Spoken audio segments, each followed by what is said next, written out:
If you are a high-ticket coach, consultant, service provider, you sell something worth $3,000 to $30,000 over the phone, over a Zoom call, man, this is going to be an insane video for you.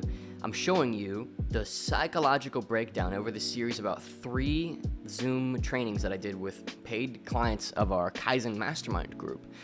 I'm just breaking down the psychology of both our video sales letter funnel that is booking us 10 to 20 sales calls a day at just like $500 in ad spend.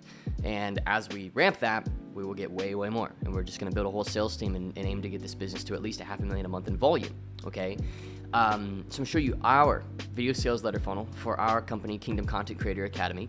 I'm also going to review our clients' video sales letters and show them what they can be doing better to create more desire in their market. And then I'm going to teach what is such a crucial part of marketing, which is creating and making a case for unique mechanisms. I'm telling you guys, this training I easily could sell it for $2,000 to $5,000 stand alone, because this is the reason why we are able to build a brand new business and in 3 months get it to a 7-figure run rate. And by the end of next year, it really should be at like a $4 to $8 million a year run rate, okay? Simply by launching and positioning offers into the market with short videos. If you don't know what a video sales letter funnel is, you run an ad on a platform like Facebook, YouTube, Instagram, TikTok, whatever, and they opt in to watch a video. You say, hey, I've got this training video that teaches you this thing. They come and they watch it, and then towards the end of it, you position the next step as booking a call with you and your team. And about 10 to 15% of the people watching the video will take that next step. And then about 50 to 60% of those people actually show up to the meeting, and about 20 to 30%, if you do things right, will enroll in your service or your program. So this is just an insane training, honestly. I mean, I'm giving it away for completely free when honestly I totally could be charging for this. And there are people in my market who would totally charge for this information. But frankly, I don't have anything to sell unless you are doing, 15, maybe 10 to 30 grand a month minimum with your offer.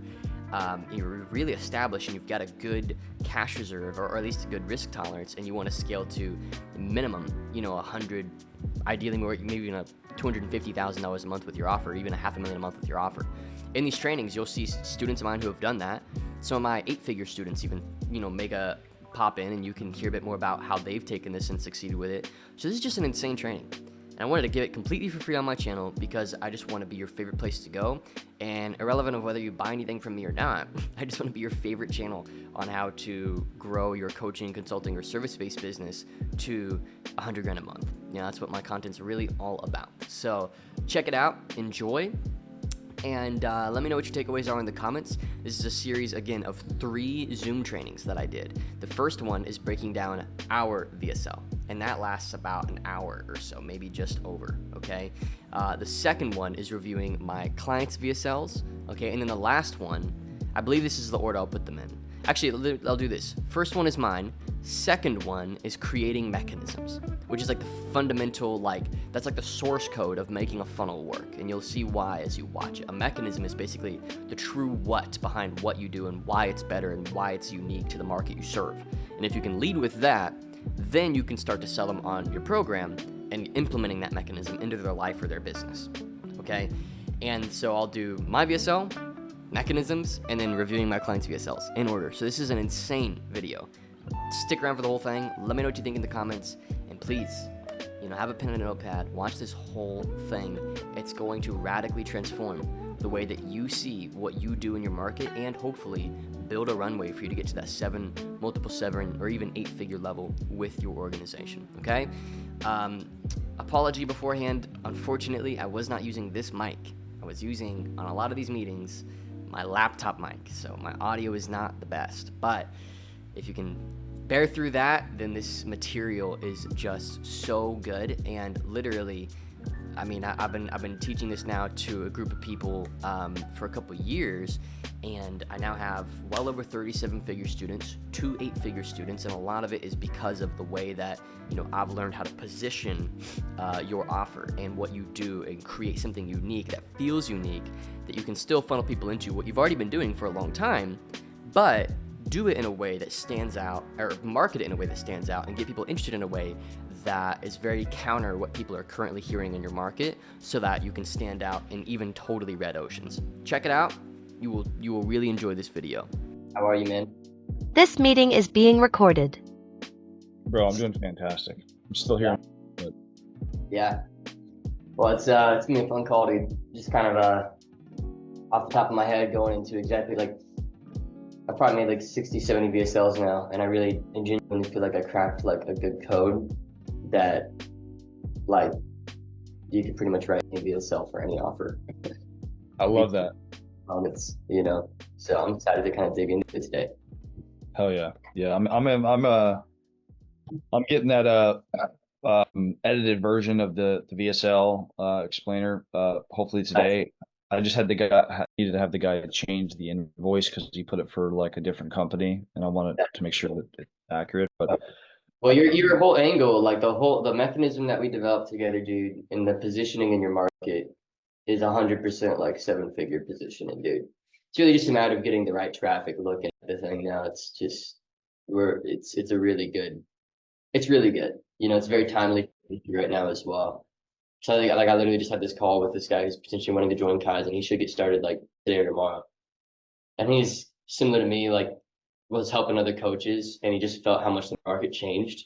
And I was just telling him like the big thing was just like being willing to slow way down and just rethink like how I position myself in the industry, and that's why it's gotten really easy for me to just kind of lay down sell Kaizen, because it's just like the positioning is just bar none.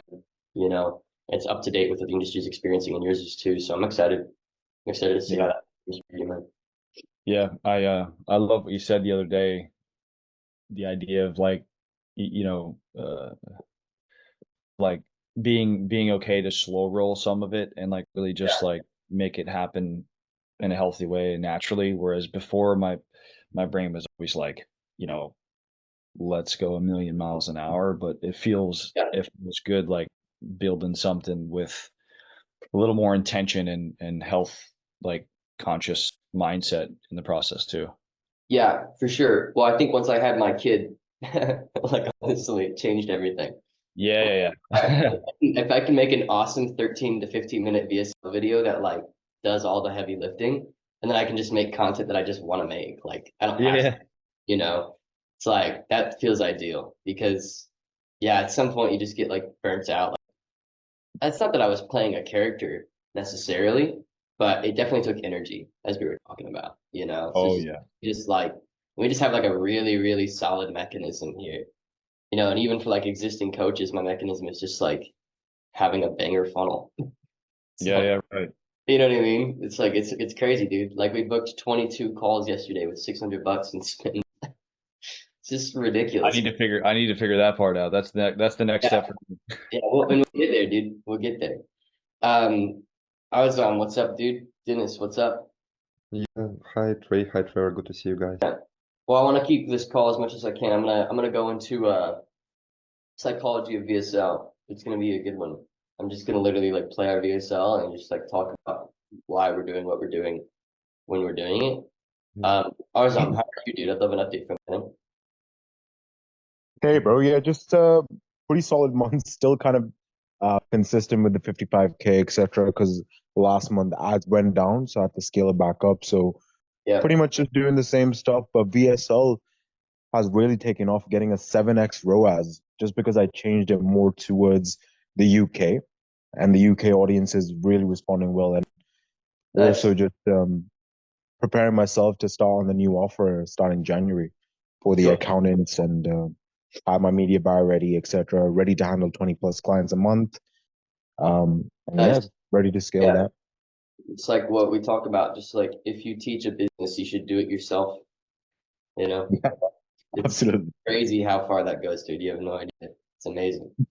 No, that's going to be very, very easy. Like it's going to be very easy. And funny enough, we're discussing VSLs because I need to record a VSL for that. Yeah, exactly. So this would be a good call for you to hang out on.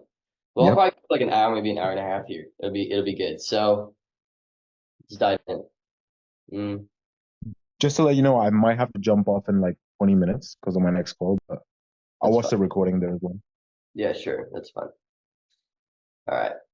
What's up? I'll just play the actual video itself, because I could go through like the whole psychology of the whole funnel, like ad and then the pay, like all that, but I do think that it would probably be best if I just talked about the video itself, because that would help us like centralize our focus on this call. So let me pull it up. So I mean, a lot of you, whether you're watching the recording or you're actually on this call, you've really designed your VSL similar to the way that I designed mine. So it's not necessarily new information, but I just want to relate like what I've talked to you guys about to my VSL. So let's do it. All right, thanks for finding my training video. Listen, I think we can all agree that instead of asking God for money, we should be asking him for more people to serve after we build a service. Okay, if this sounds interesting to you, stick around. I'll show you what the service is. So for me, I always try to start a VSL off with like a hook and a way of calling out the ideal audience. This kind of does both. You know what I mean? Something that grabs their attention, keeps them like, piques their curiosity, and calls out my ideal audience, right? So I'll kind of like on the left side here, maybe draw like what I'm doing. So start of the VSL to end of the VSL timeline, maybe. Like start, I went ahead and called out the ideal audience and had a hook. And a hook is basically just something that it's like piques curiosity and it's hard to click away after you hear it. You know what I mean? Keeps them watching. And talk about this opportunity for remote work that exists for Christian men right now. Because myself, I can speak to people like me. In this training video, I want to show you how a Google Drive folder with a bunch of random videos in it is, in large part, responsible for checks like the one you're seeing. $1,000 check, $500 check, $6,000 check, all written out to me. And I want to tell the story and explain all this to you today, right now. I know it's the next thing that I'm doing as well, and this I'm framing what they're gonna learn, but I'm also doing what's called opening a loop.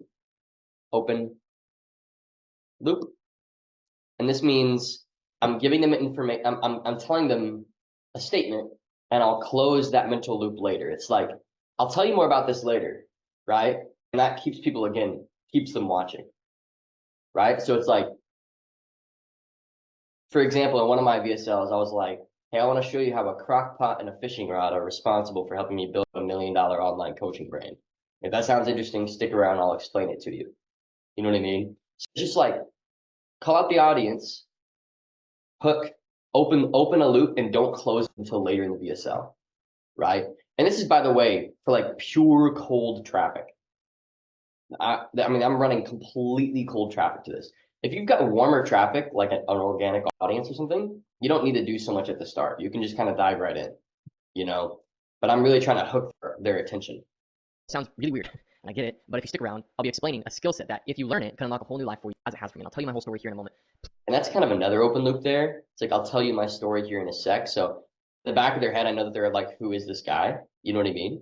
And so I'm kind of opening another loop by saying, here in a minute, I'll do this for you as well. So you'll notice like the first like 30 to 60 seconds, most of what I'm doing is just investing into getting the right people to watch, hooking them in, opening up loops, and giving them reasons to stick around, right? Please do stick around. I know it's tempting to go back to the social media dopamine scrolling and just keep frying your brain, because the algorithms were built to do that. But I really want you to invest your time here and steward your brain better, because I'm going to be sharing with you some really powerful information that really transformed my life. Okay, now this opportunity is something with a little startup cost. So now I'm transitioning into what we're all familiar with in Kaizen, which is kind of like the mechanism justification section. Okay, so you should all be aware of what your mechanism is, right? Like Dennis, it's like case study funnel. Trevor, it's like ethical persuasion, right? So you all have mechanisms. So my mechanism for KCCA is obviously content connecting, right? That's what we call it. And I call it that because it sounds new, believable. It sounds like what you would call it. I coined that term, but it really sounds very legit, you know? So it's not like it's not my 7-step, 7-figure system, right? It's a real thing outside of you that you're justifying that it works. So I'm going into the benefits of my particular mechanism, and I'm starting to list all of them before I introduce it. So continuing to create an open loop, continuing to hook them in and keep them watching. It's really easy to get into if you do it right, and it's completely proven. So there's literally hundreds of thousands of people doing this right now.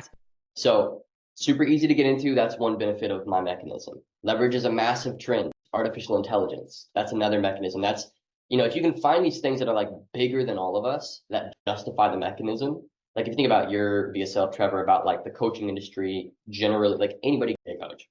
And because of that, a lot of trust has been lost. Like everybody can agree on that. You know what I mean? Or like if you can reference economic factors or world factors or whatever, the bigger the factors and the more widely understood and trusted these factors, and the better you can tie them into your mechanism, the better your mechanism will sound, right? So I'm just going after big factors. And when I do the Venn diagram here in a minute, you know, these are even better factors. It leverages, a massive trend, which is artificial intelligence. And if you can get ahead of this trend, you can be reaping rewards. But if you stay behind it, then you might end up behind the curve. And it's something that is pure skill that anyone can learn. Again, another benefit, like anybody can do this. It's just pure skill. If you can learn new things, you can do this. If you're ready to learn something. It requires no luck. It has no element of chance. So it's pure. So if you get started in this, no luck, no chance. So literally, you can just in your own head, you don't have to model my benefits. You know what I mean? You just got to think of your mechanism. Think of like, what are the reasons why this is like way better than everything else? And just listen, you know? Sure, what you put in is what you get out. And I think that could have you earning a part-time or maybe even a full-time income if you did the work. Working completely remote, and if you wanted to, doing it completely and totally online. So working from your laptop at home. And now without is an amazing statement too, because you have all these benefits without all these things that people typically associate with these benefits, right? So like if I were doing like case study funnel, like Dennis, right? It'd be like consistent stream of bookings of people that respect your authority and your software, right? It could be like sales calls that don't need to be 3 or 4 part calls. If you do it right, they come on and they're ready to buy because they know this is for them. Without, you know, having to send 100 messages a day, without having to go to networking events, without, or whatever it is that software startups do. I don't know. You know what I mean? Without, having to wait months or years for a return. You can get started and be making money in less than 30 days, or doing anything you wouldn't be proud of morally, which, to be honest, is most of these guru-y online business models.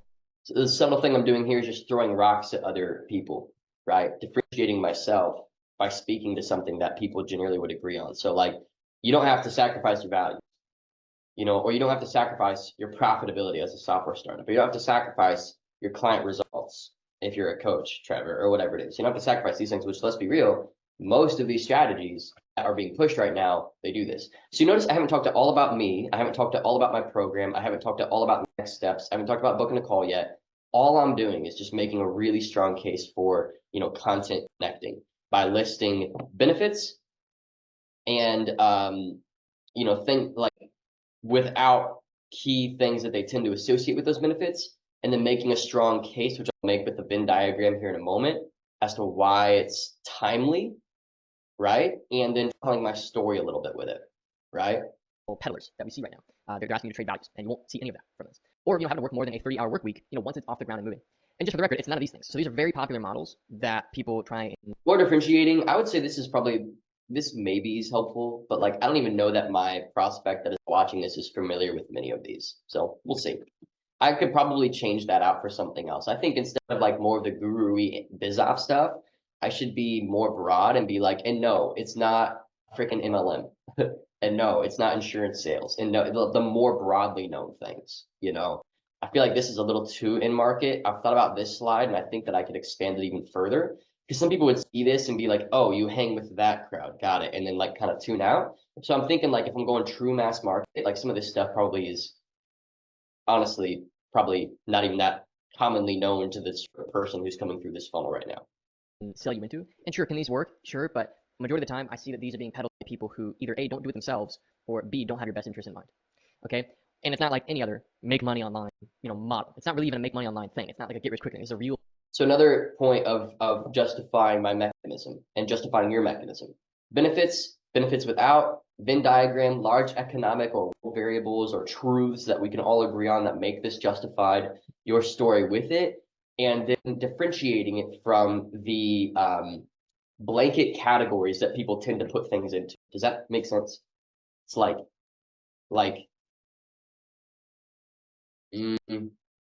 for Trevor, it's like, and this isn't like some script for your sales calls. This isn't some sort of like a grifter script. This isn't a blank, So you're just trying to really differentiate it from what people, might be suspicious that it is. It's not like this isn't like a make money online pop-up BS thing. This is a real thing. You know what I mean? So I'm just trying to do my best to like really put content connecting in its own frame.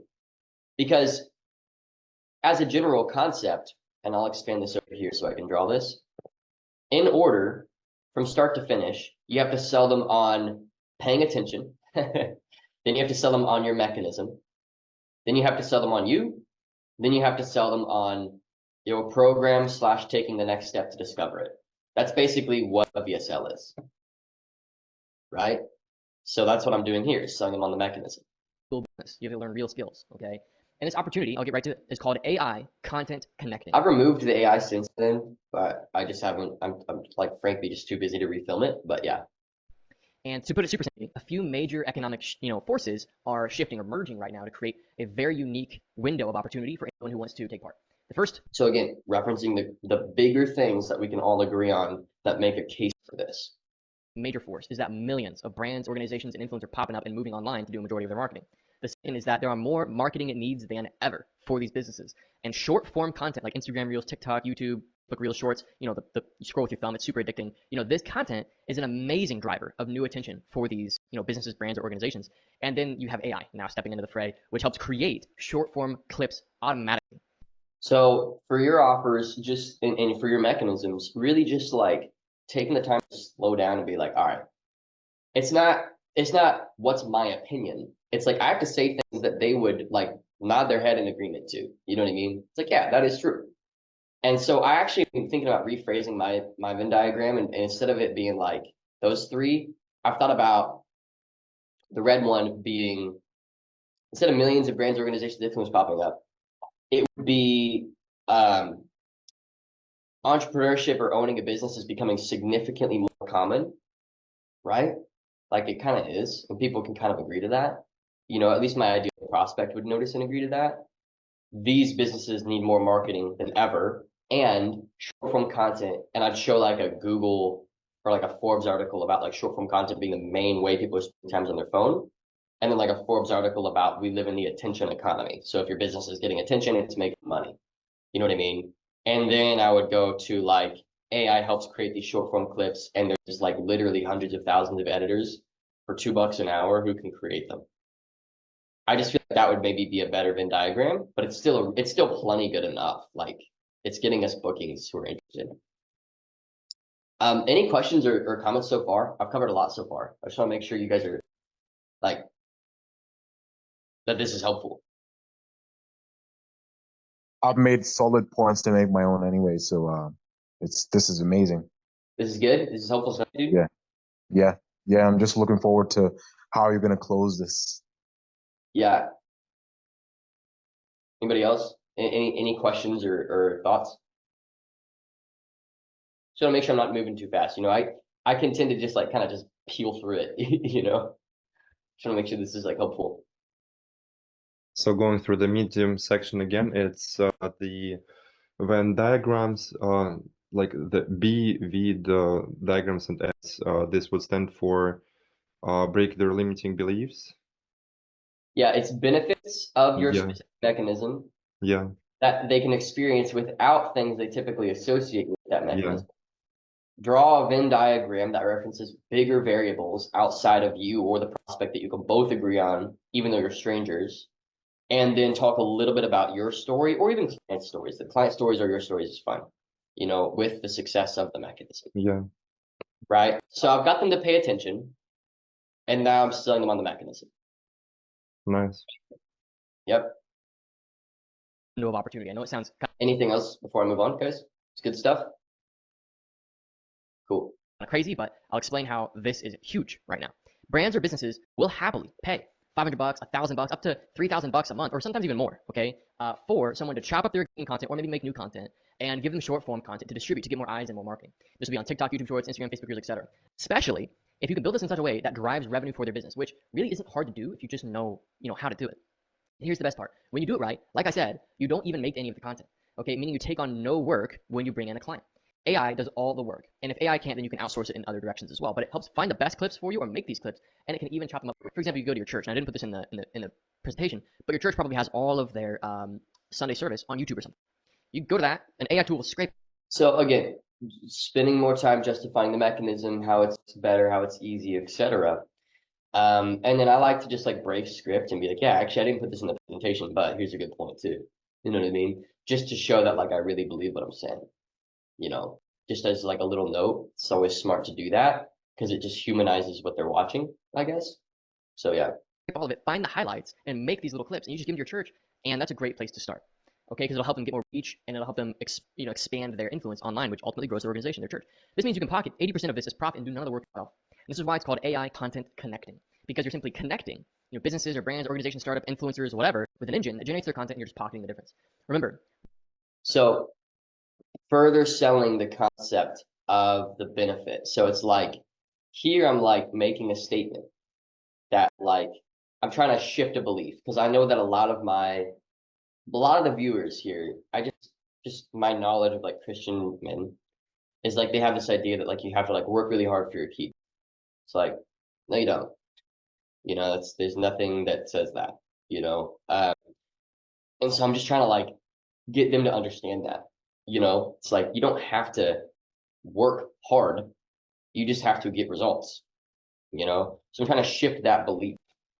So the thing that I'm asking is, what do they have to believe in order to believe that content connecting is the best way to reach the outcome that they want, right? And then what do they have to believe in order for them to want to explore my program? And the reason why I wrote this slide is because I know that a lot of people would be like, oh, you know, we literally get comments on our ad. Like, that's not very Christian of you, you know, to like get clients and outsource the work. I'm like, that's such BS, dude. It's ridiculous. But people really do think that. So I'm just putting that in here.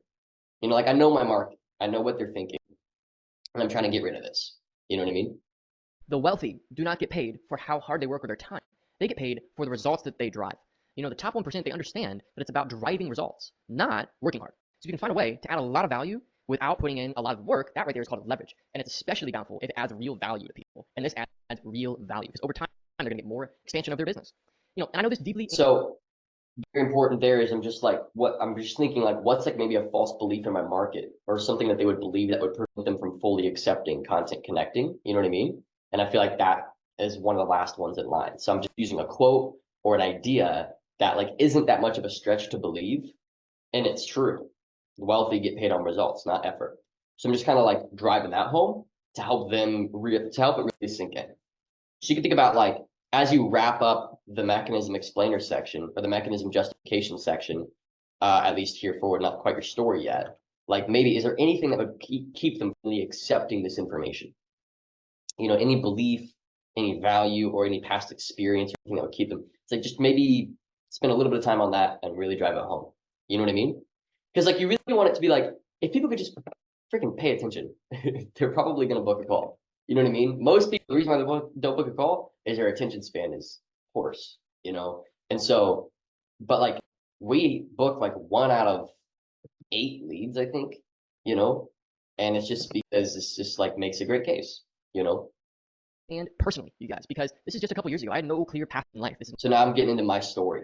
Now I didn't do short form content, but I did marketing services. And if I'd have known about if short form content was even like a thing back then, probably wouldn't have been a great place for me to start. My mom and I giving me a hug, is about to go on a road trip, and this is me at like, I think it was like 18 here, and dude, I had no idea what I was doing. All I knew is that I didn't want to, end up long term in a traditional pathway. I wanted to be my own boss in some capacity. I wanted to have my own business. I didn't know what that would look like, and I was making less than $2,000 a month income, so I did a lot of. So one thing I'm also planning on changing here is instead of telling my story in this way of, oh, I wasn't making a lot of money, what I'm thinking about reframing it to is, maybe telling, like, going ahead 1 year in my story. Because at this point, yeah, I wasn't making a lot of money. But about a year later, I was running this wedding photography business. And I was making decent money, but I was working so freaking hard. So I think what I'm going to do is here at the storytelling level, what you have to think about, if you're telling a client's story or your story, the pains and desires of the story have to be the exact pains and desires of your ideal prospect, right? One of our number one problems is we get a lot of financially unqualified leads, okay? And you can probably see why when we're looking at my story here. Does that make sense to everybody? It's like $2,000 a month in income, no life direction. So instead of broke Trey, I think what I'm gonna do is in the next version of the VSL here, because I'm gonna update it at some point, is make it you know, making good money Trey, but breaking his back and working really, really hard for it, you know, and have no time left. So, you know, my wedding photography business, I was making like $5,000 a month-ish, you know, it's like not bad, yeah, full time. And, but I was so busy, you know. So I think that if I make the pain doing well for myself, but having no time left over, you know, I literally had to end a relationship at the time. I just didn't have the time. I barely saw my family. I barely had any freedom to do other things. I was making good money. You see how that changes the prospect that we would get through the funnel? The story is really important. So when you're telling the story has to be the pains of your ideal prospect and the desires of your ideal prospect. If the pains of my prospects are they're broke, we're going to get a lot of broke people on the phone. If the pain is they're making good money but they have no time, that's like a way easier sale for our closers, right? And if the desire is freedom and to do something part-time that could grow, that's a way better prospect for our closers again. And my Facebook pixel is optimizing for bookings, right? So if my pixel is learning to book us broke people, then we're just digging like our own grave a little bit. So that's like one change that I'm going to make. And I'm just telling you guys my thought process here, you know, as I am working on the business. Do you think that it makes sense to completely stop selling on the point of like, are you tired of not making money and rather to dive into selling? Are you tired of being packed while making money That's and not exactly having enough freedom Yep. with your growth methods? Yes. So I'm going to change my story. I'm going to kind of go ahead a year from like these pictures and stuff to when I was doing okay with wedding photography. Yeah. And then like, but I was working like hell, you know, like wedding photography is no joke, dude. It's crazy. You know, it's like manual labor. Like you're on your feet like for 12 hours, you know, you're just dead after the day. And then there's like 10 hours of editing you have to do, you know, for like a $1,500 paycheck, maybe $2,000 paycheck, you know? So it just was like, so I think I'm going to tell that story instead. Yeah, you're right, Dennis. Does that make sense, Trevor, Arzam? Yep. Cool. Making Yep. sure. Cool, let's move on. Little things. I had like a part-time gig. I did some photography work, which ended up lending towards this. But then I found a mentor in the digital marketing services business model. And I didn't know anything. So here I'm pre-framing the call to action by talking about how I found a mentor. You can pre-frame your call to action. You can like, I'm trying to like remove the sales resistance of the call to action by saying my story is I found a mentor, and I did. First program I ever bought was a Sam Evans program, it's $2,000, and it was called Consulting Accelerator. And I was like, yeah, you know, it's a big reason why I was able to do this. But you can also like, you can say, hey, I found a mentor. You know what I mean? But you have to start to slowly transition into the call to action, because later what I do is like, just like my mentor stepped into my life, I'm ready to help others as well and like send the elevator back down. That's like the psychology of my call to action. But there's so many different ways to transition into the call to action. One of my favorites is just to be like, look, at the end of the day, I was able to admit that I didn't know what I didn't know, and I sought help. Or my client was able to admit that he didn't know what he didn't know. And sure, they could have gone out and figured it out on their own because case study funnels are so powerful, or ethical persuasion is so powerful, or these mechanisms that you guys teach, right? But if you don't want the learning curve, you know what I mean, then I want you to reserve a call, you know, because I could talk about how I could speed up the process and avoid all of these downsides. But we'll keep watching here. At the time. And they helped me sign my very first client, which was a local coffee shop that I used to, frequent. And they paid me a bit of cash. So you can see here, $300 a month, $150 for a part-time thing. This is forever ago. And I kept going. And I built a reputation for myself doing content distribution for these people. And fast forward to today, a few years later, that has compounded into now checks for 10 grand that I'm receiving in my business, and being able to travel and work completely remote with my wife and our new son, who we just had. And I've done almost $5 million. This is actually not the whole thing. I've used different processing payment processors. So this is one of them. I've had 2 or 3 more. So probably over $5 million at this point on the internet, selling market services in different capacities. And I'm able to completely invest all of my free time, which is a lot of time, into my new son, which is the most. So I'm kind of like, I'm just like critiquing myself here. Like I have like 2 different desires, like free time, but also money. And I really think that I really just need to double down on like free time. Because like some of our best sales calls are like, yeah, dude, like this seems like a great way for me to do something part-time. Like my job is really flexible. They just want me to get the job done. They don't care how long I work, but I don't have another way of making money outside of it. And like if I have something that could bring in another 2 to 4 grand a month, like that would give us a lot of flexibility as a family. It's like those are awesome calls, you know? So it's like I'm gonna probably come in here and redo that and really double down on, yeah, I was making good money with wedding photography, but I was just totally burnt out, you know, and then really double down on like great way. So yeah, the story has to be the ideal pains and desires of your ideal prospect. Most important thing in my life, and maybe that's the same for you, is really just time with your loved ones. And that's what I've gained because I figured out how to render a valuable marketing service to businesses. Okay, I totally control my income ability and my hours, all because I developed a valuable skill for businesses and learned how to sell it. It's that simple. And here's the truth. You will always get paid based on the difference between your cost and the value you add. Okay, and if you can learn to deliver simple marketing services, which AI content is such a simple service to start with. So I'm kind of wrapping up the case that I'm making here, similar to a moment ago when I made that statement about the rich get paid on results, not effort. Same here, like talking a bit about like the difference between the value add and what you get paid. You know what I mean? With, and I believe you can see a transformation in your life as I have. But the question is, how do you even go about getting clients? Which is probably what everyone's asking. It sounds great, cool screenshots and all, dude, but how do you even get clients? Well, there's literally many ways. So this section, my only thought process here is I don't want them to have too many like there's this idea in sales, an uninformed lead will never buy, or a confused lead will never buy, sorry. And it's like, I know that people, my ideal prospect here is asking, okay, this sounds cool, but like how much work's involved in actually doing this? And one of the major questions is, how do I get clients? So I'm trying to alleviate that concern, right, with the mechanism. So I'm really just trying to alleviate concerns and make a stronger and stronger case as I go on before I transition into the call to action. You know, you can do LinkedIn outreach, Facebook groups, local networks, referrals, direct email, cold calling. There's literally tons of ways. But one of my favorite ways is one that worked on me. So I've been paying $3 grand a month for my own AI content connectors, one of my businesses for 9 years now. Okay, they do all the work for me. I don't have to think about it, and it's really just the brain power that I'm saving that has me paying this money. What they did is they sent me a bunch of their own clips. So AI went and found the highlights, and they edited it themselves with their virtual assistant, which means overseas work for like $3 an hour that are happy to get paid that rate. They edited it. They found the highlight. They edited it. Sent me the Google Drive. I said, this looks great. What's the cost? I started at like $700 a month, and our relationship has just advanced over the span of about 9 months, and it worked. You know, and now I'm paying them $3,000 a month to render this service into a business that I run. And it's so dead easy to get clients if you can just make a strong case for the return on investment and the saving of time and the value added to their business. Now, so just making an even stronger case, you know what I mean? Like giving live examples, showing how simple it is, you know? And so with your thing, like with your mechanism, like if you can find another way to justify your mechanism that isn't redundant to a previous point you made, you should make it. Does that make sense? Like as a rule of thumb. Because redundancy, people lose trust in what you're saying because you're saying the same thing over and over again, and they're like, why are you telling me the same thing over and over again?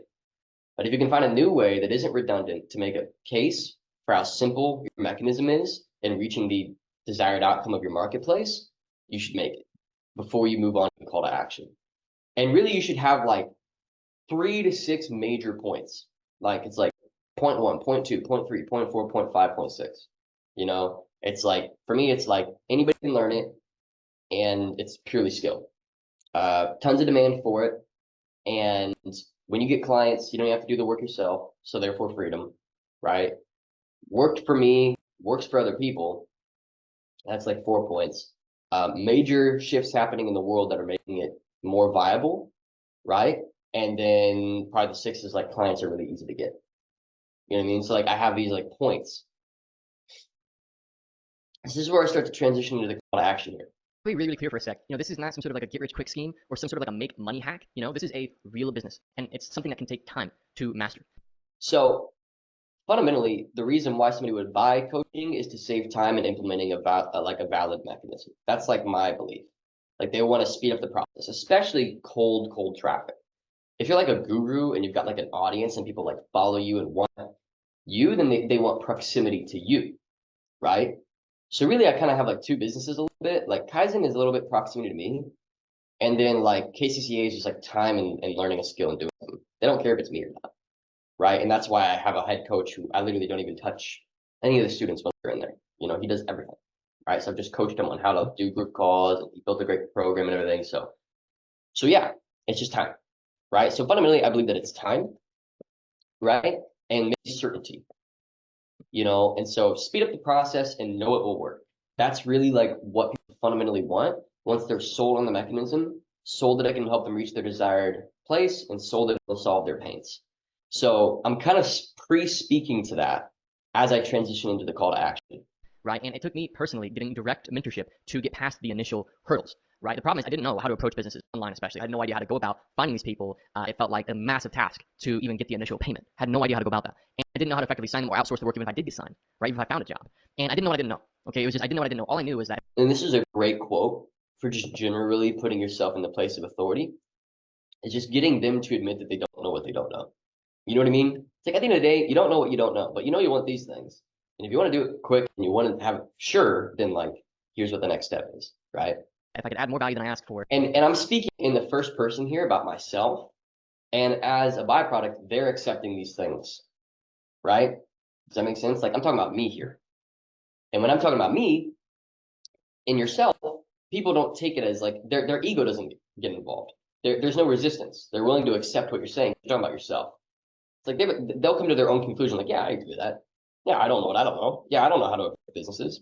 Yeah, I don't know how to sell this. You know what I mean? Sounds legit, but I don't know these things either, right? So that's kind of like a really powerful thing that you can do to send a message home is speak in the first person. And this works B2B or B2C, but maybe more B2C. Because B2B, they're a lot more information driven than they are inspiration driven, you know? So if you're in a more of a B2B market, informing and just making a really strong case is like 90% of the battle. And making a very tightly wound, legitimate case that your system is better and guaranteed, basically, if they do it correctly.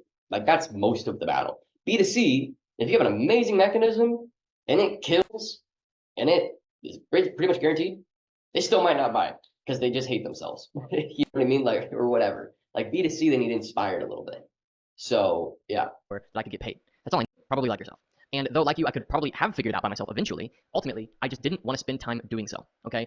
I want to skip to the end and get help and just guarantee that, okay, if I do the things that I'm learning, then I'm going to succeed with it. So certainty and time, right? Playing on certainty and time again. B2C, this is a big one. Also a big one, B2B. This, right? And this is why, just like Mentor, who stepped into my life and transformed it for me, we are actively looking for new members to invest, to get into our private group.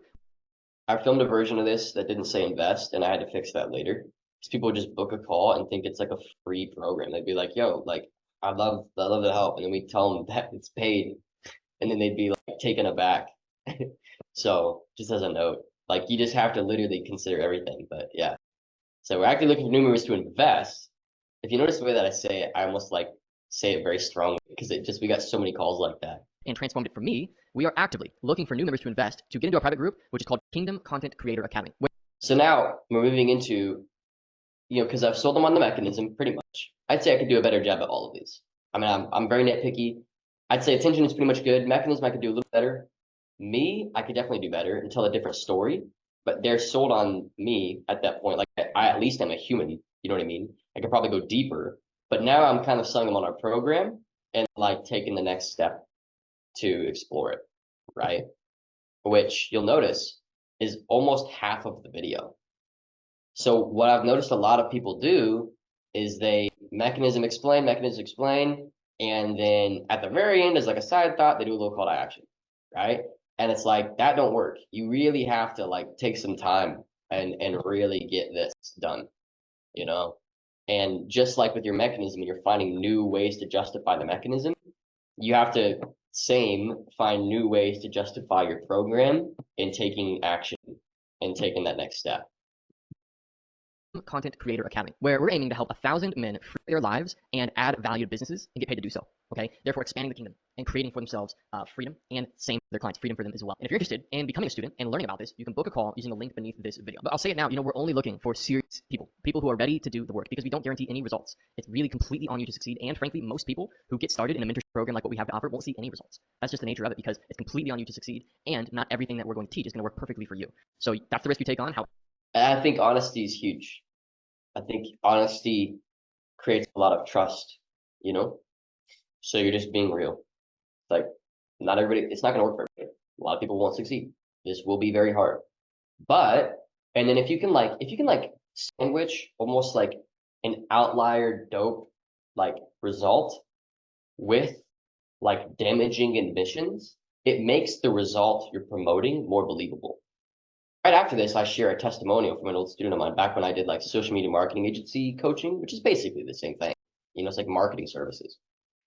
And so I dropped that here, and I won't play it for this, but you can watch it on your own time if you want. However, this is a great example of a student of ours who did make it work. They were just fresh out of college, and what they had to say about getting my mentorship into delivering, digital marketing services, and this is just 2 weeks in, they earned an amazing amount of money, and their life has been completely transformed. Check it out. He talks about how the programs really helped him and how he earned like $3,000 his first like 3 weeks and all that.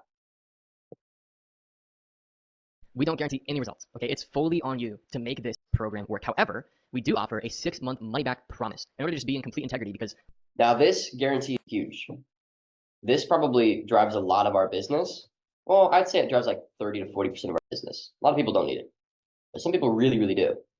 And the contingency on this is that they have to show up to every group call.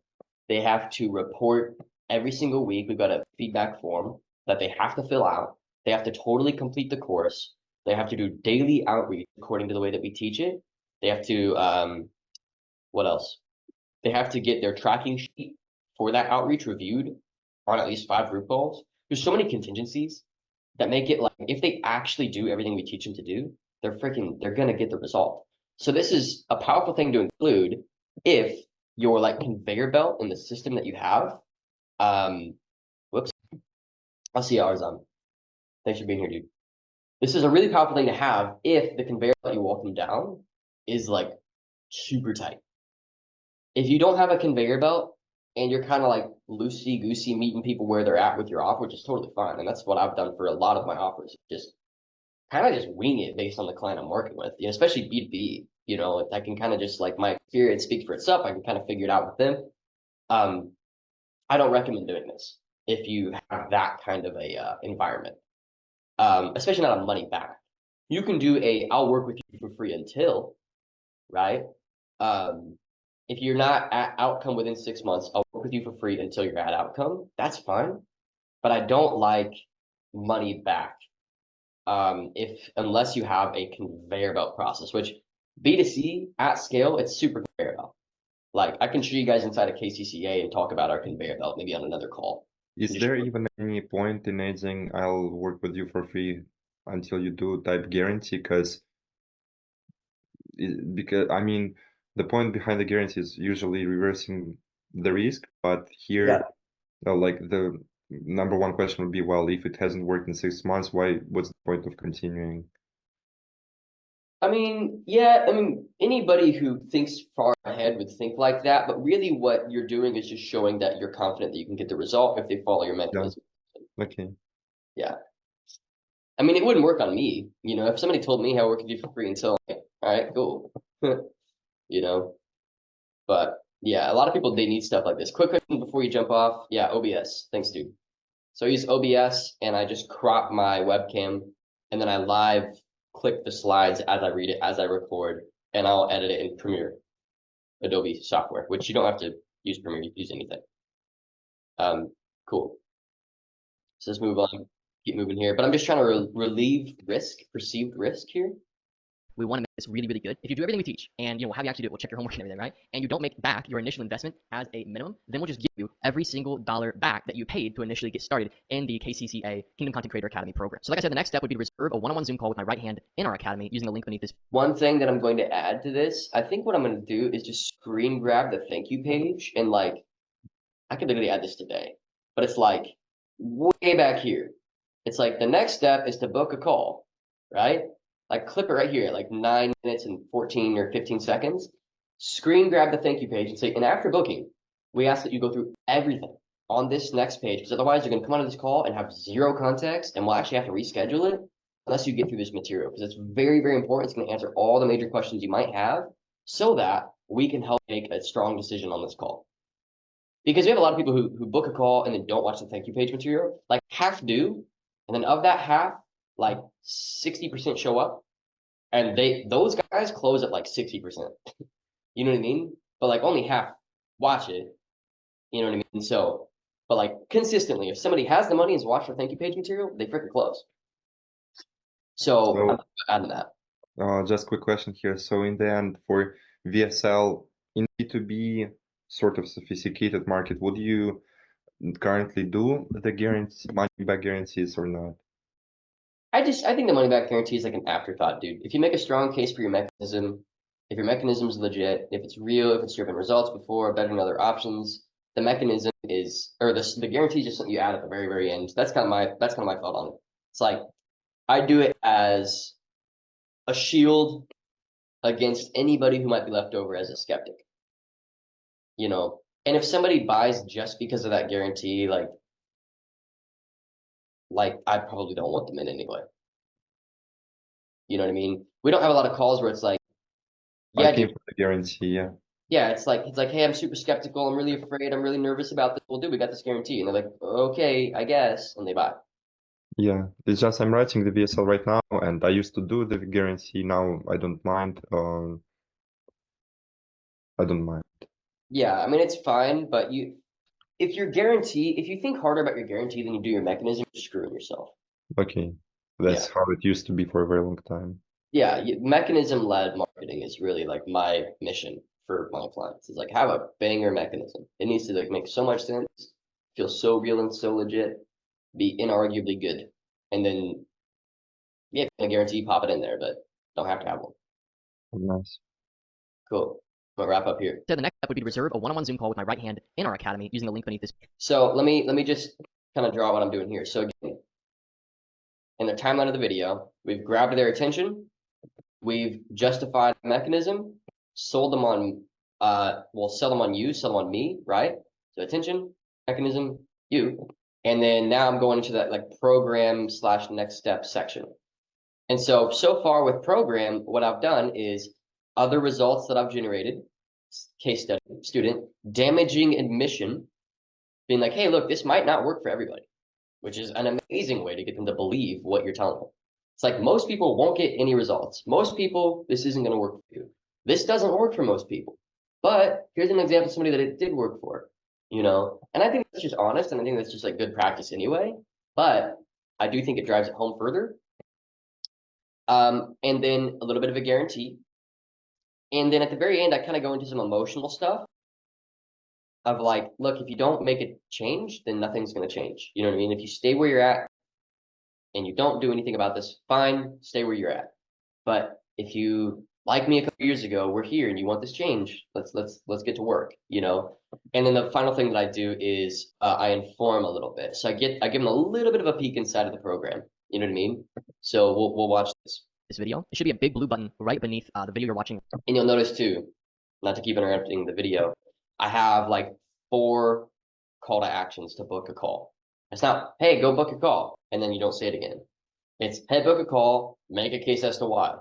Cool, if you agree with that, go book a call. In case they're not bought in yet, here's another reason. Okay, now book a call. Okay, if they're not bought in yet, here's another reason. You know what I mean? So I'm just sandwiching reasons. Right now. And how this call's going to go is you're welcome to ask any questions, learn fully about the program, and based on your situation and level of support that you think you're going to need, we'll give you a quote. And if everything sounds good and fair, we'll get you started right then and there on the call if a seat is open. Right now, we're only looking for people who are really serious and committed and want to take their income and their career to another level. Okay, so we're only looking for people who are in a stage of life where they want to take a leap into something new and are fully committed to doing whatever it takes to win. Honestly, that's the culture we're trying to create in KCCA. And so if you decide to join KCCA, you're going to get direct one-on-one support and have. So one of the reasons I'm just thinking in the head of my prospect, they might not book a call because like, what's actually going to happen on this call? Like, I don't want to like book a call with some strangers and then like it's a weird environment, or it's like an unsafe environment, or you know, subliminally that's what they're probably thinking. It's like, well, this is what's going to happen on the call. I think telling them what's going to happen on the call is huge. I've thought about even like dropping some, giving me some visuals here. Like I've got all these ideas for another version of the VSL, but like recordings of Zoom calls, like clip like 10 really quickly, like a second and a half each of like us interviewing potential students and then being in the program and then them getting results. I think that'd be sick here, you know, but just to give them that sense of security about it. Have your hand held every step of the way. You'll join a community of others who meet consistently throughout the week over Zoom and are usually led by somebody who's actually succeeding in the model right now. Okay, then you'll get access to a course that outlines absolutely everything you need to know from A to Z. So you notice that the course is like a last thing, because people just like don't feel good about courses. The market sentiment around courses is just dog poo, you know. So I'm like leading with other deliverables, things that feel more real and tangible, you know. busy, how to sign clients, how to manage them, how to outsource the work, the sorts of content that tends to work, and everything. I'll give you more details on that in a sec. So sort of as a peek inside of some of the course content we give you, what is a content agency, understanding the model, identifying your niche, and what sort of business you'd like to go after. We're gonna help you. Again, I'm replacing this module or this section with an actual screen grab of inside the school group. So, but this is helpful because it gives it a sense of tangibility, right? It's like, oh, these are all the things I'm gonna learn. This is how detailed it's real, it's tangible, it's a thing, and then the other thing is, I believe, did I mention that we sourced them an editor? If I didn't mention that, I'm missing a huge mark.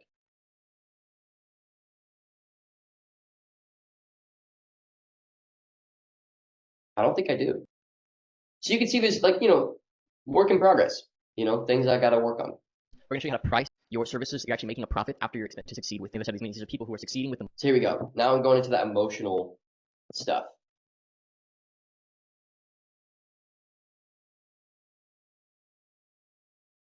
We're not just putting anybody on the other side of these meetings. These are people who are succeeding with the model that we teach and people who are actively working with our students on the other side. And the best case scenario with booking a time is that this is exactly what you've been looking for, and you sign up, and then within a few months, you've got some traction, and you're on a pathway. Then this is just you and me, so now it's like half for you, half for the recording viewers. So whatever you need to do, I'm here. Yeah. Serving others. Cool. Exceptionally well and getting paid to do so. However, the best case scenario with not booking a call is that things stay exactly as they are right now for you. And this is more B2C, right? I don't know that B2B you need to get emotional with people. You just need to get logical with people.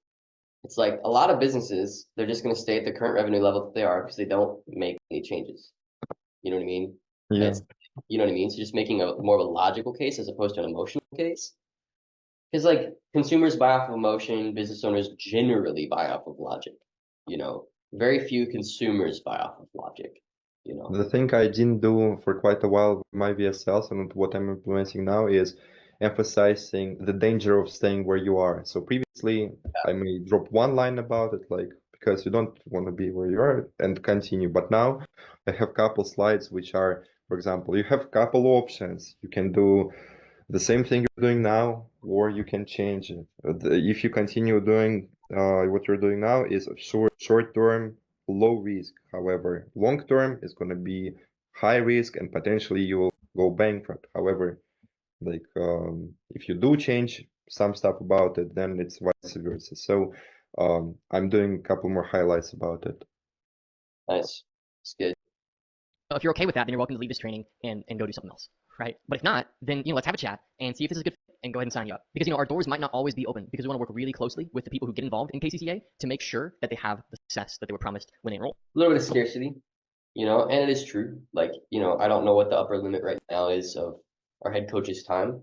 I don't think we're close to it right now, but I do think that there is a limit there, and I'll have to expand that team at some point. So if you're motivated to do the work and have your hand held and be led by people who care, who are going to be a part of the journey every single step, to help you sign your first, second, fifth, and 10th client, to help you create some more freedom and mobility for yourself and really work from wherever you want to work and deliver great services to people after learning these skills. Once you reserve a discovery call, use the link beneath this video, and if you're a good fit, we'll sign you up for KCCA. We're going to walk you through this process, and like I said, if you don't make every single dollar back that you invested when you first joined within 6 months, we'll give you all your money back and you can keep access to the training, okay? And as we close out right now, I just want to invite you to imagine for a moment, if you will, how it would more emotional feel, just to control. And if you're B2B, more logical, right? It's like, look, if you haven't booked a call yet, at the end of the day, it's like, it's your business. Yeah. Well, it's almost like, I love what Alex Becker does with Hyros. His marketing is fix a leaky bucket. You can do a lot with when you're thinking about business to business marketing with fixing leaky buckets.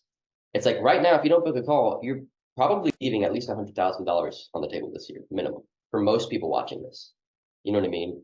Shall I mention it word by word? If you're not booking the call right now, you are deciding to leave 100 to $500,000 on the table. Yes, 100%. And you have to have done a good enough job with explaining your mechanism that they would believe that statement at the end of your presentation. Yeah. Mm-hmm. Control your hours and have long-term clients that last years, that pay you monthly for 6, 12, or even 24 months at a time, and know how to get more clients whenever you want them when you don't have them. Finally breaking the typical 9-to-5 chains and getting some freedom to live a life focused on others, no longer worrying about your own finances all the time. How would it feel really, and what would it feel like if a year from now you've actually done it, right? So just imagine for a sec, you've actually done it, right? You've got clients who are paying you a retainer. Maybe you're sitting there, I don't know, like in a coffee shop, and you're looking at your business, and you've got clients coming in, they're paying you for this content service, and you're just sipping your coffee, and you know that you've brought in maybe $1,000 or $2,000 that week, and that feeling is just peaceful and you're sitting in that. What would that feel like, right? You know, if you're like me, that feeling of achievement and that feeling like you're doing it and like something's finally working for you drives you every day. And if the right opportunity appears, you just take it. And that's what we're looking to achieve with you as a student in the KCCA program. If you're ready to do the work and you're ready to come in with an open mind, learn some new skills.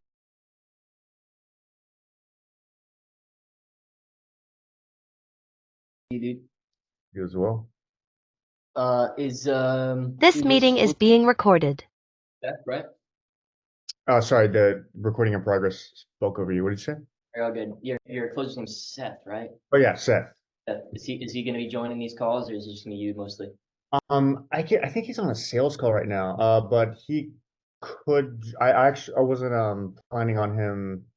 I was gonna have him join when I need him to join something specific, but like not all the calls for just to join. But it might be a good idea. But yeah, it's so much good for him to see the big picture, right? yeah. You're right. Jimmy, what's up, man? Ahmed, what's up?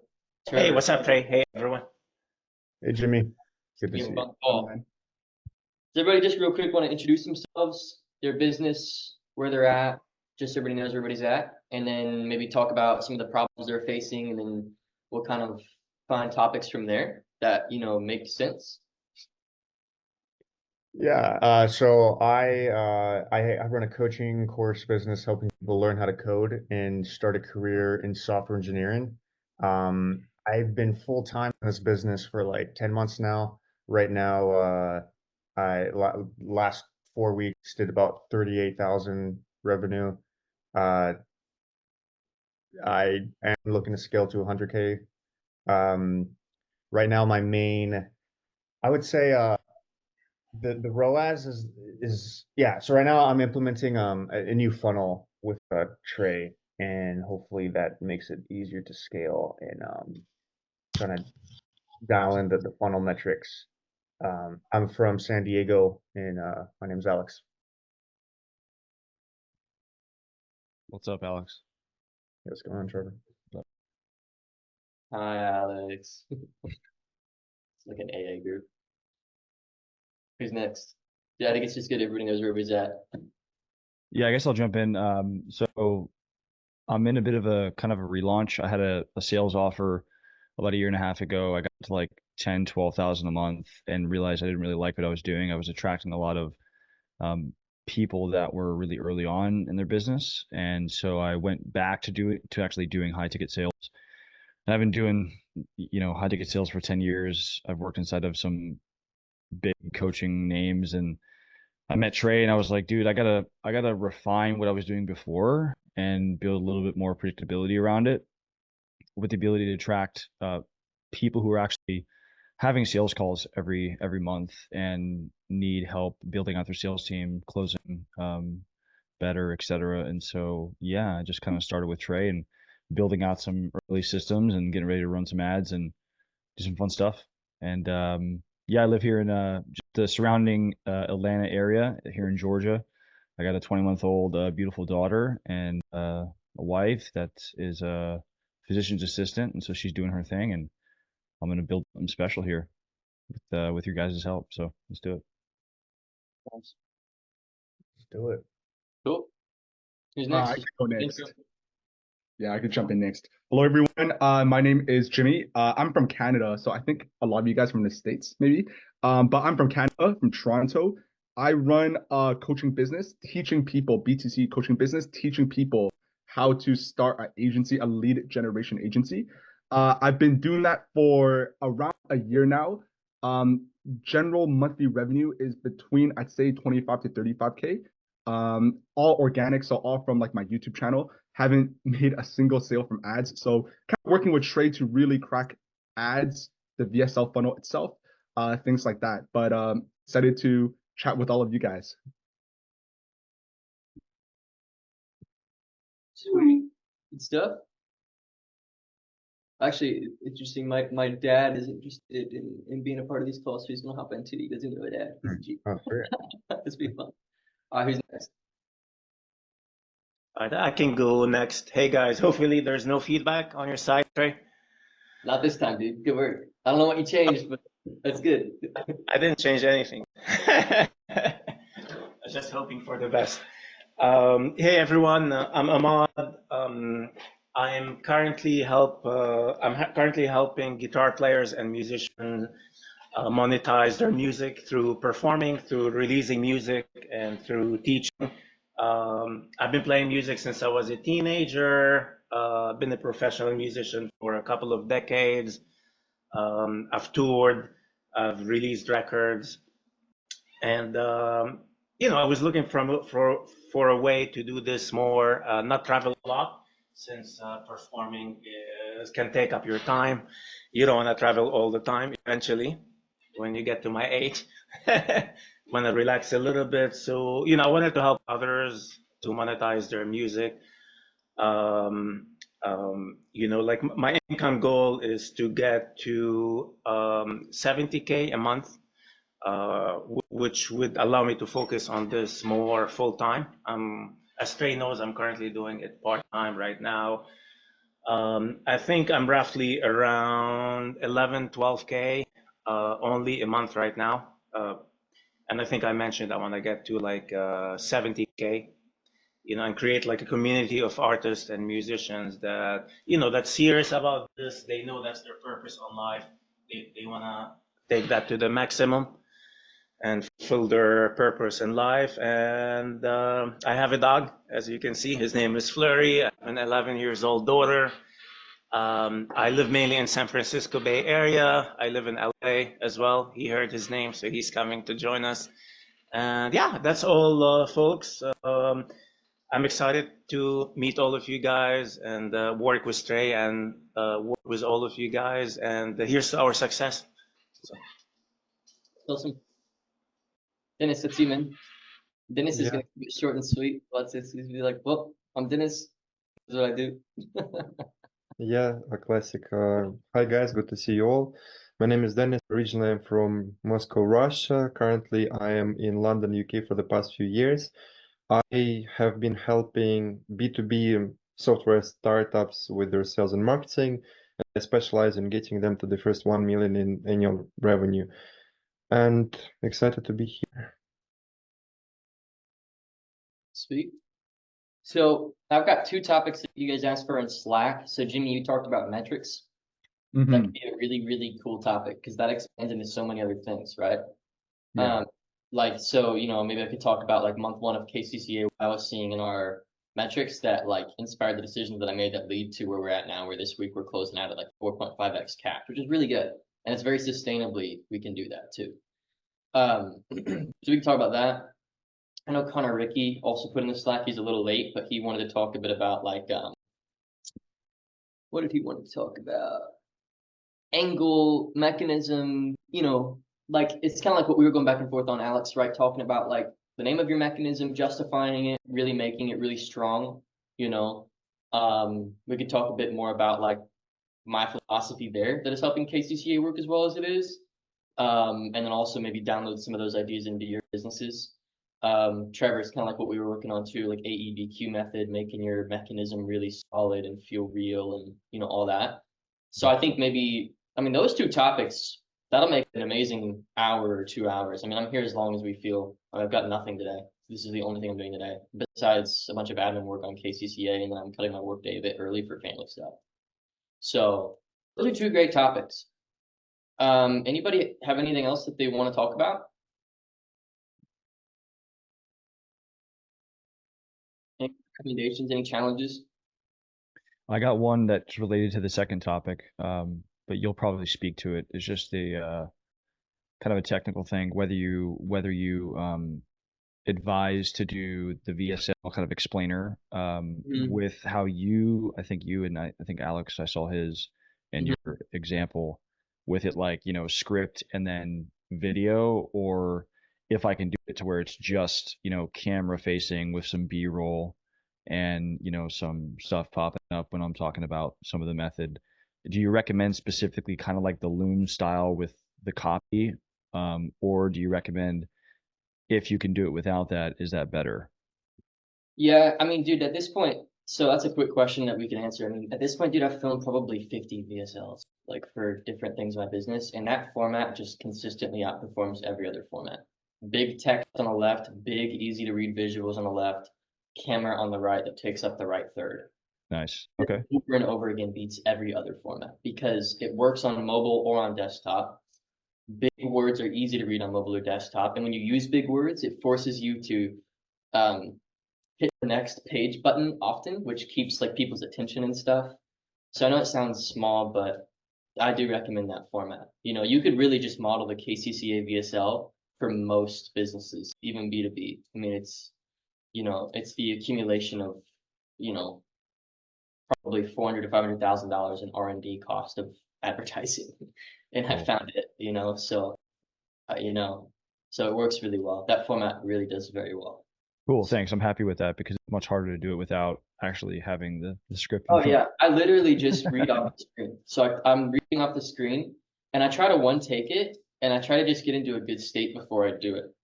Like this is something too for VSLs is like, it doesn't just matter the script and stuff, it also matters the state you're in. Like I'll just do it when I get back from the gym and when I'm just hydrated and well slept and I don't have anything on my brain. Like if you're trying to film good content and you've got a bunch of stuff in your brain, it just doesn't come off the same way, right? Oh So yeah. just get a bunch of that stuff done and just have that clear like mind. And then it just flows so well, especially if you go through the slides yourself a couple times, like, okay, this is the core idea I'm communicating. Like how many of you guys watched the Loom video of me reviewing Alex's VSL video? Jimmy, I know you watched it, right? Did anybody else get the chance to watch that? Yeah, I watched the first few minutes of the feedback. Yeah. And so he has a second one that you guys didn't see where he was not reading off the script and it just was way better. And if you just let the slides inspire what you're saying instead of like a script, it's always better. Especially when you yourself understand the simplicity of the concepts that you're trying to communicate in the VSL. Like the reason KCCA is going so well is because it's a super simple concept, content connecting. It's like, it's I can explain it to a 5-year-old, you know what I mean? It's so simple. Yeah. And that was also my feedback on Alex's VSL. And this is probably the nature of Alex being really, really smart. Right? And I mean, that's, you can't get a tech job without being super smart, right? But then you see the nuance in things. The problem with seeing the nuance in things is nuance doesn't communicate well. So you have to really simplify the idea way down. So KCCA is like content connecting. Businesses will pay you money for content services and you outsource it with AI and editors. And you can make money online. It's like so simple, right? So the more simple you can get your mechanism, the more believable, the more new, all that, the better it'll communicate in the VSL format and in other formats as well. And when you're in like somewhat of a mature market like you are, Trevor, where you're like coaching coaches, like I know that that's a super mature market. That's why we spent some time on AEBQ method, why we spent some time on like a different way to approach that marketplace. If you guys want a great book, by the way, everything that I'm talking about right here is sourced from a book called Breakthrough Advertising. Have you guys read Breakthrough Advertising? Just gotta read that book. Like, this isn't my ideas. Breakthrough Advertising talks about different levels of market sophistication and legitimizing your mechanism. All that stuff is like breakthrough advertising. If you read that book, I honestly think you could launch offers like in any market because you'll just understand what you're dealing with, you know? So I read that book like 6 months ago and very directly referenced it when I was thinking about like the way we were launching KCCA. So highly recommend that book. It's by Eugene Schwartz, I'm pretty sure. It's like one of those like books that was written in like the 50s and still applies today. That's how you know it's good. It's when it's principles that apply across contexts and time. So if you read this book, here it is. It's usually somewhat expensive, but you can find digital copies for less because it's out of print now. And like every marketer who knows their stuff wants a copy just to have at their desk. Like, do I have my copy here? Yeah, I do. Literally at my desk. Right? Highly recommend it. I literally leave it on my desk. So when we're talking about like mechanisms, and justifying mechanisms, and like literally creating blue oceans for yourself, this book will help you achieve that. So when I'm giving you guys feedback on like, you know, your positioning, like Alex, we're talking about like your, because Alex helps people get jobs in tech, right? That's his coaching offer. And we were like the career on-ramp strategy or career hacking or figuring out what we're going to call this thing. Because if you can justify the mechanism and its potency, and then you can sell people on you and who you are, then the program almost sells itself. You know what I mean? And so that book does a really good job at like how to create and justify a mechanism. So really recommend that book. Cool. Thanks, Trey. Appreciate it. Yeah, for sure. That's like the source code. I go back and forth with you guys on Slack a bunch. I'm like, why don't I just give you like the source? Such a good book. Cool. But yeah, so we're wrapping up this week at 4.7x on cash, 9x on rev on the VSL, which is great. That's, I think, like 7 new students this week. And that's huge. What's cool about that is it's very repeatable. So we can bring in other people. And since it's a Christian offer, basically I'm just looking for Christian men who like sales. It's like I'll plug in, you know. Our guy, Ummer, will probably, he's pacing for 8 or 9 grand a month in commissions right now. So it's a very attractive role. So you have to build the business to be attractive for the people in it too. That's how you get good talent. But yeah, what else do you guys want to talk about? I know I'm kind of ranting now. I am definitely interested in talking about unique mechanisms coming up with the name, brainstorming if that's on the list. I think you mentioned it, so. Yeah, let's talk more about that, and then once we feel satisfied, let's just go into metrics with Jimmy, because I think that's a great topic as well. Like how, like what to be looking for with your metrics, and like what decision. Isn't that it, Jimmy? Like basically what to look at. Like, could you clarify that? I love metrics, but I want to understand the question really. Yeah. So for example, let's say there's a VSL, right? And let's say the general KPIs, it should be converting between 10 and 15% of people. Let's say it's not, and it's at 5%. So obviously the VSL needs to be redone, right? But what specific aspects, like how would you decide which specific aspects of that to redo? Or let's say the ad is really, I don't know, like is a really shit click-through rate. Obviously the ad has to be redone, but how do you know, or how do you plan and strategize which parts of the ad to be redone, if that makes sense? Okay, gotcha. Cool. We'll get into that. I like it. Just taking some notes.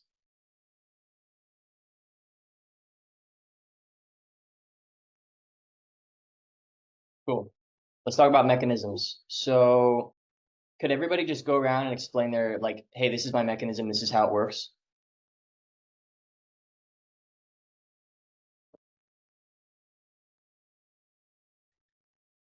I think I can, because mechanisms have been a huge thing for me for the past year, because I spent maybe weeks procrastinating, thinking, oh, is this mechanism ideal or not? And the thing which happened for me last week is I realized that after spending maybe 15, 20K on ad spend in the past few months, is that I must go from a complex, hard to digest mechanism to something that is super, super easy. So for example, I think why it's working for Trey with content connecting is because you can then explain the idea to a 5-year-old and you can do it in like one sentence. You connect guys who can film content with people who need it, you make money off it, end of story. So I made the mistake of trying to be sounding too smart and thinking, oh, if I pack it in some extraordinary way, then people will be, oh, it's very interesting and so on. However, when it comes down to scaling with ads, unfortunately, it's not how it works. And you just lose money because of it. And that's why, for example, look, my mechanism for the past, half a year has been about data-driven messaging. The concept is that it doesn't matter which channel you're scaling off, but rather it matters how you apply data in order to be getting cheaper customer acquisition cost and then be growing your business.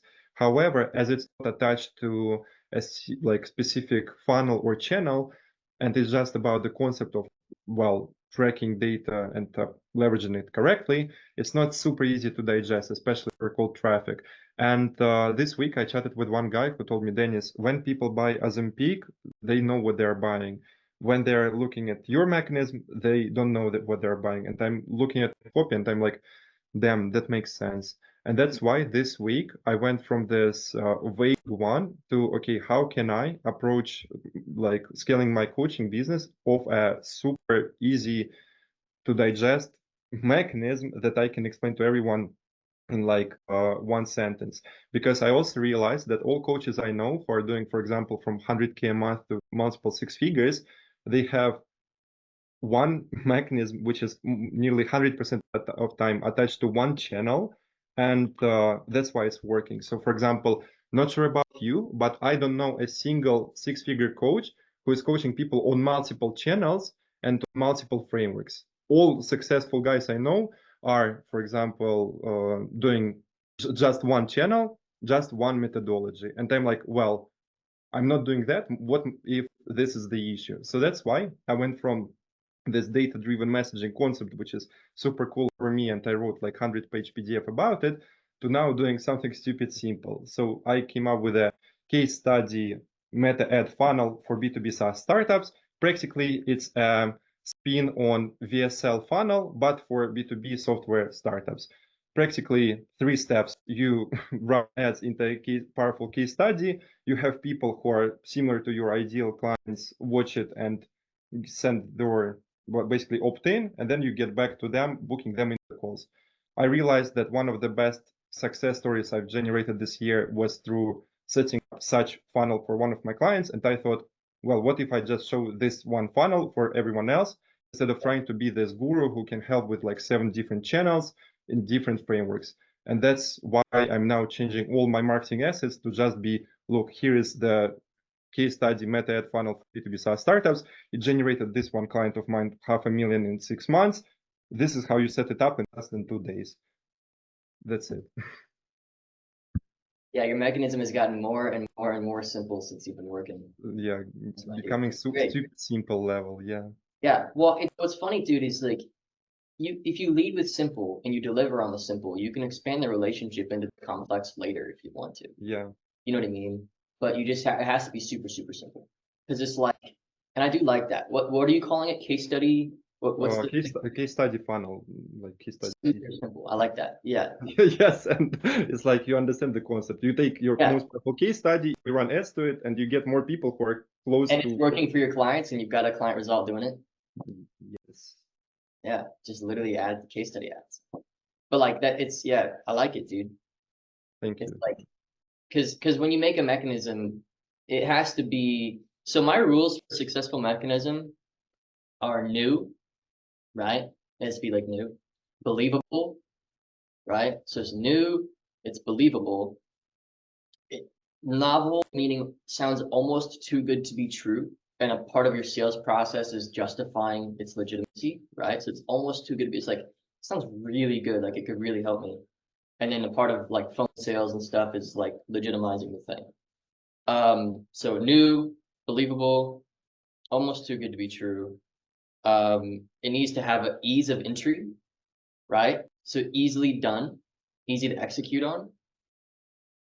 And then your mechanism, there's some other things that I've referenced before, but that gets you 90% of the way there, right?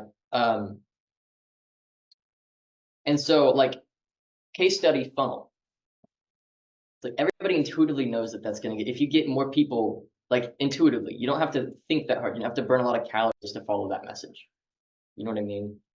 It's just so simple. It's like, okay, at the end of the day, the more people see the results I've gotten with my software, the more people are going to buy the software. It's pretty simple. You know, everybody can conceptualize that. So I like it a lot.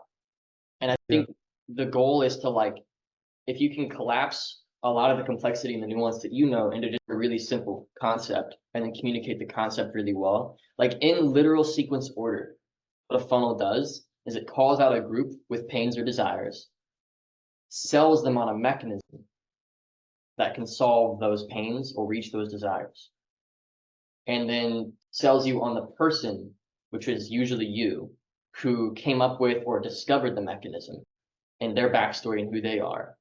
And then after all of that, you sell them on the program. So it's the pains and desires of a group, justify a mechanism. So if you look at so you guys all have the Google Doc for KCCA funnel, right? And by the way, we should all have docs for all of our funnels and all the stuff that you do. Like you should totally put together what we have and we could all look at it. It'd be great. We should all do that. But if you look at it, and I bet if you look at any successful sales process that anybody in this mastermind is going to make, it's going to follow a sequence, something like that. right? So our ad is literally, hey, if you're a Christian man, you know, and you make good money, but you don't have a lot of free time, come check out this training video. And I show you this thing that I figured out, right? In the training video, justify the mechanism, sell it well. That's the first 7 minutes of the video. Then there's like 3 minutes on me and who I am. And then the rest is getting to book a call. Thank you page after they book a call is going in depth on the program, how it works. And then the call is really like selling and getting the final deal done. So that's in order. Doesn't matter if you're a low ticket funnel, webinar funnel, VSL funnel, even if you're organic marketing, you know what I mean? At the beginning of your content, you should start out by calling out who your content's for and then talk about what you talk about and whatever. You know, that's kind of the process. So Dennis, I like that, dude. It's even more simple than data-driven messaging. Well, a universe easier. And I also put it in the chat. So for example, taking my old headline would be how to hit 1 million in revenue with your software startup using data-driven messaging. Huge promise, vague mechanism. Now, how you can get 3 B2B SaaS customers every week using a case study funnel that takes less than 2 days to launch. Super believable, clear way how to get it to work. Yeah, I like it. And then the reason why somebody would invest is, you know, for speed and certainty, right? Like, because like if the thing that you start to think is, well, if my mechanism is so easy, why don't people just do it themselves? And like the best buyers of coaching programs are speed, certainty. Yeah. Right? Not they can't themselves, not they or and don't know what I don't know. Right. Which is why I make reference to that idea in the VSL video. I'm like, when I talk about me discovering a mentor in the digital marketing space, how I knew I didn't know what I didn't know, right? And that gets my prospects who are watching the video to be like, yeah, I don't know what I don't know either. You know what I mean? Because I'm telling my story and people end up seeing it through my eyes. You know what I mean? And so, yeah, it's huge. Just don't know what you don't know. Speed, certainty, you know. And then, have you guys seen our thank you page for KCC? Spend some time going through it. Have you guys watched our mechanism explainer video? What exactly is content connecting? How does it work? All that. Just watch that. If you haven't, you really should. Because what I do is I justify the mechanism further, like even further than I already have in the VSL. And then I say, hey, here's all the benefits. Here's all the potential downsides too, as well. And it's like, okay, if you join a program, you avoid all those downsides, right? So the trick is just, and Connor, I'm glad you're on here, dude. We're talking about mechanisms. Trick is super simple front-end mechanism. So simple that people could probably figure it out themselves, but why would they? Let's just speed it up, right? And those are the best buyers anyway, the people who value their time. Who wants to go next and describing your mechanism and your thought process behind it? Let's just like hot seat some mechanisms.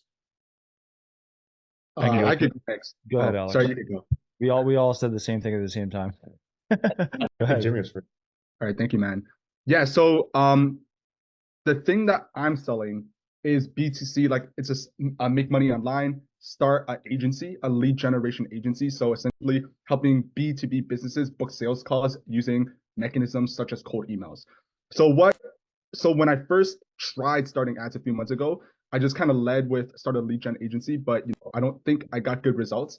So I switched the mechanism itself, and now I call it, in my current ads in my VSL, I call it B2B middleman, which kind of makes sense, right? Because you're like middlemaning between your clients and their own potential clients to book sales calls. So that's kind of what I call it right now. How you can make money online by becoming a B2B middleman. I think it's a pretty simple concept, and I think the main thing that I looked for when I was thinking of mechanism names was to make sure it doesn't really exist online. Like if people search on Google, they're probably not going to find too much about B2B middleman, and more importantly, it doesn't it creates a lot of curiosity, but it doesn't sound like bullshit, kind of, right? So I think that was the main thing that I was looking for when I was trying to build my mechanism, specifically surrounding lead gen agencies. But yeah, I do like B2B middleman, frankly, and I'm giving you big shouts here, Jimmy, is like in this group one of the strongest like mechanisms for the context you're going after. It does create a little curiosity, and maybe that's another rule for good mechanisms, is it creates a little curiosity. Like, wait, what is that? It feels and sounds legit, and then you kind of like you know, justify it after. And yes, Connor, that is actually my dad on the call here. So he's just hanging, listening in. It's a ton of fun having him here. We'll have him do his own call at some point. He's got all kinds of stuff, like OG. But yeah, so Jimmy, B2B middleman, it's got the new component, never heard it before. Believable, because people know what a middleman is. The only thing that my concern is, and my opinion is nowhere near as strong as the market's, right? But my opinion, like, average person doesn't know what B2B means, right? So maybe explaining, hey, B2B stands for business to business. So you're a business to business middleman. Or maybe you can even just call it like a lead middleman or something like that, you know, or a revenue middleman, something like that. Like, people know what leads are, people know what revenue is, you know, but it's really strong. So if you'd explain what B2B middleman is, like 10 seconds or less, would love to hear your explanation and why it's legit and why it's the best way to reach outcome. 100%. Yeah. So in 10 seconds or less, as a B2B middleman, let's say someone on this call is trying to become a B2B middleman. What you're doing is you are helping other businesses book sales calls for their business, hence making more money. So it's a very easy sell, because the idea, right, like the way I explain it to people is, if you think about the biggest problem businesses have is not enough customers, not enough clients, not making money, which is a massive issue, right? So when I explain it like that, I think a lot of people listen to that and they're like, oh yeah, that makes sense. So that's kind of like the 10-second explainer. The way, kind of my reasoning behind it is, it all ties back to that reason as to why I personally believe, or I say why I believe it's one of the best businesses for anyone looking to start and make money online, because it's a very simple concept. There's a ton of demand, right? So not to like shit on other business models, but like, for example, like stuff like drop shipping or SMMA, there's like a ton of people doing it. And as a result, it's very, very competitive. You're selling stuff that people might not want. But as a B2B middleman, businesses always want it, right? Because they always want to make more money, always want more customers. And it's just a very simple skill. People just have to learn how to use cold emails to land a client for themselves and help their own clients by using cold emails, helping their clients land customers as well. So people are just learning one skill, they're doing it themselves, they're able to reference themselves as a case study, and then sell that exact same thing to other businesses and make money as well. Yeah, it's super legit. And like, one filter you can run your mechanism through is, if you can't justify it with a 3-circle Venn diagram, then it's not a good mechanism. Right? Like I know that sounds maybe nuanced, but like, let me pull ours up, like just as an example. So this is our VSL slides for KCCA. You guys have all probably watched the video by now. So I'm like, if you're looking for this outcome without these things that you don't want, then I want to tell you about content connecting. To put it simply, a few major economic forces are merging right now. You've probably seen them yourself, and creating a window of opportunity. You know, 1, 2, 3, boom, opportunity, right? And it's like, if each of these feels real, like millions of brands and organizations, influencers popping up, all of them need marketing needs, and short form content is the most digested form of content online right now. Now artificial intelligence can help create these clips. It's like, boom, opportunity. It's like, oh, that makes sense, right? Like, if you can't explain your mechanism with a 3-circle Venn diagram, then it's not a good mechanism, right?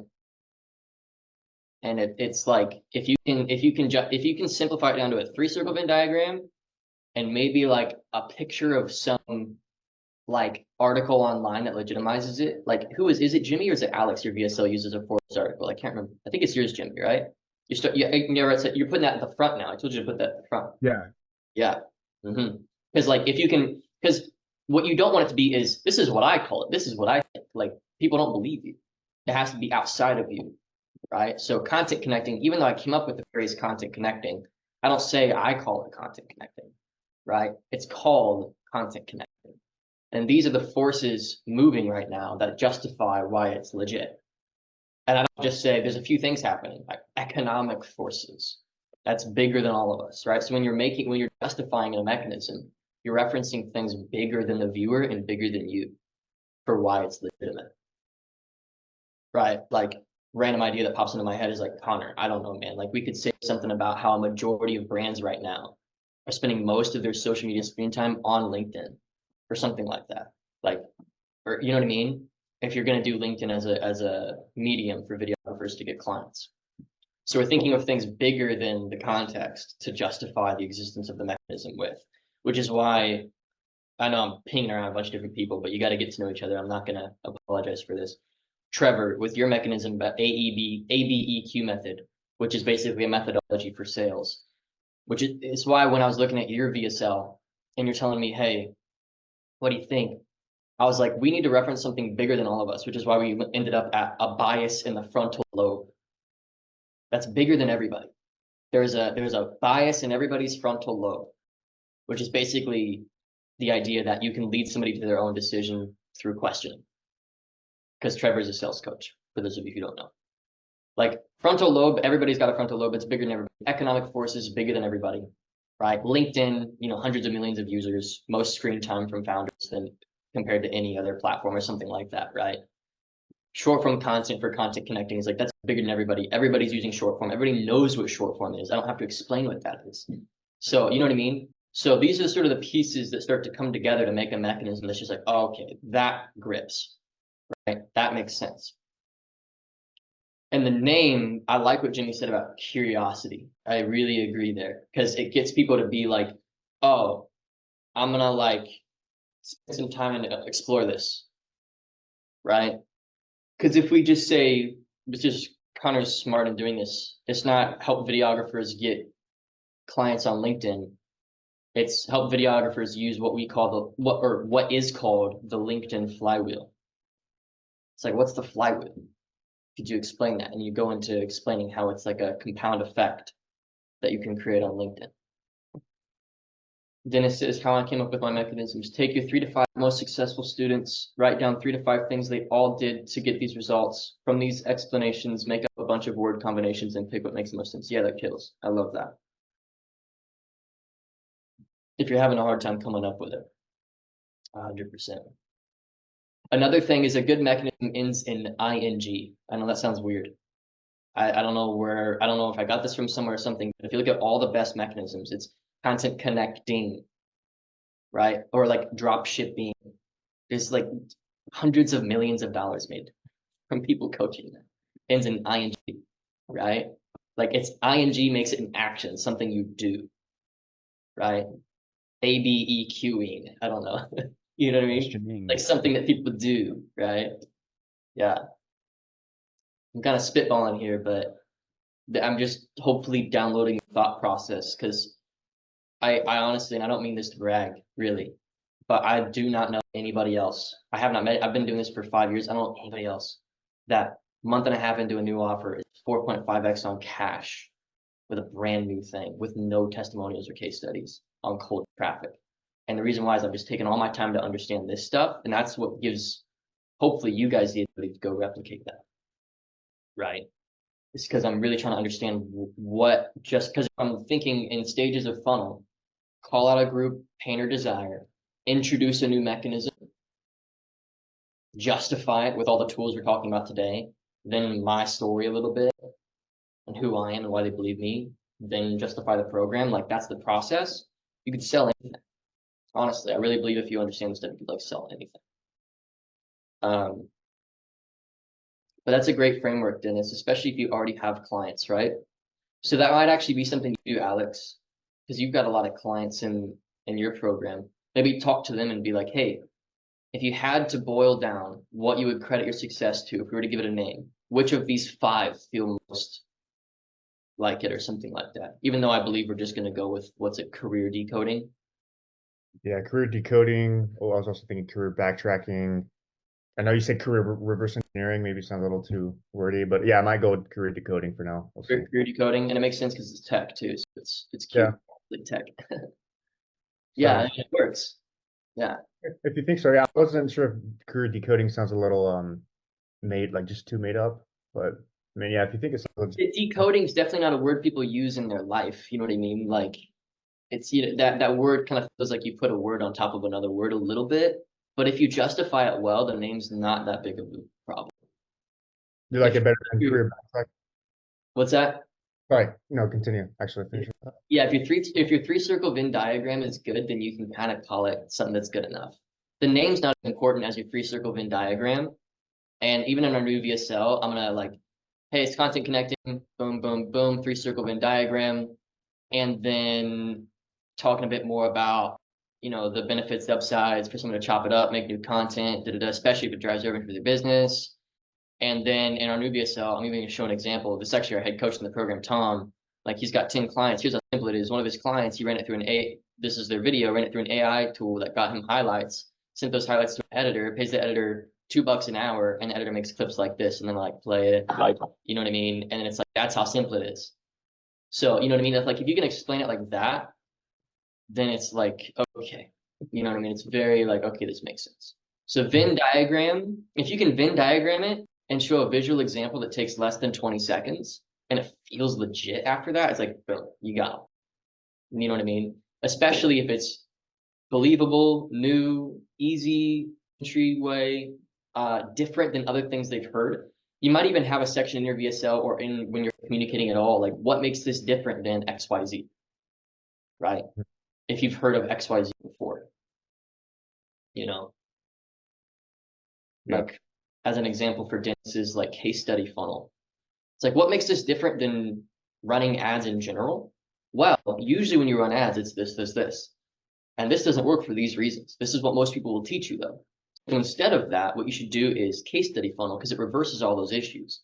And it's different than all these ways that you've learned about ads because XYZ. So that's what makes it better and different if you've already tried ads before and they haven't worked, right? So differentiation, that's something breakthrough advertising talks about, is in advanced markets, the more aware your market is of the options that they possess, the more energy you have to extend in differentiation, right? And this is why with KCCA, I decided to do blue ocean marketing strategy.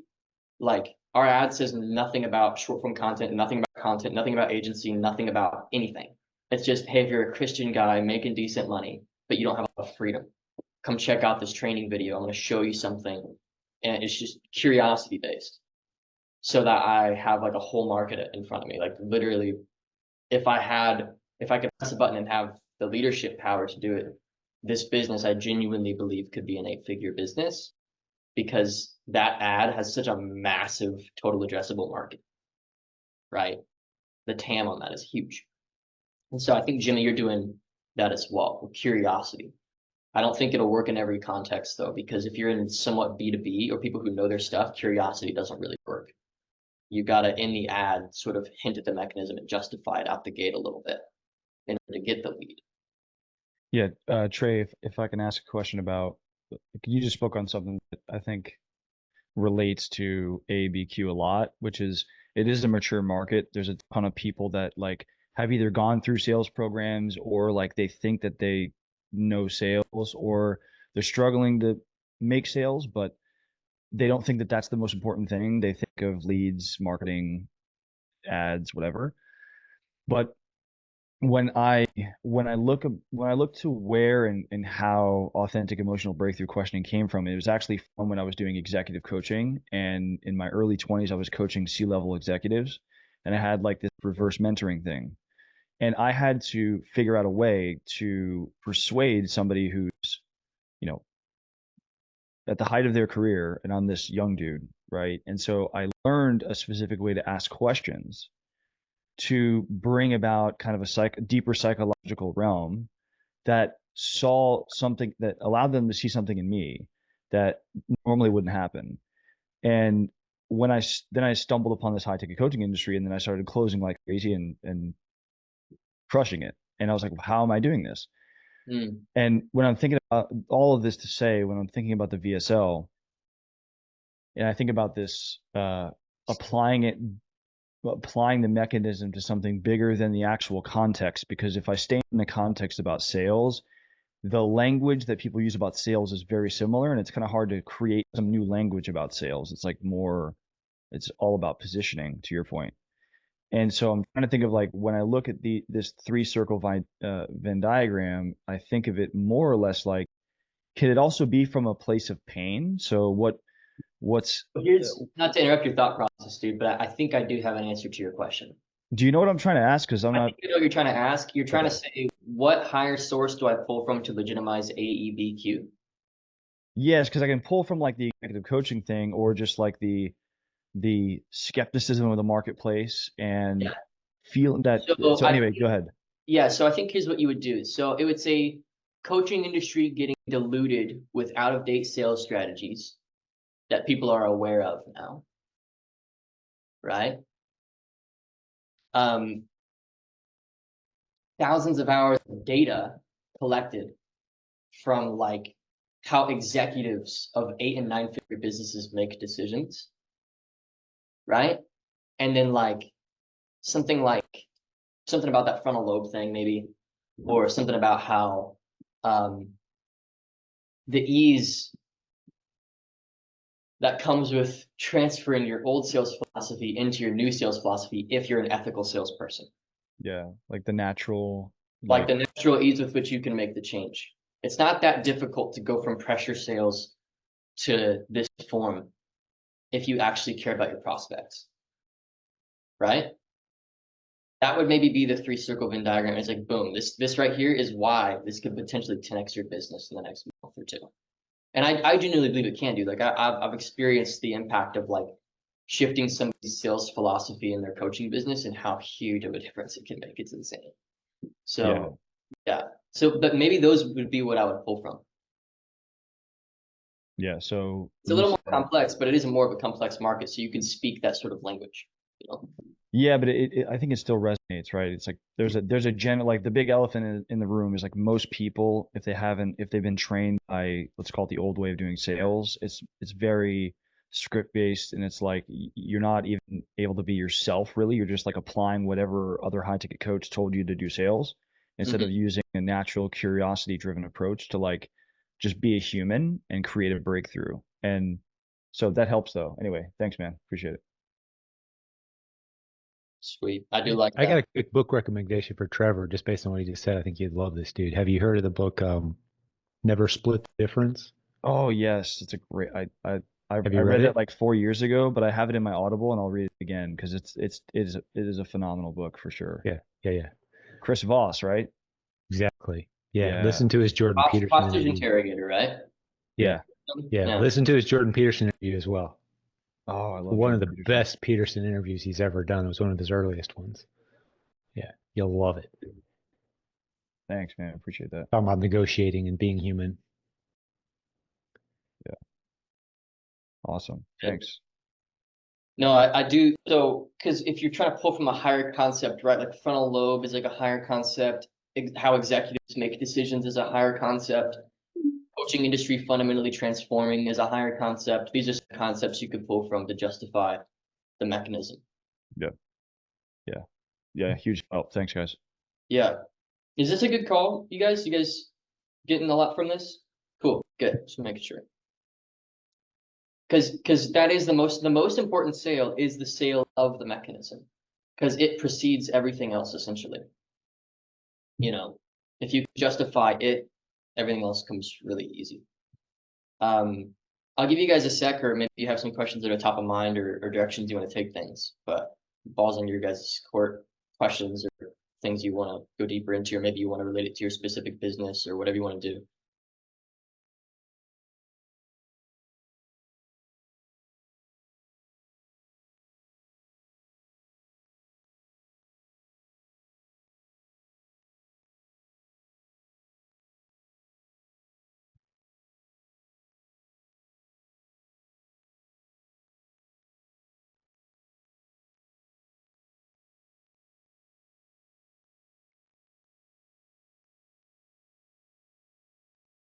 If you guys feel ready, we can also move on to metrics.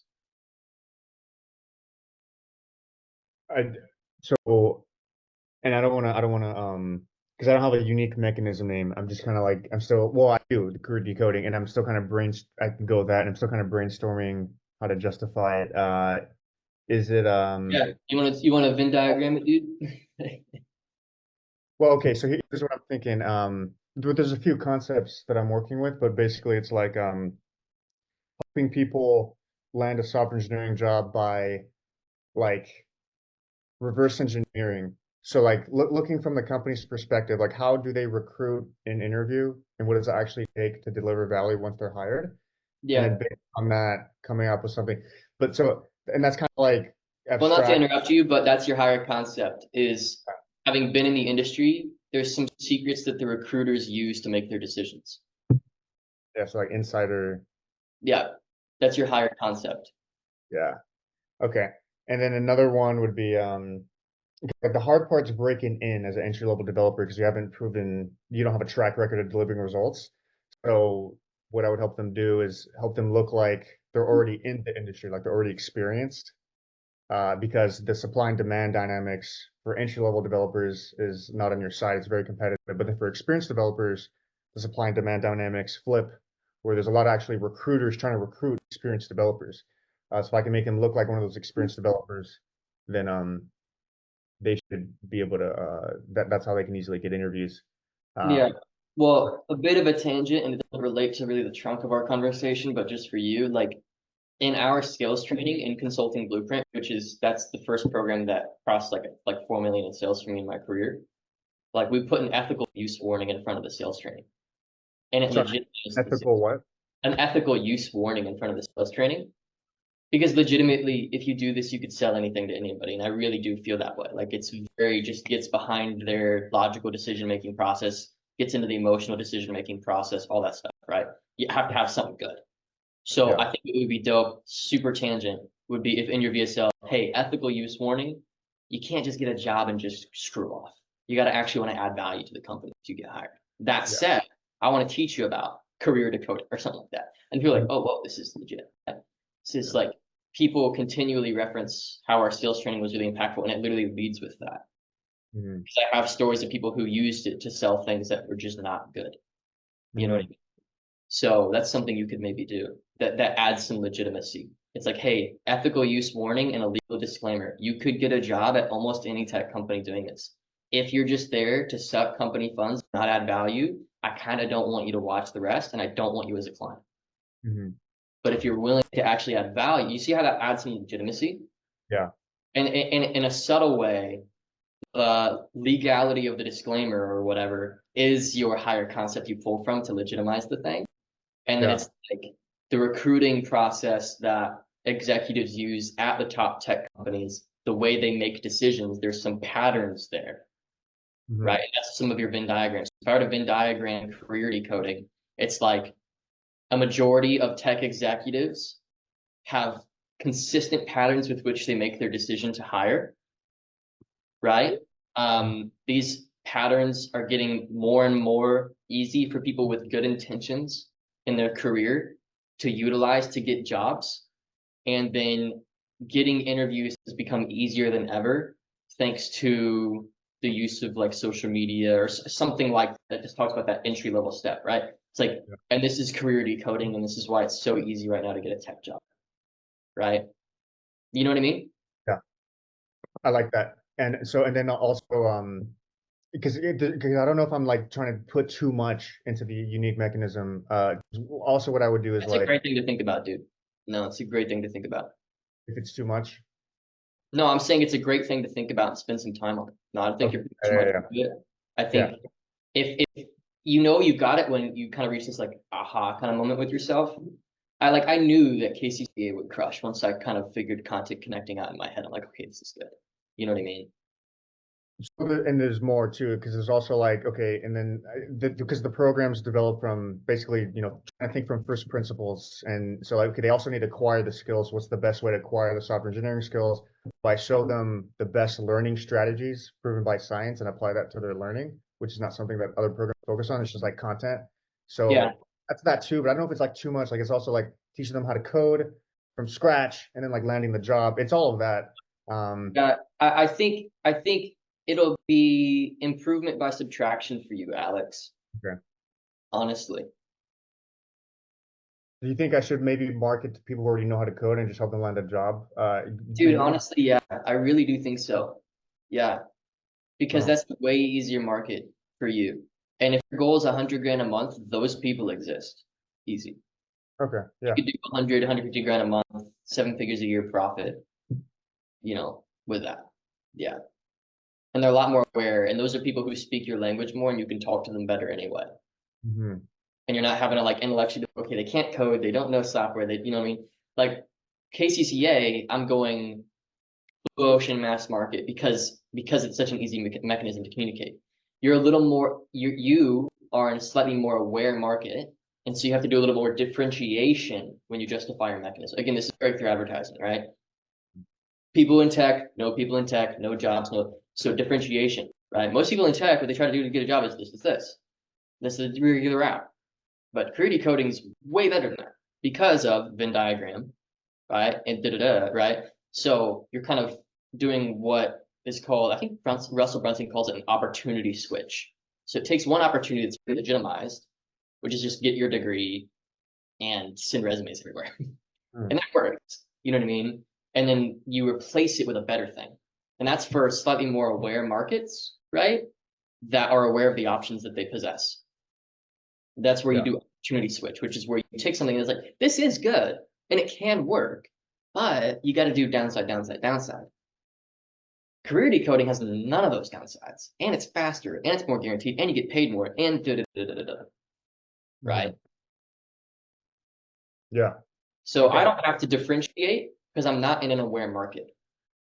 So I don't have to be like, content connecting is better than, lead gen agency or whatever. You know what I mean? Because they're not even aware. They don't even know what I'm talking about. So the only difference between aware and unaware mechanism marketing is aware, like market saturation a little bit. You got to differentiate and have a really good differentiation, a good opportunity switch, right? But they're not aware, then you can just present something new. It doesn't have to be different than anything because they don't even know what their options are. You just got to justify it. I had a question, Trey. So even in relation to the conversation with Alex and I guess helping people transition to become a software engineer, right? Because you mentioned that I think it's a more aware market. Would there be any downsides if it was more like, hey, you could become a software engineer because like you're playing on the legitimacy, right? I think the average person, when they think of software engineers, they're like, these guys make bank. But then you're just explaining it more in the sense of the old way of becoming a software engineer is these issues. The new way will lead you to making more, working less, whatever, right? But still calling it software engineer to play on the legitimacy of the title, right? So it doesn't sound well, like the outcome is becoming a software engineer. The mechanism is career decoding, right? Or something like that, right? So yeah, I agree with you. That is an opportunity switch. The old way of doing it is this. The new way is this, right? So you take what is currently known and you delegitimize it very methodically, right? And I have been marketing mostly to like unaware, like from scratch. I just happen to be VSL that has like a 2x cash. What is that? Is it aware or unaware?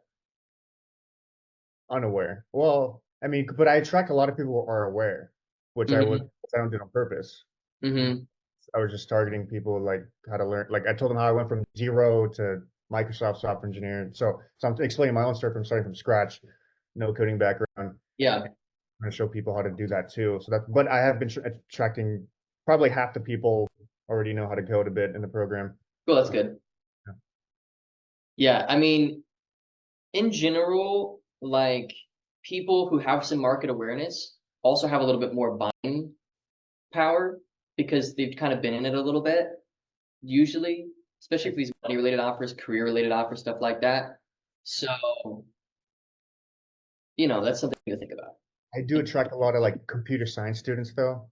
That they know a lot about coding, but they're just college students. So that's an issue as well. But I guess it's something to think about. Well, either way you go, you're gonna make money if you can Venn diagram your mechanism. Yeah. Yeah. Honestly, I think both work for you.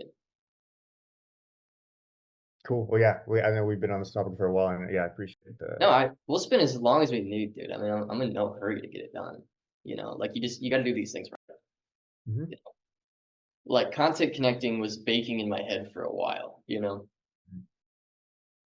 sometimes it kind of has to. But so I like career decoding. Career jockeying is also something that I recommended, and that can be cool, but it doesn't. The name isn't as important as the Venn diagram we just drew up there. Like these are the things. Like the way we said something about tech executives making hiring decisions in almost a patternized way now. Like there's the same things I look for over and over again. Those things are easy to model quickly for somebody with some experience or know-how. And getting interviews has become easier than ever if you know what you're doing. Right? Like that's your vent. And that's career to code. Right. And then and I'll think about it, I'll try and figure out how to combine it, but do you think it's fair to also, because I've been trying to sell to unaware markets, maybe also talking about like learning from scratch as well. If it's just how to plan you can maybe one of your Venn diagrams is it's getting easier and easier to learn how to code if you're doing unaware. Okay, cool. All right, sounds good. Yeah, I like that. Yeah, I'm in no rush to figure this out, Alex. Take as much time as you need. Yeah, no. Legitimately, if it takes like a couple months, it's fine. You know, it's worth it because it's the foundation of everything. You know, it's got to feel really good to you. It's got to communicate well. No need to rush this thing in particular. You know, it's really something that needs to be done the right way. So cool. Yeah, sounds good. Sweet. And getting clear on it for you will make you literally millions of dollars if you do it right. You know what I mean? So no rush. Just know the upside is there. It doesn't matter right now. The upside's there. Get clear on it. Take your time. Do it right. You know, it's kind of how I felt about this. It's like, you know, my other business is kind of slowing down, kind of just plateauing, and I wasn't like that super excited about it. Whatever. I was like, I'm just gonna take my time. Do it right. Figure out the next thing. Do it right. You know. Yeah. Yeah, sounds like a plan. Yeah, thanks for helping. I got clarity now, and I think what I can work on and progress on it. Nice. How much time does everybody else have? Anybody got anything coming up? I do have a dentist appointment at 11. Or so for me, that's in 1 hour. It's like 25-minute drive from here, so that's it for me. Cool. So you're getting out of here in like 20, 30 minutes. Anybody else? Anything coming up? I'm saying like 20, 30. Cool. Dennis, Jimmy? I all day, man, honestly. That's it. Got like all day. 12-hour call. Dennis has got all day. Well, how about we do metrics? And then you guys should get to know my dad a little bit if you have some time. I gotta go in about 5 minutes, buddy. Oh, do you? Oh man, that stinks. I figured since you were talking, you were good to stick around, but that's fine. We'll do another call soon. Let's do metrics for a sec. Jimmy, where do you want to start with that, dude? It was your topic recommendation. Like, yeah, I think well, right now, there's a couple, I wouldn't say issues, right? But so for example, on the Facebook ads, testing different audiences. I think I'm testing 4 audiences at $50 per day each. I have like 5 different ads, mainly the hooks that are different. For example, right, the cost per clicks are like $4 to $5, right? But then like the opt-ins are good, you know, people are still booking calls. Like if I look at metrics, just look at your hires, dude. How about this? Like, not to interrupt you, dude. I hate interrupting, but sometimes it's just better to just like dive in. You know? Yeah. Just look at your hires. Yeah, let me pull that up. Let me just share my screen. By the way, Dad, this is a software Daniel needs to plug into Hyros. Look at this. It pops the metrics on top of your Facebook ad. And I'll show Jimmy mine here in a sec, so you can actually see live 100% accurate data. If you just log into Facebook, how it's doing that day, that month, it updates that black column there. But yeah, Jimmy, let's take a look. Let's go deeper. To start, could you click the Hyros Chrome extension and add some columns here? So you got leads, sales, calls. Go to the left button on the top there. Yep, and then put cost per call. Go to scroll down a bit. Cost per lead, thank you. Do cost per new lead. So leads versus new leads. New leads are they haven't been in your system before. That's helpful. And then ROAS, and just leave ROAS on. And I know you haven't made sales yet, but leave it on. And, cool. So cost per new lead. Let me see that metric real quick, and let me just see. Can you go all time or like a longer time horizon than just yesterday and today? Because yesterday I just don't have like any good data. Okay, cool. So looking at this, cost Cost per lead. Refresh the page. This is Canadian. Yeah, it's CAD. Yeah. So I Okay. think like $10 is like maybe like $7 or $8, 7.5 maybe. It's a USD. great cost per lead, dude. That's our cost per lead for KCCA. Cost per call looks pretty good. Yeah, I'll just click around, dude, and I'll see what I can see. And I'll go over to mine here in a minute, and I'll show you guys what our metrics looks like and talk about some of the decisions I made and stuff too. So let's do this. All right. So I'm gonna look at the ad level as well. I'm gonna select all the ad sets and look at each individual ad here.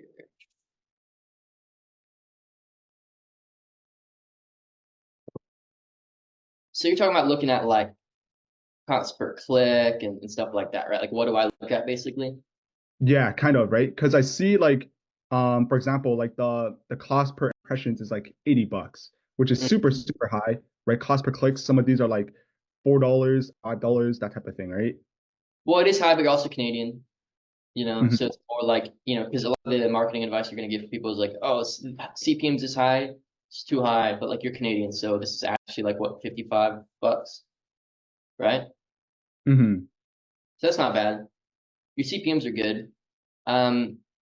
This is a good ad. I really wonder why this one is off, dude. 5 bookings at, what is that, $60 a pop or so if you transfer from Canadian to American or your whatever dollar. Cost per lead is really good too. Why'd this one end up off?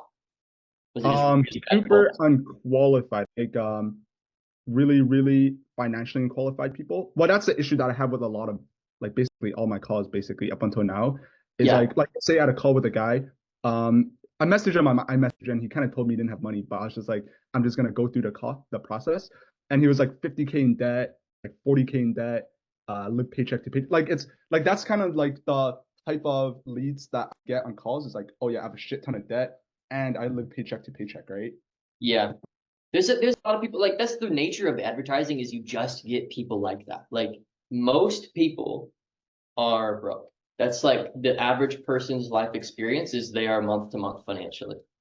So no matter what you do, you're gonna get that. There's a couple solutions. First is when you're running your ads, instead of optimizing for leads, optimize for calls on Facebook. That's a big one because anybody can become a lead. But if in your VSL, you're calling out people who have the finances, who have some wiggle room, who want to start something new, you know what I mean? And you're optimizing for calls, you'll get higher quality ones. But your VSL right now is just like, hey, anybody come and learn. Facebook's gonna be like, okay, anybody. So you got to think about how everything connects, right? Like if your VSL calls out people with a little bit of funds to invest in a good life situation, whatever, and then you make Facebook look for calls, then Facebook will be forced to find people like in a good living situation, whatever, right? The other thing is your ad. So our ad went from, I'll just show you the difference. So when I was starting off, our ad was this. And you'll know it's super, it feels like no barrier of entry here. Like anybody can do it. Let me show you. It's ad 1. Me in the car. And I talk about it as a career opportunity, which I found that language just attracted the wrong person. Hey, if you're a kingdom-minded man, I want to introduce you to a career opportunity that exists right now. Come register for this training video. I'm going to break it down. This opportunity enables you to work from anywhere, travel if you want to. So you guys can watch it. If you just go to my KCCA full funnel, which I linked in Slack, you can watch ad 1 there. Compare it to, I think this is the right updated one. It might not be. Let me check.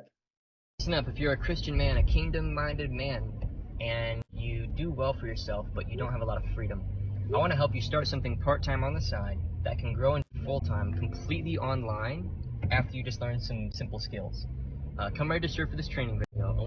So you see the difference? It's just like, it's subtle, but it works. It really does work wonders. So instead of, hey, if you're this super blanket thing that basically anybody can be as long as you're a Christian and a guy, you know what I mean? It's like, hey, if you're a Christian man and you're doing well and you just don't feel like you have any freedom.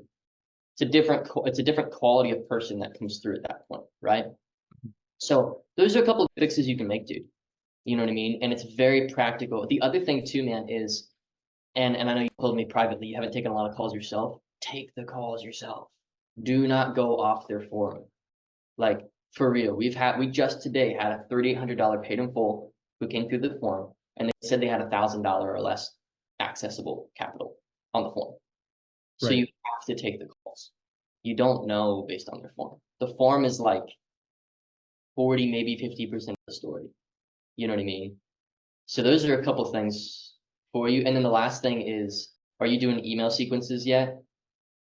I have, so when people opt in, I set up, I think it was like a 20 email long sequence.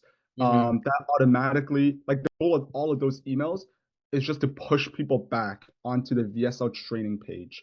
So I have that. They're not done like super well or something, right? But it's like, I think it gets the purpose done, which is just redirecting people, stays in front of them daily. They're daily for like 20 days or something. So I do have that. But yeah.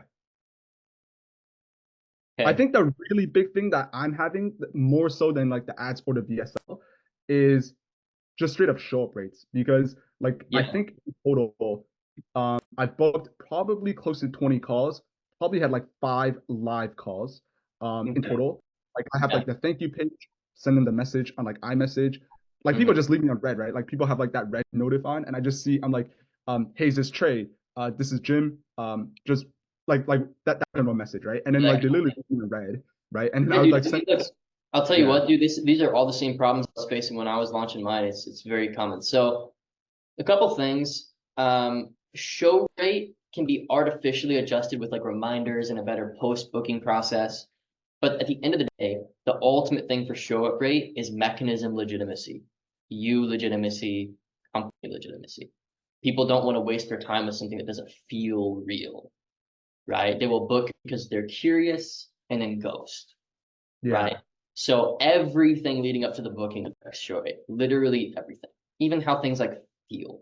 You know what I mean? Like if there's little things you got to do in the funnel to just create almost like a little bit of like a, even the aesthetics of things and little stuff like that. There's a whole feel, right? But if that stuff is nailed, if we can dive more into that, something that really helped was we changed. Are you using OnceHub? What are you using for your bookings? I'm using Go High Level. So the funnels on Go High Level, the calendar directly is on Go High Level. The form itself is embedded into the calendar. And then the email sequences, all of that stuff is still Go High Level. Yeah. So you definitely need to have really simple reminders. And the very first reminder needs to go out immediately. And it needs to say, hey, make sure you came and watched the thank you page. Otherwise, you'll be wasting your time on the call, kind of thing. Just 2 hours. Just a sec here. I'm trying to remember where you find reminders. Here we go. So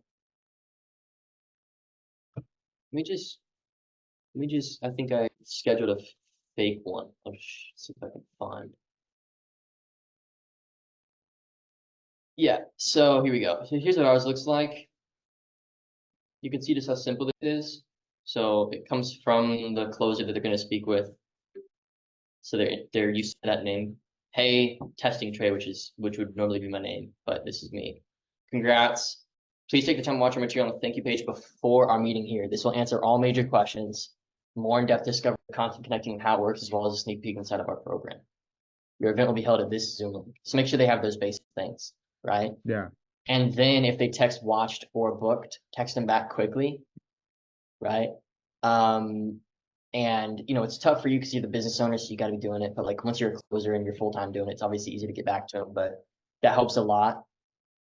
And beyond that, dude, it's just everything else. Like if you've got reminders, if they know where it's at, they know with the Zoom link, watch the thank you page. It just comes down to mechanism legitimacy and the overall feel and the legitimacy of the thing you're talking about, right? And then like the legitimacy of the program, and then how you come across and how you read to people. You know what I mean? Like how you read and your tonality and the way that they feel when they're interacting with your stuff. There's so many things that go into that. But yeah, so those are some stuff. And then also what we do as well is we actually overbook a closer, because it's almost impossible to get above like a 55 or 60% show rate with a video sales letter funnel, frankly. So we actually overbook our closer. So he has 2 spots per hour. And if 2 good forms, he's in charge of rescheduling if there's 2 good forms in that hour, right? So it's his job. But he has 2 spots. We tried 3 spots. It was just too much. So now it's 2 spots per hour. And so he has the ability to have 12 bookings a day on his calendar, right? And if we have a 50% show rate, that ends up being 6 shows that day if he's managing his calendar well and moving people around, right? You know what I mean? So you can, if your cost per call is what it is for you, which is like $70, you can totally do that, right? And the way that you do that, I don't know how you could do it and go high level, but I can show you how to do it in one sub. I'm sure it's just Google away, just 2 spots per hour. Yeah. I think one of the issues that I had is I watched a YouTube video from a guy called Jeremy Haynes, and he always talks about like scaling coaching businesses through called funnels. And he talks about what he calls it something called like the hammer down strategy, where essentially he's trying to shorten the sales cycle by hammering people with content. So obviously for me, I have a really wide YouTube channel with like a shit ton of videos. So right now, so after I watched that video like a month ago, I adjusted all of my emails where now I'm just blasting people with YouTube content.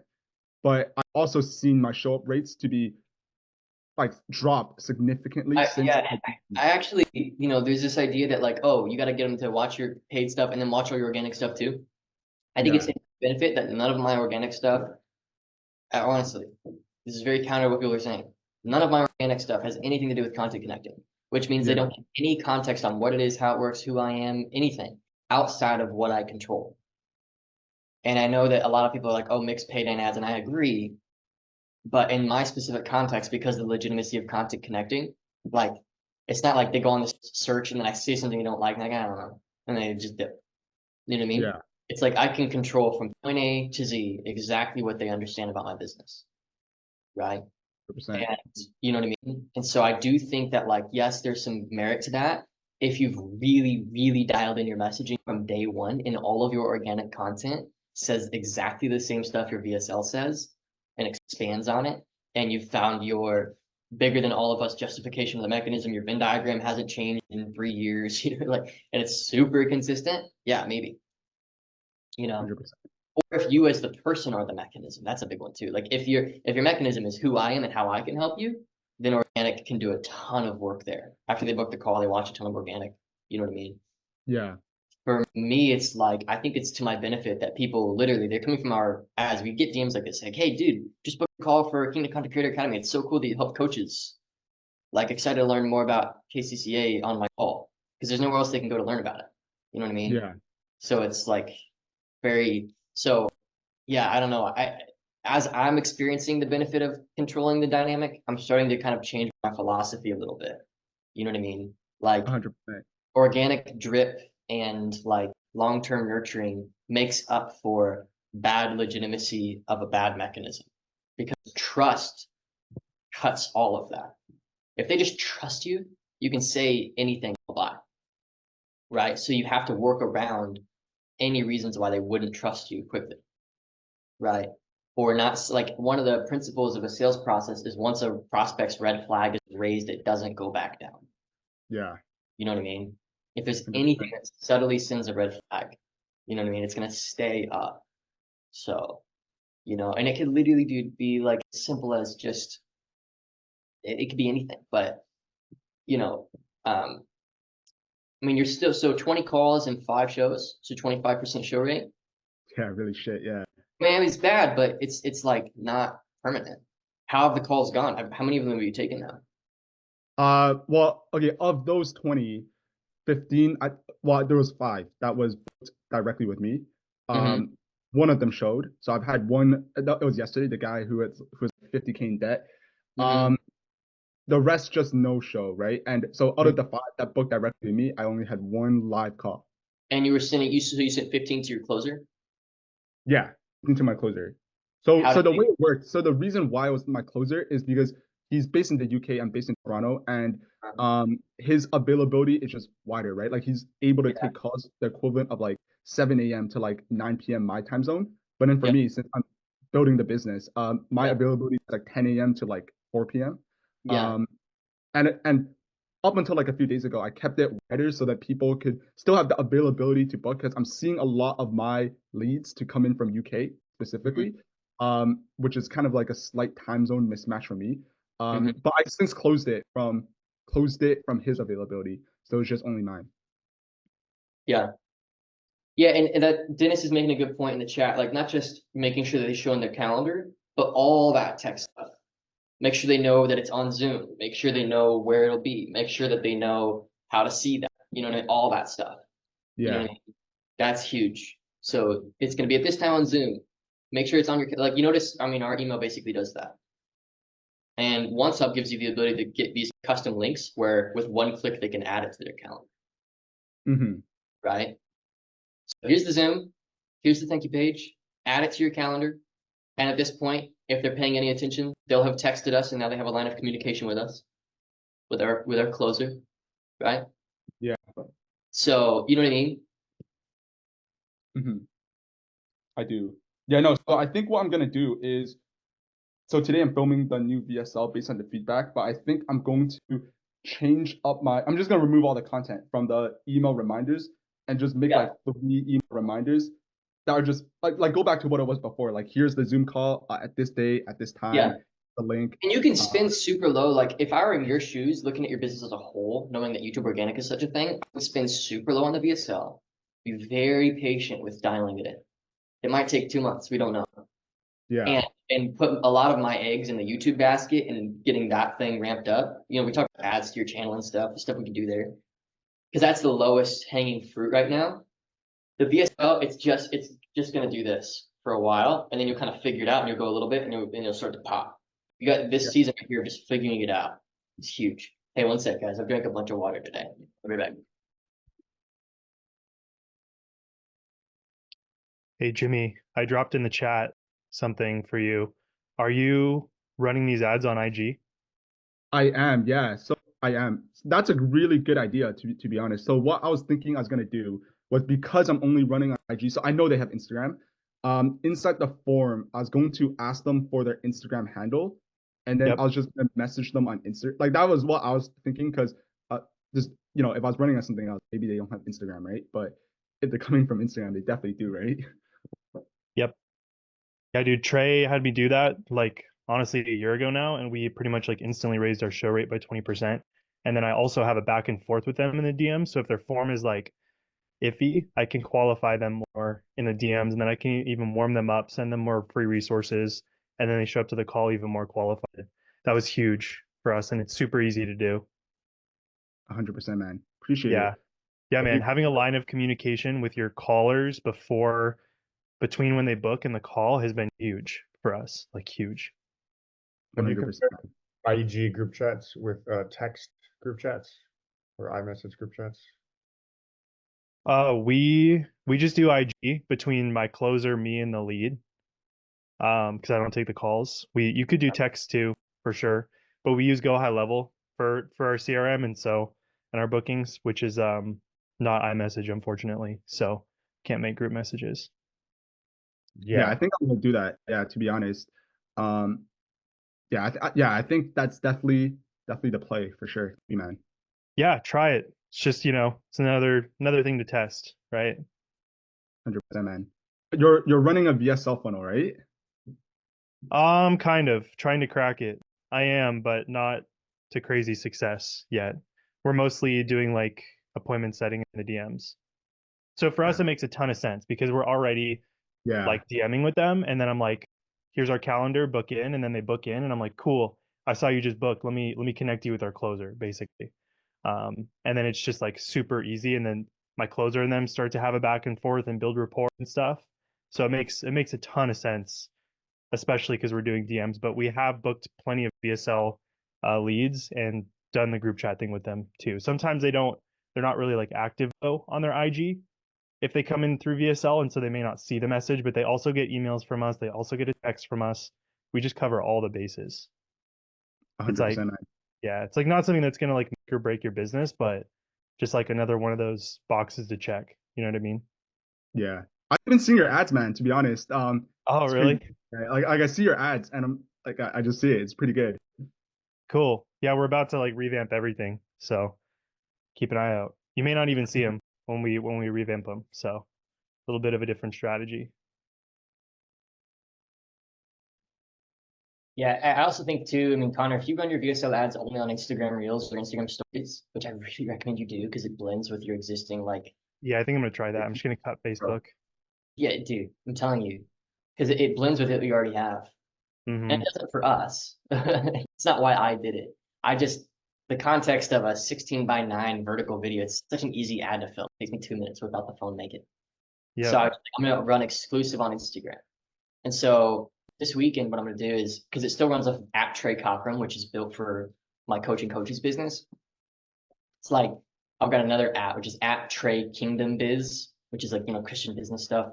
And so it's like I'm also gonna put a setter in, right? Nice. So it's going to be VSL ads that get us leads, get us bookings, get us email bookings, but also you're naturally going to get followers from those ads, even though you're not trying to get them. Like right now, I get like 50, 60 organic followers a day from my VSL ads, right? If I have a setter sending outbound messages to those followers, it's the benefit of the IG growth funnel without the awareness that that's what you're doing. Because kind of everybody knows what that is. You know what I mean? So, you know what I mean? Yeah, I'm stoked to test that. It's huge. I really think it's gonna make a huge difference. Like, it's one of those things that like I haven't tested it, but my gut's like this is good. Yeah. Yeah. So we're gonna have literally a VSL, which standalone without any email marketing yet, is getting us 4.5x on cash, plus email marketing, which will add like another 1 point to that, so 5x, maybe 5.5x, and then we're gonna have a DM setter, and it's just gonna go gangbusters. Yep. Yeah, we're about to plug a setter back into just from like the overflow. Yeah. So people will see the VSL have, especially the way our current VSL is optimized, it's very optimized for them to have follow-up questions, if that makes sense. Like there's just a lot to the strategy and we give them a lot, but there's also still a lot to figure out. And so when they start to implement on their own, they just have so many questions because it's very technical. So a lot of people will reach out with like follow-up questions and stuff, and then it's such an easy set from there. So low-hanging fruit for sure.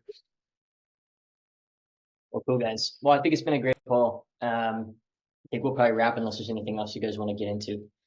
I think just really zeroing in on like one core topic per call, I think is going to make these start to be really valuable. And I'll put the in a probably a school group or something for the Kaizen Mastermind. That's what we're calling this moving forward. You guys know what Kaizen means, right? Yeah. 1% better a day. That's it. Yeah, 100%. That's how you do it. Trey, how has your experience been using WAP as the payment processor? I haven't done it yet. I'm still just using I don't it just feels too MLM-y. Yeah. I haven't done it because I'm just like, there's too many bros promoting this to me. It just strikes me weird. I'm sure maybe it's good, but Yeah, like I see like a lot of gurus that I follow, they're posting screenshots like Ravi Abuvala, Eddie Cumberbatch, like all of these guys. They're like, if you're having issues with Stripe, I have this new new connection, right? Well, it's because I mean they offered to pay me 30 grand a month to promote it, and I said no. Anybody that's offering me that much to promote something without like telling me all the details, I'm like, this is weird. There's something about, I could be super off, man, but my gut's like, I don't know, dude. I don't know. I know what you mean. Like it's kind of like there has to be like a catch here, right? Like if all of these guys are, if everybody's promoting it and everybody's getting paid to promote it, and they offered me, or sorry, it wasn't 30, it was 20 grand, but still 20 grand a month. They're like, we'll pay you 20 grand a month. I'm like, what? For what? And they're like, just to basically use WAP and tell your clients to use WAP. I'm like, if it's a good software, I'll tell them to use it. You know what I mean? Like, just give me a free trial, I'll try it. So I think a lot of these influencers are getting paid, and there's nothing wrong with paid promotions at all. If it's a great product, it's a great product, but it's definitely a bad first impression for me 100%. personally. I'm just kind of skeptical of stuff like that, you know. But it could be super good, dude. I think it's probably super good. Maybe their promotional strategy right now is just particularly striking me as strange. So you're still using Stripe right now then, even for your KCCA? Yeah, Stripe and PayPal and some crypto. Some people like to pay crypto and then some wire. Yeah. 100%. Yeah, especially right now, people like to pay crypto because Bitcoin's gonna be like 100 G's today, more than likely. People love paying crypto right now. We've taken like 2 crypto payments this past week. People are like, I got tons of crypto. I'm like, yeah, I bet you do. That's great. But cool, guys. Good call. So who's any key ideas from today that were helpful? Yeah, I think the mechanism part was super, super helpful to think about ways. I think a lot of it, the positioning of the offer, I think overall, right? And making it sound really, really simple. Anyone can do it, but new and curiosity at the same time. I think for me, a lot of it was the show up stuff. Like, for example, some of the stuff that Connor put in the chat. Like while you were gone, Trey, we were talking about creating a group chat. Since I'm running my ads on Instagram, right? So all these guys do have Instagram. But creating a group chat and messaging them there could potentially help. And the email reminders for sure. Yeah, put it in your form. If you're running ads on Instagram, dude, then that could work. Say, hey, what's your Instagram tag? You know what I mean, on your form, and then message them from your profile or something. And maybe doing the message. I mean, maybe the message me watched would work if they're messaging it to you on your Instagram. The only thing, I'm afraid that it's just too much of an ask. Yeah. Leave the thank you page. Go to Instagram because here's the thing. If they're on Instagram, you know how Instagram opens up that like browser within Instagram if you click in that?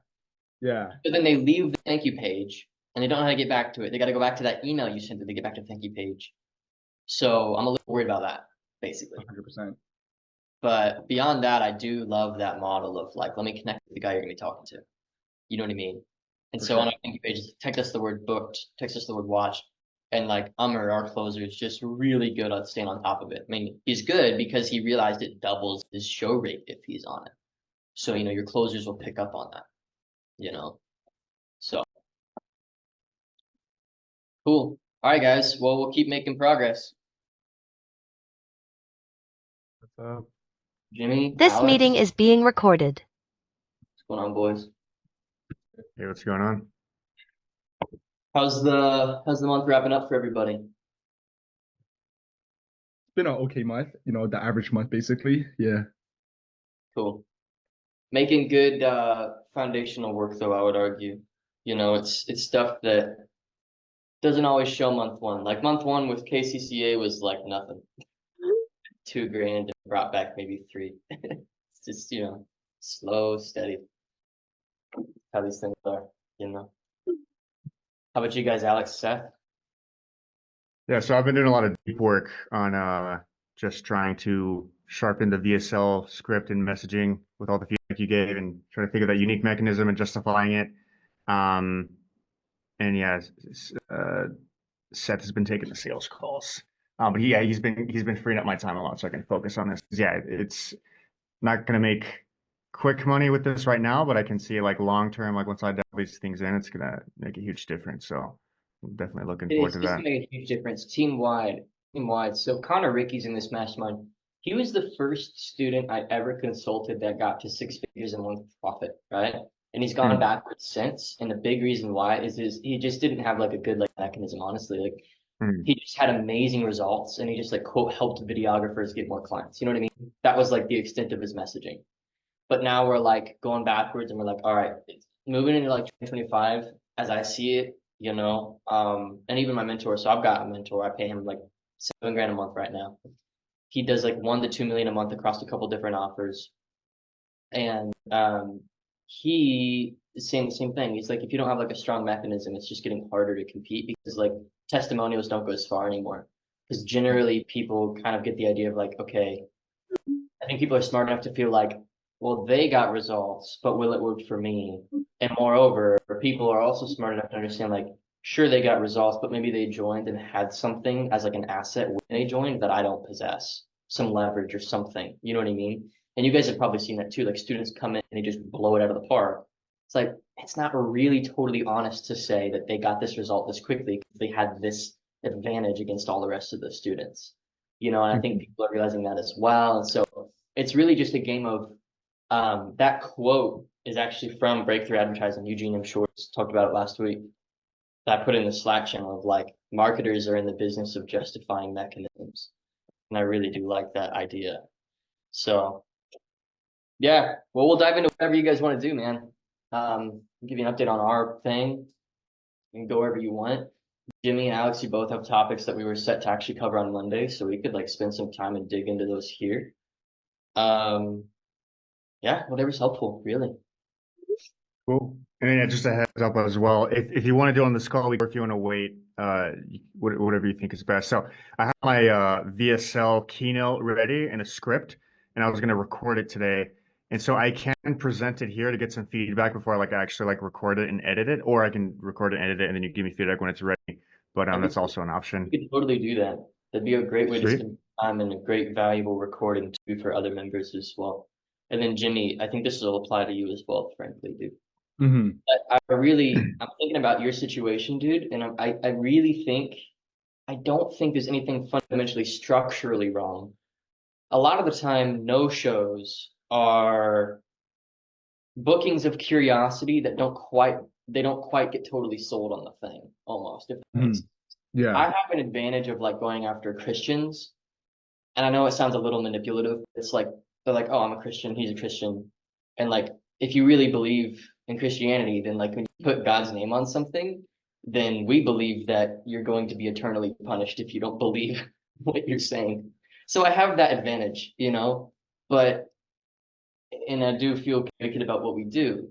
So I think there's maybe a little more work we have to do on the mechanisms of the group and really justifying, you know, the processes we teach and stuff. So that could be a great way to spend some time similar to last week. Mm-hmm. So yeah, let's do that. And then Jimmy, as we go along, think of whatever would be helpful for you, dude. For sure, man. And I also want to do a deeper dive into your Hyros too. Like, I feel like I don't have the full picture of like what's actually going on.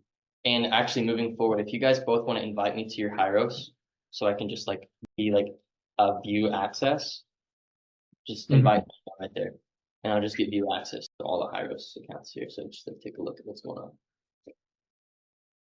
Yeah, so I've yet to get Hyro set up because I'm trying to get access to my old Facebook account. I'm gonna wait till I finish the videos, and if it's not set up, I'm gonna start up a new account. So that's kind of what I'm doing right now. Yeah, no problem. No problem. And Jimmy, too, let's make a note. I'm saying a lot of stuff here. I'm taking notes myself so I don't lose track. Let's make a note for you, dude, of going maybe into the DM like campaign strategy too. Oh yeah, for sure. Because I do like that for your context, honestly. Because your Instagram's pretty tight for what you do too. So it's like there's some overflow there, so we can talk about that. For sure. And Alex's main thing is VSL. So let's get into it, dude. You share your screen and we'll take a look at VSL. Sweet. All right. So I'll just present and just pretend like I'm a video. Just say pause or give me feedback whenever. Sure. I mean, how about we just look at the slides first? You just want to look at the slides? All right. Yeah, just share your screen, slides, and just talk me through your thought process. Sure. Okay, sounds good. Pressure on you to like present it, you know. That way, what? That way, it's not like pressure on you to present it, you know. Oh, and I don't mind. I was planning on doing that to present it, but yeah, if you just like, yeah, I'm cool to present it. Let's see, and I'll have so. If you're a working and then pause me whenever you need. Just interrupt feedback. Yeah. If you're a working professional stuck in a job that no longer excites you and have started learning to code with the dream of transitioning into a flexible, remote, six-figure software engineering career, but you're struggling to make it happen, I'm about to share a proven strategy that will unlock the easiest, fastest path into software engineering, guaranteed. All right. I was also struggling to make this happen. And once I learned the strategy, though, within 4 months, I landed a flexible, remote software engineering job at Microsoft. I was level 60, making 6 figures. So if you're ready to take the first serious step towards an exciting career in software engineering, hit full screen and give this your full attention, because I'm going to show you exactly how I did it and how you can as well. That's the open loop right there. That's pretty good. Let me do one quick thing on the open loop there. My open loop, it's so cool seeing the progress you're making. I can see how you're starting to wrap your head around like the messaging principles that I teach, it's really good, dude. It's getting way better. Some feedback for you is let's do something that's a little more like curiosity. Like, what are you talking? Like the screenshots of like payments from a Google Drive folder, right? Something. Just think about your mechanism or your process and think about a component of it and leverage a component of it to create curiosity. Like a Google Drive folder is like a component of our method, right? It's like businesses. Think of a component that's kind of like weird or like niche. And then, like, this is something that I used to land a job at Microsoft paying 100, what did you say, 140, 160K a year? I can't remember. Weird niche. How does that mean that? Okay, I guess I'll stick around to figure that out. You know what I mean? And that creates longer viewership. Okay. Yeah. I noticed feedback on there. Oh, I appreciate it. Yeah, I noticed you did that, and as well as Jimmy. I wasn't sure if it had to be something like weird like that, but yeah, I'll take your word for it. And a little something like kind of almost like confusing, right? Like I gotta it's like learn what more to. are they talking about? Okay. Yeah. Okay, fair enough. Like, I know it sounds a little like cheesy, but you're just trying to get like attention. You're trying to get them like stick around. Most people, like, you'll get like half, maybe 70% of your traffic will bounce in the first 15 seconds if you don't capture it, right? Okay. So you're just trying to capture that attention, usually through curiosity and claims and open loops. Curiosity, claims, open loops, right? That's big. And also, are you going to be doing this with your video on the right? Yes. It'll be here. Just making sure, Yeah, that's why it's like a square. Sweet. Cool. All right, let's keep going. All right. I'm going to show you how to do it exactly as well. The problem with trying to break into the software engineering industry is that the entry-level market is incredibly competitive. So if you think that a computer science degree, getting some kind of certificate, graduating from a boot camp, putting personal project in your portfolio, doing some kind of freelancing is enough to get you into the industry, I've got news for you. Those things are usually not enough to actually land a career in software engineering. So if you want to that part, if I'm just going to interrupt you and give you feedback, I would say it kind of worked in 2018 to 2020, but moving now, I like that. You know what I mean? It just makes it like, oh, this is like real. So putting timestamps on things and screenshots of what economists are saying. So our new VSL for KCCA, we're testing it. It's between like $900 a day, which is like we're just getting started, dude. But like 150 of that is going to our new VSL, and I'm seeing how it competes. One change that I made, and I'll link it in Kaizen if you guys want. One change I made is when I do the Venn diagram, I'm like, yeah, and economists are saying we're in the attention economy, right? Yeah. I do a screenshot from Forbes. It's like if your business is getting attention, you're making money. So if you can get these businesses attention, you're going to make the money, and then writing checks is a no-brainer, right? So little things like that just to add some legitimacy. But yeah, let's keep going. This is good. This is way better, man. Appreciate it. Yeah, that's a great idea. Yeah, I'm definitely going to do that. It only worked in that time frame, but not anymore. All right. So yeah, those things are not usually enough. So if you want to fast track yourself into the industry without wasting time learning fluff that doesn't actually move the needle, without being unsure what the clear path forward is, and without competing with everyone else trying to break into the industry, then let me show you what changed everything for me. It's called software apprenticing. And to put it simply, a few major economic forces are coming together right now to create a unique window of opportunity where anyone serious about breaking into software engineering can skip the competition and fast track their way straight into the industry with this approach. The first major force is that the global economy is going digital and automated faster than ever, and competent software engineers are leading this transformation, making it the most in-demand role in tech. The second is that boot camps, degrees, and online course content are failing to produce competent software engineers that meet that high demand.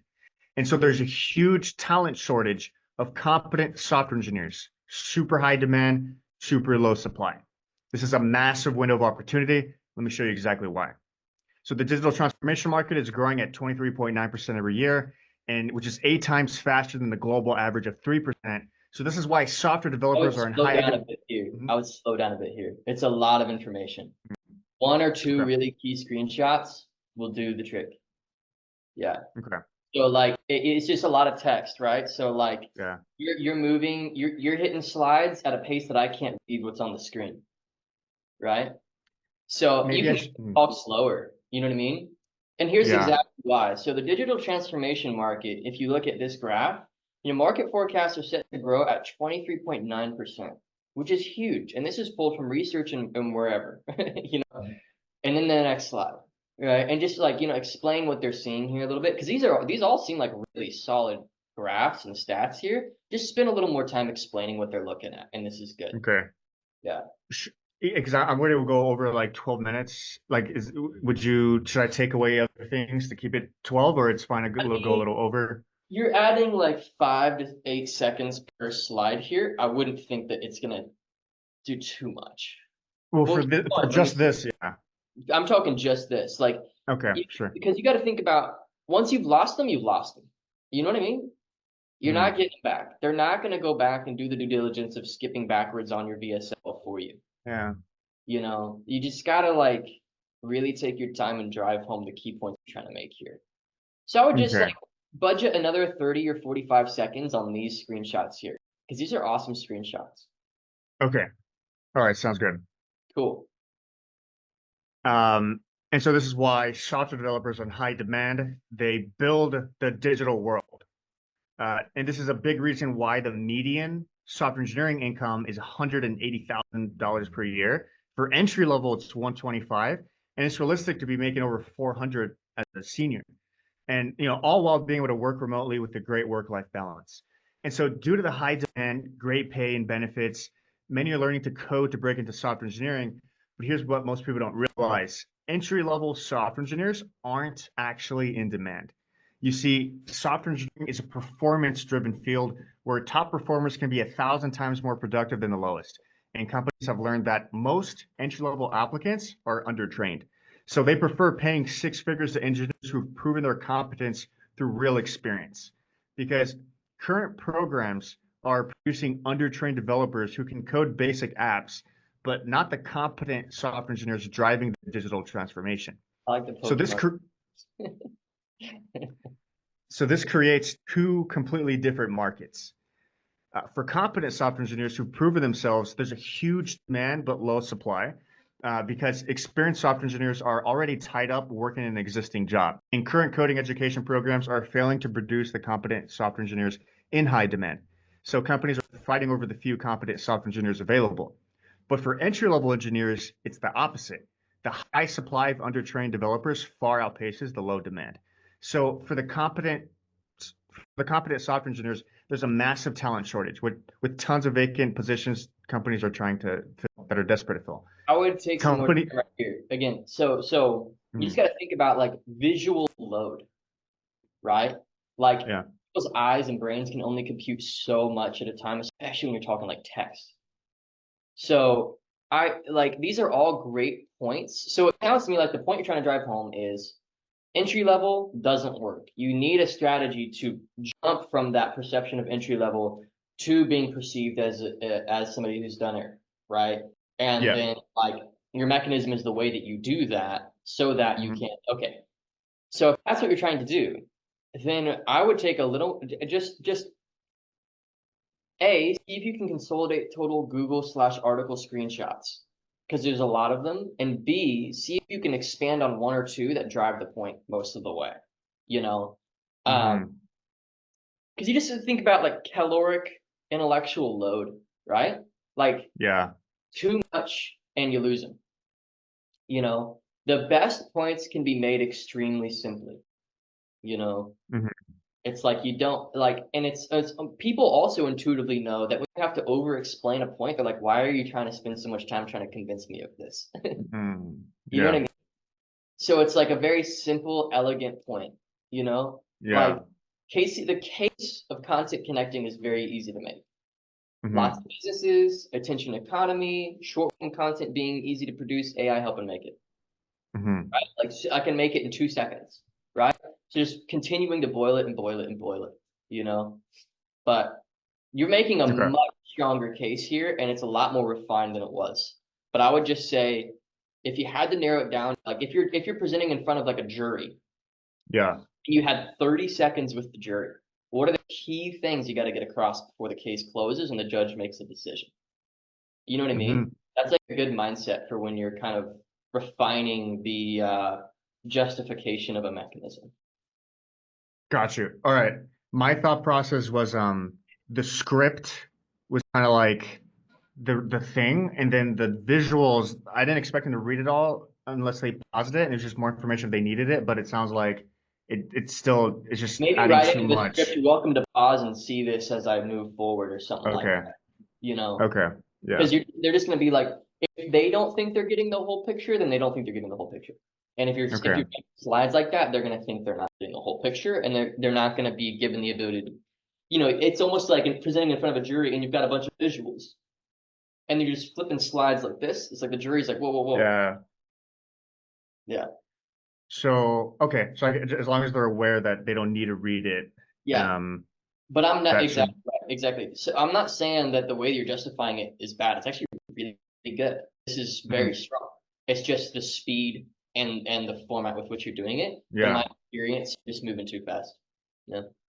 Do you have a preference in terms of telling them that making sure they know that they don't need to read it at all versus making it to where whatever they do read, it's like Maybe easier right after the processing? Venn diagram. Maybe right after the Venn diagram, just say, I'm about to show you a lot, so you're welcome to pause to read anything. Okay. If you wanted to do that. But the thing is, they're not going to know what points they need to pause on. So the ideal thing is you just remove some of these visuals and you just like innovation through constraint, right? Like that's a principle. That's a first principle. It's a software engineering first principle.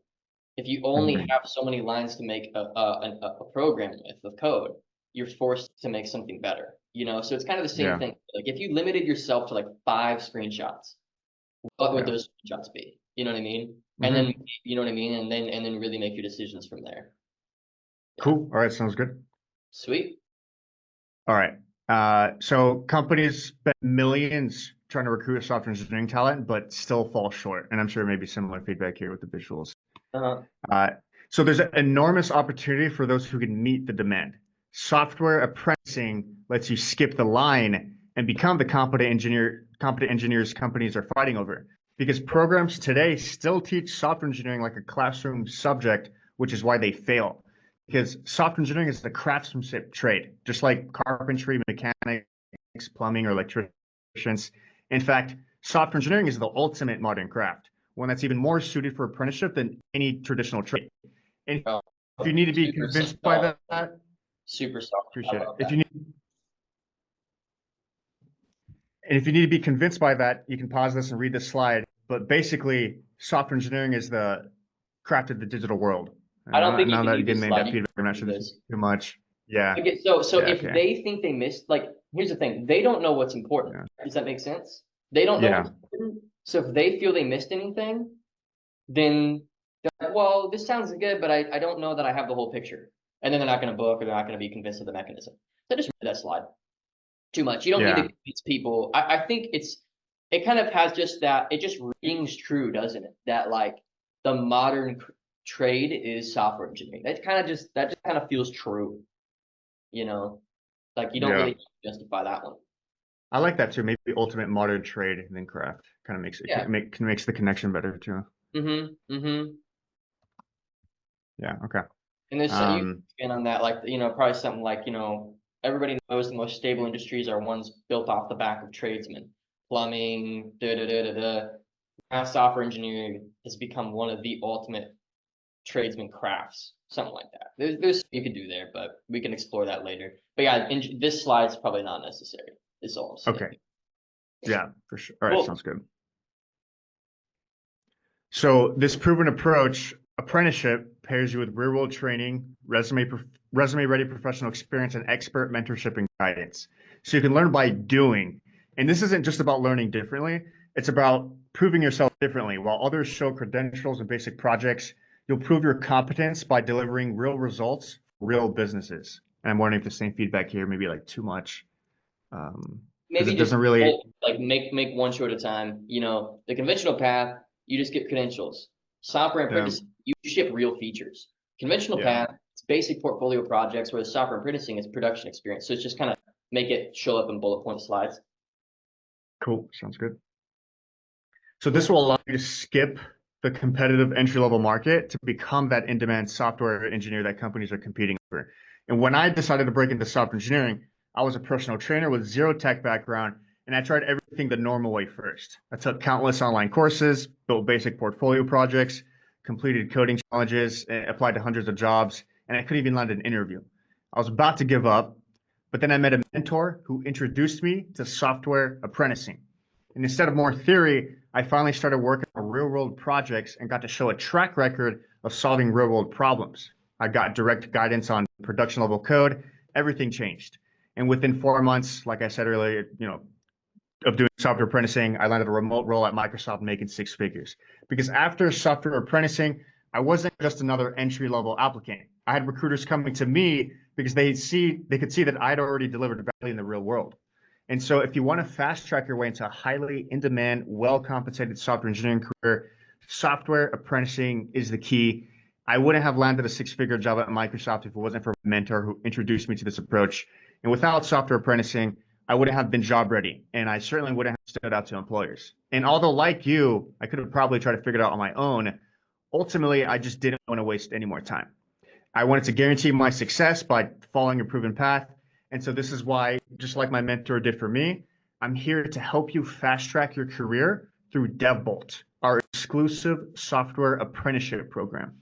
So if you're ready to break into software engineering the same way I did at Microsoft, click the button below this video to book a call and learn how to get started. A little bit of I'm going to go backwards a bit. I was just seeing if you'd expand on it at all. Your story, I'd love if you just wrote a little more emotional, a little more human into it. So like if you look at this is phenomenal. But let me go to your story here. I was about to give up, and quite frankly, this was one of the darkest periods of my life. I was promised that if I got a certificate, if I got a degree, if I spent all this money, that I would have it. That's what I was told, and it wasn't happening. It was dark. I had to move back in with my parents. I had to take out personal loans to pay rent. I had to blank, blank, blank, blank, blank. Like expand on that a bit, if you would. You know what I mean? And it's like, I'll be honest, I got desperate. And I realized if I don't figure this out, I'm going to have to do something else, even though this was my dream. And that's when, luckily, I stumbled into somebody who introduced me to software apprenticeship. You know what I mean? And then he equipped me with not just mentorship. He equipped me with the right strategies to blank, to blank, to blank, to blank. And he even gave me blank. And by the way, those things that he gave you are things that you deliver in DevBolt, right? So tie it in. So tie in your story to the deliverables of DevBolt. You'll notice, so in our new VSL, I do this where it's like, I found a mentor who introduced me to who introduced me to digital marketing services. You know what I mean? Because I don't quite feel right saying content connecting because it's not necessarily the exact service I did, but digital marketing services in general opened up my network, opened up, the talent. And this was back in the day, it was Sam Levin's Consulting Accelerator. You know what I mean? So, and he taught me all this stuff. So that's the idea, right? Is like pain introduced to things. And then in KCCA, one of our strongest deliverables is we source an editor for you. That's like one of our strongest deliverables. And there's a case to be made, a very strong case, that finding an editor is harder than finding a client. You know what I mean? So it's like, that's like a huge one. So if I can tie my story and the deliverables that, quote, like my mentor gave me to the deliverables that KCCA provides, that's where you get real power here. I feel like you're kind of skipping that. But if you dug in a little bit there and kind of dug your feet into the pain and try and make it the same pains that your ideal prospect is feeling, and try and make it the same desires that your ideal prospect wants, right? And just tell that story in that way, and then relate what your mentor did to you in the ways that what DevBolt will do for them. Does that make sense? Yep. So just spend more time there if you would, and this will finish. Okay. All right. Sounds good. And this meeting's being recorded, right? Just to double It is check. recorded. I'll send you all the files. Hell yeah, dude. No problem. Sounds good. Or you want to keep going from here? We can keep going. If there are any visuals, like if there's any early pictures of you maybe shaking hands with a boss or anything like that, like I'm sure they wouldn't have called it software apprenticing, but it's like they wouldn't mind if you called it that now. You know what I mean? If there's any way that you got that track into the industry, anything that you could show, that'd be sick. But yeah, keep going. You can start here. You can start right after DevBolt, wherever you want to start. Yeah, I'll start where I left off. It was a CTA. But yeah, you're doing a great job for software apprenticeship as a mechanism. Like if you look at Russell Brunson's old webinars, he does not sell ClickFunnels. He sells funnels. Funnels are the ticket. Funnels are the way. Funnels change your business. Funnels are the new way. And he just so happens to have something that helps implement funnels. So you forget selling DevBolt. We're selling, software apprenticeship right up until the DevBolt name is dropped. So we're selling that as a concept. Cool. Sweet. All right. And just to confirm, do you want me to go through the whole thing? So we're about halfway through, about Yeah, roughly now. let's finish up. Yeah. Cool. So, here to help you fast track your career through DevBolt, our exclusive software apprenticeship program. So if you're ready to break into software engineering, click the button below to get started. After booking, you'll be taken to a page with essential information about software apprenticing that you'll need to watch before our call. This detailed breakdown will help you understand exactly how this path works and whether it could work for you or not, with all the honest upsides and downsides. And having this context will make our discussion much more valuable. Got this from Jimmy. Now, to be frank, we're only looking for serious, dedicated individuals. Success depends entirely on you. We don't guarantee results. Many who join similar. I don't have this in my VSL. You've given me permission to interrupt you. I flinched when I interrupted somebody, but you've given me permission. Please don't flinch. I would add right here. Yeah. Just like my mentor, and I don't have this in mind. Just my mentor told me, no guarantees unless you do it. Same here. You got to do the work. We're looking for people who are serious. You know what I mean? So it's like kind of just like relating in that way. I don't have it in mind, but I'm just kind of brainstorming. I think that would crush because it's like, okay, yeah, just like his journey, especially if you drive the pains and the desires deeper and you kind of hang out in that pain and let them feel and relate to that, then it's like, just like my mentor, he didn't guarantee me anything. I had to do everything. That's the same exact thing here. I'm just trying to go back and drop the elevator down for the next round of people. You know what I mean? Something like that. So just like that, so yeah. I like that because it doesn't feel, because this can read as you protecting your ass, whereas you want it to read like, we want people who really want this. You know what I mean? So is the main difference just saying that, we don't offer guarantee unless if you do the work, we would offer the guarantee, but you have to do the work. What I would say is just like when I was learning software apprenticeship, I wasn't given any guarantees, but I was certain that this is what I wanted, and we're looking for that. Okay. So you would recommend maybe dropping this slide where it says like we don't guarantee results. I would recommend talking about it as if you're in first person referencing your. I don't do this at VSL, but as I'm reading. I think. Oh, there we go. All right. Yeah, it's muted them. Cool.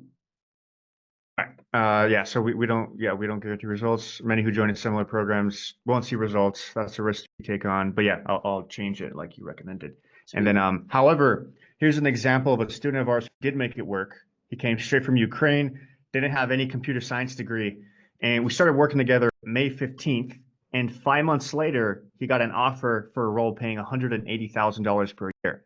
The date he got the offer was October 15th, exactly 5 months after he started working with me, and he's still working there, doing great. And so again, we don't guarantee any results, okay? It's fully on you to make this program work. However, that said, I'm so confident in this apprenticeship model that we offer a guarantee that promises that if you haven't landed a software engineering job within 6 months of working with us, we'll continue providing ongoing mentorship, guidance, and real-world experience at no extra cost until you do land your job or you get a 100% refund. And I can make this guarantee because this approach solves both critical problems: how to learn and how to prove yourself. You'll get both the skills and the track record you need to stand out as a competent software engineer. And I can offer this because I know firsthand this approach works. It worked for me at Microsoft, and it's working for my students now. And so the next step is simple: reserve a one-on-one Zoom call using the button below this video. And how this call is going to go is that you're welcome to ask any questions, learn fully about the program, and based on your situation and level of support that you think you're going to need, we'll give you a quote, and if everything sounds good and fair, we'll get you started right then and there on the call if a seat is open. When you join, you'll get a 1-hour assessment call to map out your journey. If you're completely clueless about coding, perfect. We'll guide you through every step starting from scratch. If you already know some coding, we'll customize your learning plan to fill specific gaps, skipping what you already know. And if you're ready for production work, you'll move straight into the apprenticeship. And so your journey begins exactly where you are. And on that call, you'll also get access to our complete career transformation system, from zero coding experience to professional software engineer, covering every step of your journey. So sort of a sneak peek inside in phase one. And I want to pause. Do you have any? That's the kind of the tangible thing I'm offering. It's not as tangible as like a video editor or like a Jimmy's AI email bot. Yeah. But can you feedback through it again? Yeah. So yeah, when you join, you get a 1 hour assessment call to map out your journey, which I can summarize it, which is where on that call we figure out where you're at and what your skill level's at, and then based on that, we'll customize a learning plan for you. And then on that same call, you get access to our complete transformation system, complete career transformation system, where I was then going to also go into more so detail with both of that. those are still like intellectual property. Intellectual property often is not like the most tangible. So it would be something like physical, like in an ideal scenario, if I could press a button and have the ideal deliverable, it's like, and we'll have 30 companies lined up, ready to hire from our group if you meet these criteria. You know what I mean? Like, that's it. But I don't know if you could coordinate that. So, but it's like something on that level, if it's possible, that really solidifies a lot of it. So sourcing an editor is key, like a connection you could make for them. Maybe you could ask some of your top students who have landed jobs to be like peer mentors or something. I don't know. Like there's something that you can do where it's like, okay, if all you get is this, it's basically gonna pay for itself. You know what I mean? That's like what this really needs to feel like. You know what I mean? But I mean, it's good. These are good deliverables. You can still get bookings and still make sales with this, but it just, intellectual property doesn't have that same like cement, like this has like weight to it. Yeah. And you really want to have some weight because it's like on your sales calls, like sales calls will come down to like, so you have a 6-month money back promise and you will give me tangible cement weight thing. It's like, yep. It's like, okay, I'll sign up. You know what I mean? It's like a lot of it will come down to that if you've done a lot of the other legwork of like the actual questions and stuff. And it's like, you know what I mean? And it's really on the program to be really sharp to secure, It's like even us, like we've had our first, we now have, I think we're coming up on 30 KCCA students now. We've had our first 3 refunds and it's more than worth it because it's like we have exponentially more revenue than refunds because of our guarantee. You know what I mean? So I'm like, I have no problem, So yeah.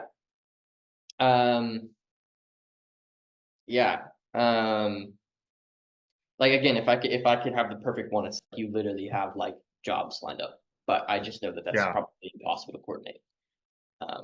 I mean, I could get them referrals. Yeah, I mean, there you go. If you pass our 30-day sequence or whatever, so once you enroll, if you pass our 30-day blank, then we have referrals lined up for ideal fits. So if all you get is that, you know what I mean? Like that's a tangible thing. And I don't know how well that scales for you, but if your goal is 100 to 200 grand a month, it should be fun. Yeah, there's actually like websites where you can buy referrals for like $30 a pop.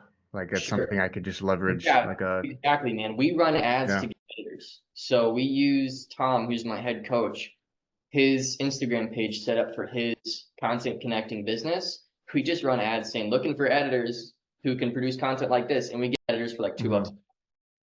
So we have like if you can find a way to turn money into that promise, you know what I mean, and just bake it into your P&L as a company, that's right. So yeah. Okay, cool. Yeah, sounds good. Nice. I think I had another question. I slipped my mind. So good. Okay, but that sounds great. Yeah. What was that? We finished the presentation. Yep. Just finish it. So on this call, you also get access to a complete career transformation system. So as sort of a sneak peek inside, we'll start by establishing your foundations. Unlike current software education programs, you'll learn through hands-on practice and performance-based progression. You'll build real projects with guidance from experienced engineers until you're ready for apprentice level work. And then phase 2 is where the true apprenticeship begins. This is the same way traditional trades have trained apprentices for centuries, learning by doing real work that matters. You'll join our production software team. You'll work on real features that matter to real businesses. And you'll collaborate with experienced engineers, get thorough code reviews, and build the kind of practical experience that makes engineers truly valuable. You'll gain valuable production experience at an established software company, exactly what employers are looking for. And in phase 3 is where we launch your software engineering career. This is where we leverage your apprenticeship experience to land your role. We'll help you showcase your real-world experience, prepare you for technical interviews through practice with experienced engineers, and connect you with companies seeking skilled talent. Plus, we provide an additional 3 months of support after you land your role to ensure your success. And the worst case scenario by not booking a call is that you'll learn a lot of valuable information in that 45-minute session with someone who will give you a lot of clarity on what it takes to transition into software engineering. And the best case scenario is that this is exactly what you've been looking for, and you sign up, and Just within a making few sure months. Worst case scenario by booking a call, you learn a ton. Best case scenario by booking a call, this is exactly what you're looking for. You land a job. Yeah, Worst, you're right. So you see, so worst case scenario by booking, best case scenario by booking. So I'm just like making sure, because that's like it's almost like a quadruple negative. It's kind of hard to track, but you know what I mean. So I'm like, look, worst case scenario by booking a call, you're gonna learn a bunch. You know what I mean? And you might not be right there, but you're gonna speaking to people who have been in this for forever, and you're gonna learn a ton. But best case scenario, this is exactly what you've needed. It feels great. You sign up, and you've got a job 4 to 6 months from now after completing all the action items. However, best case scenario with not booking is you stay right where you're at. And this is where you can kind of go back to some of the pains that you drilled deeper in when you were introducing your story. You know, you stay here, nothing changes. You know what I mean? And so it's like, it's kind of like just logically evening out the odds of like, why not book a call, right? Yeah. So just making sure that that's clear. Cool. And apologies, I was going like fast with it too, because it's like the same as the last one. Yeah. But so let me. Your forward's the same as the last one. Let me see. Yeah, pretty much. So I don't think we need to. Yeah, it's pretty much good, dude. Could you drop the slides file in Kaizen real quick for everybody? I'm sorry, what? Oh, share the slides? Yeah, just drop the slides file with the Kaizen group. Yeah, totally. Yeah, just drop it in there, man. People can kind of review and take a look and see. By far, my favorite part, and I'll open it up on my side too. By far, my favorite part is like how much progress you made just in justifying the mechanism and making it simpler. But I really want you guys all to think about that. Like if you're in front of a jury justifying, you're making a case. I think there's a copywriting book. I didn't read it, but just the title was like a mindset thing for me. It's called Make Your Case, I believe is what it's called. And it's like, it talks about the concept of a jury, and it talks about that concept of like, you're gonna be judged. It's like, you gotta have a really like strong case. You know what I mean? And I just think that that's really good. You know, like you're not saying anything that's hard to believe. The more things you say that are hard to believe, the more you lose the jury. The jury's your prospects, right? It's like, imagine going in front of a jury and being like, you know, the way that I know he committed murder is I invented the 6-step codex system. It's like, what the fuck are you talking about? It's like, you know what I mean? It's like, the way I know he committed the murder is evidence, evidence, evidence. It's like impossible to refute, you know? So, and it's funny too, because some of my lineage was actually lawyers. So I just feel like it's like in my blood to do that kind of thinking. But you know what I mean? You just kind of have to like make it just impossible to refute as best as you can. You know? So like, if you really want some good inspiration, like go back to watching Russell Brunson's old webinars about like ClickFunnels and funnels and stuff. And it's like, dude, the angles with which he makes the case for funnels is just absurd. You know? It's just like, yeah, you can't possibly refute that funnels are the way. There's just no way to refute it. You know, and I mean, he built $1 billion company off of that case. So, you know, there's a lot to learn there. But yeah, dude, way better, man. It's like miles better than where we started, and simpler, and it's gonna be easier to record, all kinds of benefits, man. So, great work, dude. Yeah, I appreciate your help in helping me figure out like what to focus on. Yeah. So yeah, for sure. I love the Venn diagram. I love how simple it is. The text is bigger. It's easier to read. I'm just looking at the PDF now that you dropped. It's good. I'm just seeing if there's anything else that I would like. I like the Charizard. It's really cute. Only issue is maybe not everybody knows what Charizard is, but you know, it's whatever. People generally get the idea. Little dragon, big dragon. Yeah. I was trying to show like a clear, like mature version, new version, and I figured that. Yeah, that's good. Yeah, just maybe spend some more time on your pains, your personal relationship with this, and it's pretty much there, man. I'd say film it. Sounds good. It does, yeah. I mean, the fact you're already 2x on cash with your old one, it just you make a strong case. I just think you're going to get way better returns the less time you have to spend. It's like if you ask a jury to listen to you for 4 hours, if you can make those points in 10 minutes, you're going to win the case. Trying to keep anybody's attention for very long is almost impossible. You know, people's brains places, they wander, they open a new tab, they whatever, you know, it's so yeah, man, it's good stuff. And then, you know, the idea of really justifying a mechanism before we introduce how our program can install that mechanism. It's good. Well, cool. Cool. I'm gonna take just 2 real quick, and then I'll be right back, and we'll All right. dive into Jimmy's stuff. 1 sec. Sounds good.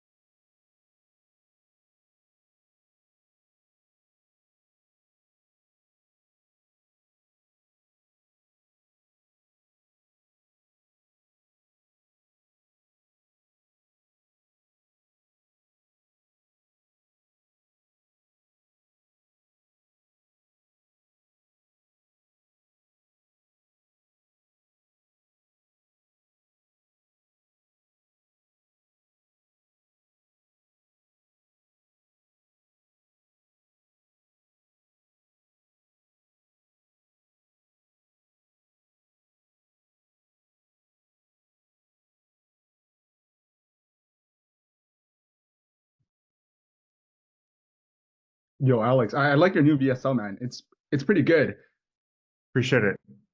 Yeah, man. I try to, like your advice of making it seem like way simpler to do.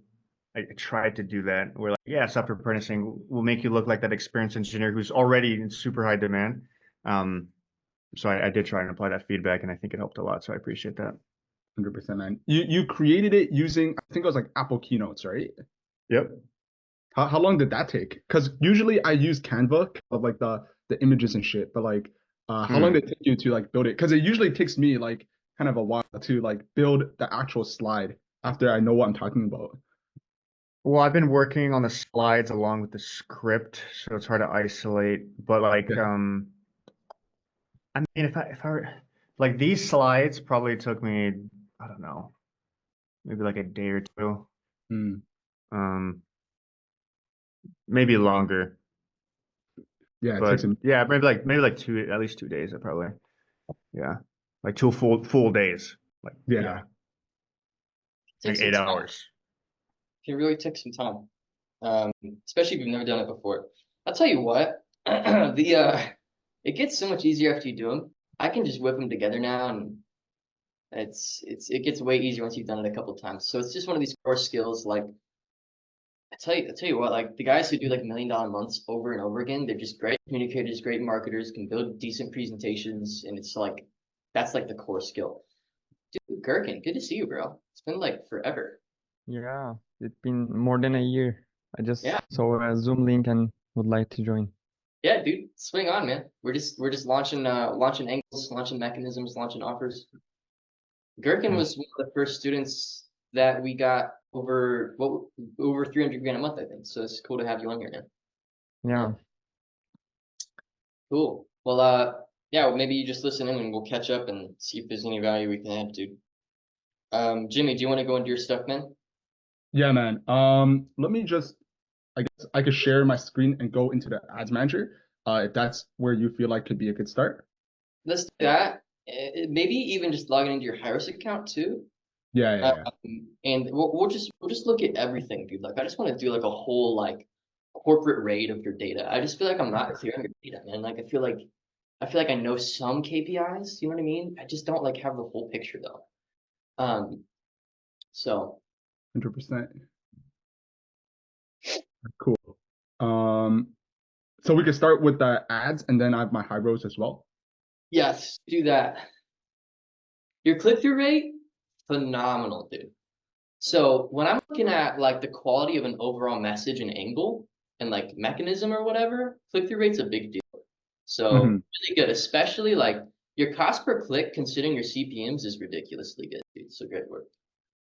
Like there's some good like leading indicators here. So by no means is there anything fundamentally wrong about like what we're doing. You know what I mean? Yeah. And sometimes it's really good for me to hear that when I'm launching a new test from somebody who knows more than me. It's like, it's not like it's all for nothing, you know, Mhm. like it's a good Yeah. angle. So yeah. 100%. Cool. So I guess what you're seeing right now is, so over the last weeks, I launched 5 different, this is all in the same campaign, right? But 5 different ad sets for slightly different interest targeting. Like there's like a broad one as well. What I've been finding is I'm booking the most calls through this one campaign where I'm just targeting Cool. entrepreneurship as an interest. Let's just leave it. Let's leave it. Let's just get a decent audience that's somewhat consistent for us, and let's just do mostly funnel work. I'd say the ads work, there's not a lot more to do right now because it's like we got proof of concept and we're even getting bookings. I got 19 bookings. I just know you have a terrible show rate and the financial qualification of these leads isn't the best. So I really think that there's just more to do from an overall messaging vantage point. The cool thing about optimizing for calls with VSLs is if you get the VSL really dialed and it's getting the right calls, it's like it's gangbusters.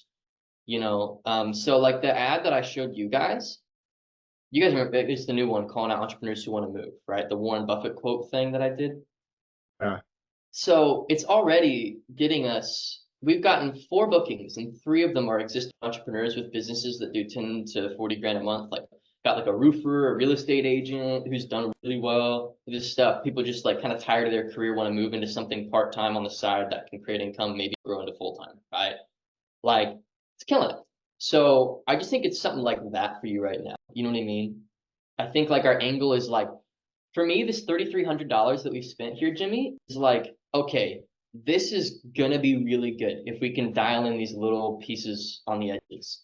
And this was exactly like, dude, I spent $500,000 to $600,000 on my VSL for my main business, my coaching coaches business, to finally realize I was just in the wrong vertical, dude. Like that's how deep I went before I realized, okay, this is not a business that I should scale with ads.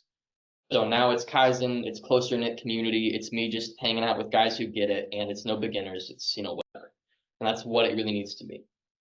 And then I that. So $3,300 to get proof that we have something that could scale is, in my opinion, is a great starting point. That's a brilliant month 1. It's really good. 100%. Out of curiosity, for the 500 to 600K you spent for, I think, consulting blueprint, right? Yeah. Was it unprofitable, or was it like profitable even, but then you're just like, this isn't it? Honestly, it was profitable. It was a great team. It was everything. I just didn't like it. I just didn't like the clients I was working with. And I'm like, man, this sucks. Like, I don't like working with people that I don't like. And like, I know that sounds really harsh, but like, it was just very emotional people. And I'm not an emotional person. I almost have to, like, even with my own wife, like put on like an empathy hat. Like I'm just not empathetic. And it doesn't go very well when you're on a group call with 50 people and you're just like telling somebody they're being a wuss. It's just like, it's not the best. So I just was like, I don't know about this, man. Like, and people started to get upset, and people, like, literally one of our clients was messaging another client and was like, I think Trey's a narcissist. And I'm like, I don't know if that's good. So it's just a crowd that I just don't get along with. People doing less than 10 grand a month in their business with an unestablished business who are very emotional in their thinking and in a state of some financial need. That's a crowd that I had a hard time, you know? Yeah, Trey to a newbie, test $1,000 on ads. Like, tell somebody with 2 grand in the bank to test $1,000 on ads and watch what they do. Yeah. So it's like not good. So I was just like, all right, I need to pivot. But I learned, so one of the ways that I was talking about the new KCCA business, a part of why it's going so well, honestly, was I was in an industry where I had to be 8 or 9 out of 10 efficient on ads in order to make money. Now I'm in an industry where I have to be like 4 out of 10 efficient, but I'm still 8 out of 9 like efficient because of all the lessons I learned, about structuring things and everything. So that's why like month 2, it's just going nuts. So yeah. 100%. But yeah, let's keep digging in, dude. High level, Jimmy, $3,300 to get proof of concept rocks. I know guys that spend that and don't get a single call, so we're doing great, or even a deposit. So rocks. 100%. I did get the deposit from this one though, the John Maxwell interest. Yep. John was a great audience for us too, actually. 100%. Would you recommend I keep this one on or just keep it off and just move it into the one that generates the most calls? Depends on your risk tolerance, brother. I mean, if you want to spend $250 a day, I wouldn't turn off anything that's getting you consistent opportunity. Mm-hmm. You know, if moving into December, you just wanted to move from 150 a day to 250 a day, rocket, you know? 100%. Okay. Yeah, I'll probably turn back on the John Maxwell one. I know you mentioned to look at like the forums, but to be honest, they're all like equally kind of a shit. Like all of them are like below $1,000. Like you know what I mean? Like basically all of them are the same. Yeah. Let's look. So let's just take a look. It could be, dude, sometimes the changes are so simple. Sometimes it's as simple as, hey, let's film the exact same VSL, but when you do the call to action for the booking, say, if you don't have at least $2,000 deployable, do not book a call. And then now Facebook's forced to find those people because it's call optimization. You know what I mean? So it's stuff like that, man. So let's dig into some of these forms. Let's take a look. 100%. I know they're all crud, but you know, maybe the way you're defining crud isn't the way I define crud. Yeah. I can pull up my calendar even for this week. So the yellow ones are organic. The green ones are the ads. But they're basically all like the same, right? You know, the job below $1,000, right, for this person, below $1,000, right? Like all of them are like below, like basically very similar type of forms for the most part, all below $1,000, like stuff like that. I actually created a new form. I haven't tested it yet because I created last night on Go High Level, but I'm adding in an extra question, which is kind of like, what are your goals, right? In terms of what they're doing. And then because because I think the number itself doesn't really tell me too much, especially if they're all below 1,000, right? But I figured if I see a form where people are giving more than one word answers, it's probably superior than a form with just a guy being like, oh yeah, my goal is money, right? Yeah, absolutely. You know, that's great intuition. Like I would say, even if they don't have money, but they're answering, if you ask an open-ended question and you allow them to write as much as they want, the length of their answer really says a lot about their interest in the thing. Absolutely. Yeah. 100%. So questions like that do a lot. Like one of my good friends, actually, Jimmy, you said you know him, Lucas Lee Tyson. So he was doing like 4 million a month with his offer at its peak. That's like he had like 2 months there. I think his average like 2 million a month. And he said the number one determiner of like close rate, show up rate, all that without messaging or texting them beforehand was they asked an open-ended question, and to the degree that the prospect filled it out, you know, said a lot. So it's something I need to even do on our offer, frankly. But yeah, I do think it could do well here. So yeah. 100%. But yeah, no, like pretty much all, like this is the guy that put down the deposit close.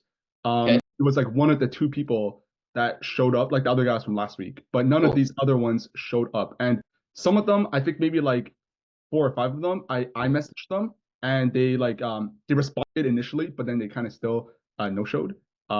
Which is tough. Let's spend some time on post booking stuff, thank you page, follow up sequences from Once Hub, look at your texts that you sent them, look at the emails that they get sent, all that stuff, and go from there. Because I think maybe was it you who told me you were emailing them YouTube videos? Yeah. And then I removed it actually. So I moved it back to just more of the generic, like I can show you, but I moved it back into more of the generic type of email reminders.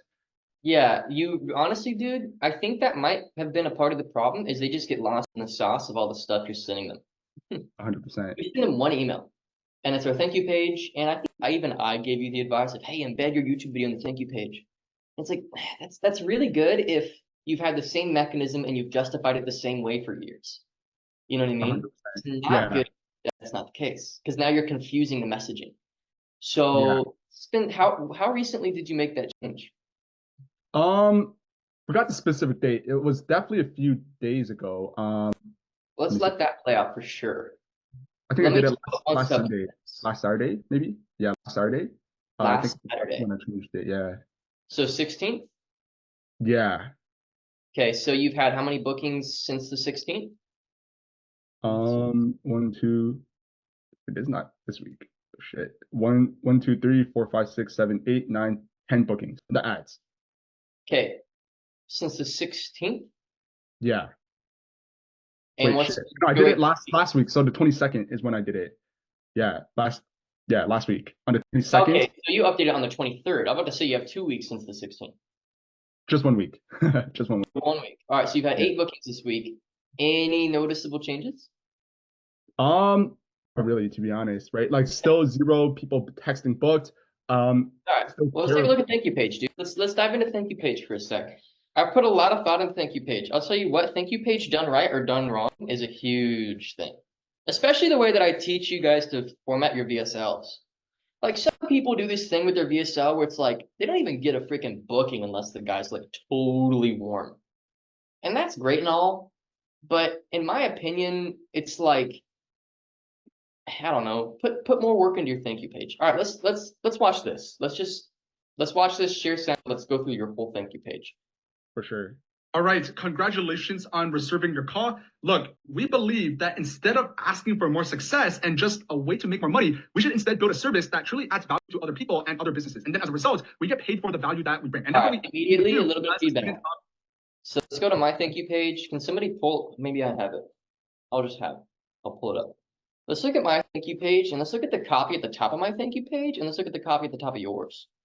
Just for a second. So, do you have it? Dude, look at you, man. You've been studying it. All right, see that and then see yours? Like, I'm like, you gotta do this. Otherwise, we're gonna cancel your freaking call. Right? So that's one big deal. And kind of the way that I frame it is like, hey, like go back to my page real quick. It's like, see the parentheses in red, otherwise the meeting will be automatically taken off our calendar to prevent spam or bots. So it's kind of like, hey, you kind of got to do this, you know, like to secure your seat kind of thing. So it's like in red, which is like warning, you know, got to do this, you know, and it's like, then it's the steps, right? And then if you notice even my like messaging of that first video, it's kind of like, kind of playing off of that a little bit. Like, hey, thanks for booking a call. You know, we believe instead of asking God for more money, service, listen, we got some steps for you. Otherwise, our software will automatically cancel your meeting. So you got to do it. It's a little bit of time, but helps us. And also you get a lot more context so that you don't feel like you're wasting your time if you show up. You know what I mean? Right. So I would do that here for sure. Okay. Yeah, I'll have to add it in for sure. Yeah. Yeah, that's a big deal. So seeing that alone, that's why people are bouncing. I would venture to bet that's like 40% of the problem. Oh wow, that's a pretty big problem. Yeah. So let's go back to Inbox Lab IO. Look at your page. Let's look at the copy of this video here, dude. So you want me to just continue playing it? Yeah, keep playing it. Very cool. The Inbox Lab program. We're excited to get to know you. We're looking forward to see if this is a good match. We have a couple of things for you as we get ready for this meeting. Just a couple of simple instructions to help you get ready and just to make sure that you make the most of the time that you've secured. So make sure you stick around for the short video. I'm just going to explain some of those instructions and then pause it real quick. So the very first step. So it's not, hey, stick around so that you get the most of the meeting. It's stick around, follow these steps, otherwise your call will be canceled. By our software, which we can't control. It's not, I'm a jerk and I'm going to cancel your meeting. Yeah. Right? It's like, our software is looking for bots. We're trying to protect our time, make sure we work with real people who are motivated for this. So we've got some steps you just got to take. Otherwise, your call will be canceled. And as a bonus, if you do complete these steps, you'll have way more information and it won't feel like you're wasting your time. You know what I mean? Framing, yeah. Yeah. So the framing there is a little bit more like, got to do this, you know? 100%. Cool. Let's keep watching. The very first instruction is just beneath this video. If you just scroll down, is a phone number, and that's our company line. We want you to text the word booked to that company line. And the reason why we do this is because we just get a ton of bots, we get a ton of spam, and we just need to know that you're not a bot and you're just a ton of spam, right? And this gives us a line of communication if you just need to text us any questions before the meeting or anything like that. So just go ahead and text booked to that number beneath this video before you do anything else on this page. Otherwise, the software will just kind of automatically cancel your meeting. So make sure you please text booked to that number just beneath this video. That's the very first step. Now, the second step to prepare for this meeting is we want you to commit to the time that you actually selected, and we need you to be in a quiet place where we can have a meeting. So you notice that you're asking them to do a bunch of stuff and offering like nothing in return, right? So like when I'm like writing stuff like this, it's like if you can commit to the time that you select, like due to volume of calls, even though we wish we could do reschedules, we literally can't. We've got so many people interested in this, and we just want to help as many people as possible. So if you could please make sure you can make it to the time, that way we can help you as well. Because we just can't do reschedules. So you see how like I'm just finding every reason to not make this about me telling them to do something. 100%. Right? You know what I mean? It's like so much interest, and like we're just want to help you, so we can't do a reschedule. You know, stuff like that. So it's not me saying you gotta do this. It's I'm like Dale Carnegie, win friends, influence peopling it up. I'm like, here's why it would help you. Here's why it would help you. Here's why it would help you. Right? So at every turn here, I'm kind of doing that stuff. 100%. You see what I mean? I'm sorry, I gotta take another bathroom break, dude. I drink no worries, man. so much water. 1 sec.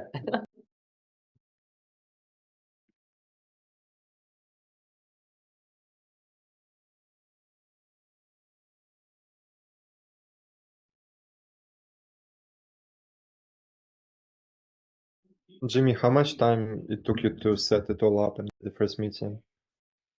It took a fucking minute, man. I'd say, well, there's different parts of it. I think the ads took me like a day just to write it and then film it and edit it. Yeah. With like basic captions. You done all video ads, no images. Yeah, all video ads. How many? 9, 6? Probably tested maybe like 20 different ads. Yeah. But it was like iterative, right? It was like I launched 5 and then like it was just really shit, like the quality, and I made another 5 with a new call out, like stuff like that, right? The VSL, I think I went through like 5 different variations, maybe. Yeah, now it's thanks to Trey's feedback gonna be the 6th now, yeah. Yeah. Yeah, exactly. Like I just made a lot, like, but they're basically the same, right? So even like saw 5 VSLs that I did like this month that were like a few days apart. And this is the most recent one that I did that was launched like last week. So this took a minute. And then I think the thank you page and the video under that, I did it all in a day and I just recorded it. So I'd say maybe like a week or 2 in total, maybe. Yeah. And what's the main headline for the offer you keep before they opt in for VSL? So I actually removed the opt-in, but when I was doing the opt-in, it was fuck, let me pull it up actually. Like we will help you launch your lead gen business, basically. I call it something else. Let me just show you.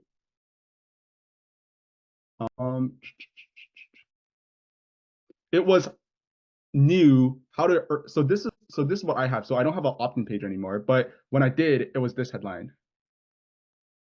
Reliable income from home with simple B2B middleman. B2B middleman in this case, well, it's like cold email lead gen. Yeah, and I just call it something else. Okay, nice. And why you decided to remove opt-in? Because you're not gonna call people anyway. Yeah, because I wasn't really doing anything with, like, I wasn't calling people. I had some emails, but I was looking at the stats and I was getting like 2% clicks or some shit, right? So it was pretty low. And it reduced my call, like the cost for my calls by like quite a bit. How many calls total you gotten from VSL comparing to money spent so far? I think like I got 19 calls. Well, I deleted a campaign, so I probably got like maybe like 30 calls across maybe like 5K in spend. But this most recent campaign, I got 19 calls for 3K. Yeah, interesting. Because for example, with my low ticket funnel, I would say there may be 100 more moving pieces to it than in yours. So I'm tempted to launch another VSL funnel on the side while running my main one. Yeah, it definitely took a while, but I think a lot of that was just because I didn't really know what I was doing. But had I known, right? Like for example, I wouldn't have needed 5 variations of the VSL, maybe like 1 or 2 instead, right? So I think that's what took the bulk, just remaking a lot of stuff for sure. Gotcha. Thanks. 100%, man.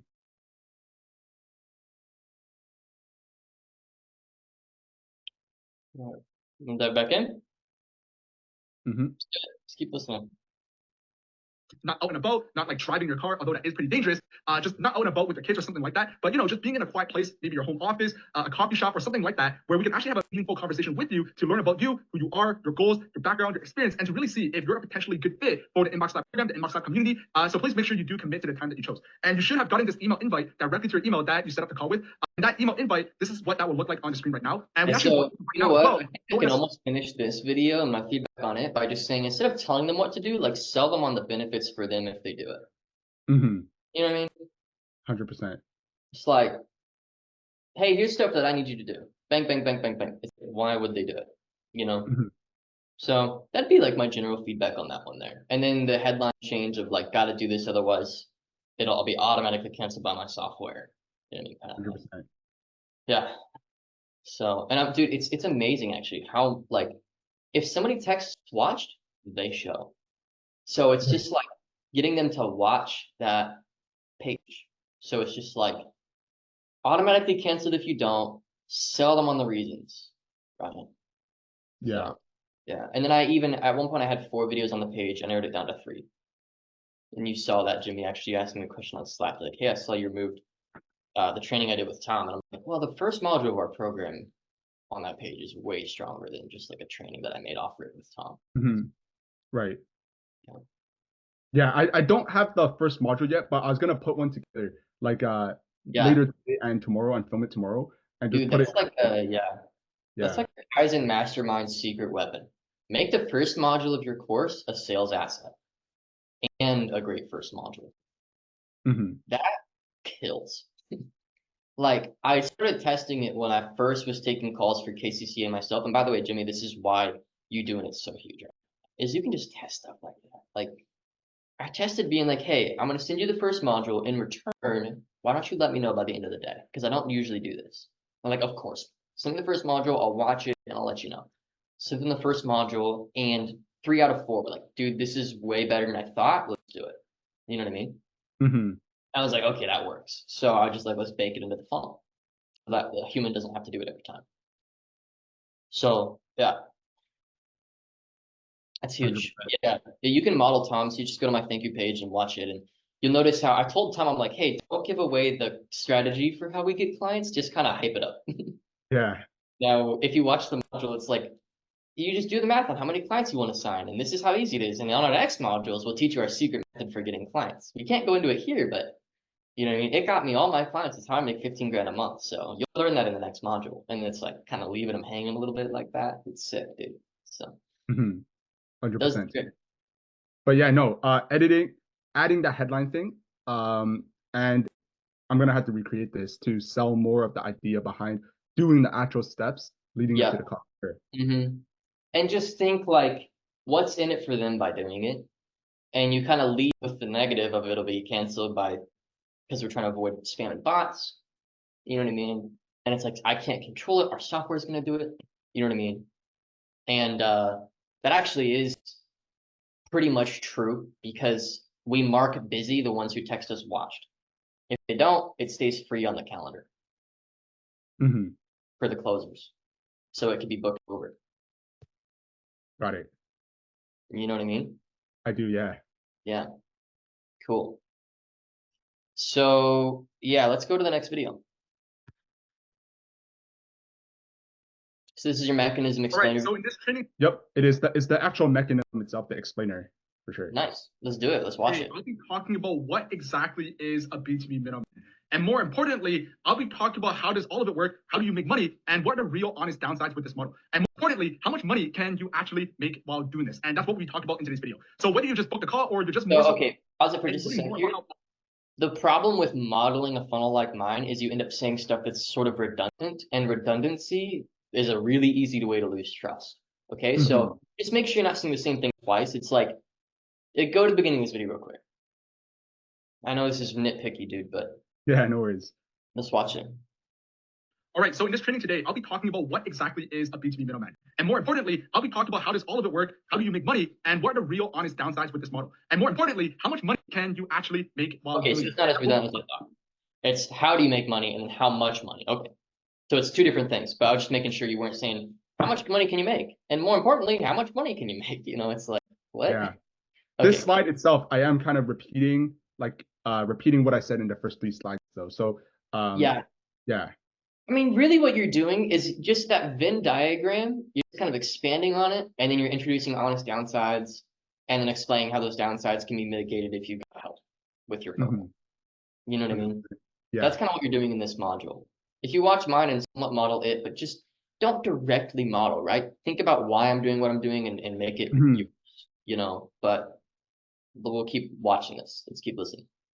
In today's video. So whether you just booked a call or you're just more so interested in learning more about how all of this works, make sure you're sticking around because we'll be going over in this video what exactly is a B2B middleman, how do you make money doing it, how much work is actually needed in order to get started, and what does the day-to-day look like, what are the skills that are needed in order to actually start, and why this is arguably the best way to make part-time or even full-time reliable income online. And finally, again, what are some of the honest downsides of this opportunity? So the very first thing that we should tackle is what exactly is a B2B middleman. So here's a really good diagram that showcases exactly what a B2B middleman is. So if you really think about it, a business, they're always looking for more customers, they're always looking for more clients, but a lot of them, they just honestly don't really know how in order to actually get more clients and customers. And on the right side, so kind of like over here is the potential customers, and what you're doing as the B2B middleman is you're kind of like acting as the middleman, which is kind of why this is called that, but you're acting as the middleman, bridging the gap, connecting the businesses, which will be your clients, with their own customers and clients. So you're kind of everything. I mean, this is a good like mindset tip. Like, sell yourself before you sell anybody else, right? Like run through in your own head, B2B middleman. This is why it's great. This is the components that make it up, kind of thing. Like if you really sell yourself and you feel convicted about it, then that conviction shows through. And it's just easier to just flow, you know, when you're explaining it, you know, like for me, it's like content connecting. It makes so much sense. It's such a simple concept. It's so, in my own head, I'm like, I'm excited to give it to people. You know what I mean? Like it makes so much sense. I've sold myself on it. I feel convicted about it myself. And so I think a lot of people, what happens is they turn on the camera and then they just kind of change energy a little bit. And they're like trying to make something that sells it, as opposed to being sold themselves and then just kind of reflecting that into the content. And I'm not saying that that's happening here on any extreme level, but there's a certain flow to the way that you communicate things that comes from being really convicted in it yourself. That isn't all the way here in this, right? Now that said, I mean, I've made content in different formats since I was 9. Like I'm really lucky my dad encouraged me to just make stuff, you know? So I'm really comfortable on camera. I mean, you are too, dude. You do YouTube, you know what I mean? But just try to relax the tone and just be like very matter of fact, just kind of explaining it as if the computer was a human you're talking to it about. You know what I mean? Especially at this stage, because you're just, tone matters. Just like on sales calls, you know, like where you're really pulling from on a sales call is like everything, you know, and where you're really pulling from when you make this content is also like everything. You know, I made that video because I was like, it wasn't even going to go on the thank you page. It was, my setter was spending a lot of time on the phone explaining what the hell we're even talking about to people. I was like, I'm just going to like send this to them. You know what I mean? And I was like making it for that purpose, and then it was doing a great job and leading to a lot of sets that would close. So again, I just put it on the thank you page. So you know what I mean, where I'm coming from on that, of just like, I do, you just kind of got to just own it, and just it's got to be real to you. If it's not real to you, people can tell. You know what I mean? Like if it's real to you, it's like, hey, look, this is what B2B middlemaning is. All right, so obviously tons of businesses, they all need customers. As a middleman, you're connecting them with your customers through really simple artificial intelligence and software tools. It's a massive opportunity because a lot of businesses that are good at their product or service, not the best at actually getting clients for it. You know what I mean? But if you're not totally convicted in it yourself, it'll maybe sound more like, so this is B2B middleman, right? And so B2B middleman, what you're doing is, as a B2B middleman, you know, there's a lot of businesses. You see the difference in like the total, like the tone and the feel? Yeah, I do, And that stuff matters. Like people tend to think that because it's a funnel, they don't read into that stuff, but they maybe read into it more. You can get away with that sort of stuff more on sales calls than you can on a funnel. So just take some time to really sell yourself on your mechanism as a group, you know, like that goes for everybody, you know, and then that'll show up in your funnel. So, but let's keep listening, dude. As a middle, and again, this is why this is called B2B middleman. You're just connecting the businesses with their own potential clients or customers. And as a B2B middleman, this is a service that is very easy to sell. This is an ROI positive service that, frankly, every business just really needs. And when I say ROI positive, what I mean by that is it's very easy in order to actually get clients. Because what you're doing is you're selling growth as a service. You're approaching these businesses and you're basically telling them, hey, we can help you get more customers. We can help you get more clients. We'll help you make more money. We'll help you grow your revenue. And almost no one will say no to that, right? So you're essentially, again, you're helping these businesses grow. And that's the key thing here. And that's exactly why being a B2B middleman is, I mean, this is honestly one of the main reasons why this is such a good business model for people to get started, because there's just so much demand. Now, again, on top of that, to really add on to my point as to why it's so easy in order to get clients and why they're paying you so much, is because basic economic principles, it actually states that this is a massive economic opportunity, right? There's extremely high demand and very low supply of people, or really low supply of people who are just ready and able to fulfill on this demand. There's just a massive group of people, a massive group, which is the businesses, who have this huge problem, which is struggling to get more customers, and just really not enough people who are able to help them solve this, right? So I've actually pulled this graph, and it kind of just outlines exactly what I mean by that, right? So there's just high demand, there's low supply, and right now this presents a massive new window of opportunity. Many businesses, they don't even know that they need these type of services, that these type of services even exist. So when you do approach them, they'll be very happy, right? As long as you're able to just demonstrate how all of this works and how you'll actually be able to help them, right? And if you do this right, that'll be very easy to do, to showcase that ROI on the B2B middleman services. So what exactly is a B2B middleman, right? One of the best parts of this business model is because you're helping businesses get more customers, and you're doing that by using cold emails. This is stuff that is very easily to be automated using AI, because the AI will actually do all the research. So there's little signs that I'm hearing, like when I'm listening to this, there's little signs of what I kind of just said. Like as a consumer of it, like the way, like it's almost like I can tell that you're selling yourself on what you're saying as you're saying it, almost. You know what I mean? Does that make sense, dude? Yeah. So just a little. So it's like a sales pitch, like a little artificial, not genuine. Yeah, it's not like matter of fact, right? Yeah. So like, let's just compare the energy that's radiating off of this. Go to my page and go to my mechanism explainer. Not that I'm like the god of mechanism explainers or anything, but I like took the time, like you think about it, I took all of August off to think about what new business to launch. And I just assigned it to my subconscious.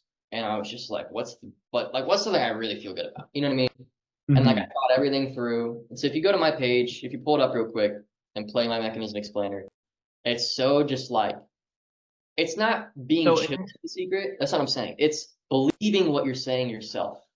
You know what I mean? And totally believing it. And if you don't, then go back to the drawing board and really make a case that you personally believe in for your mechanism. Right? Just play it real quick. Short video. I'm going to answer a key question, which is what exactly is content connecting? And more importantly, you know, how do you actually make money? How does it work? And is there any downside?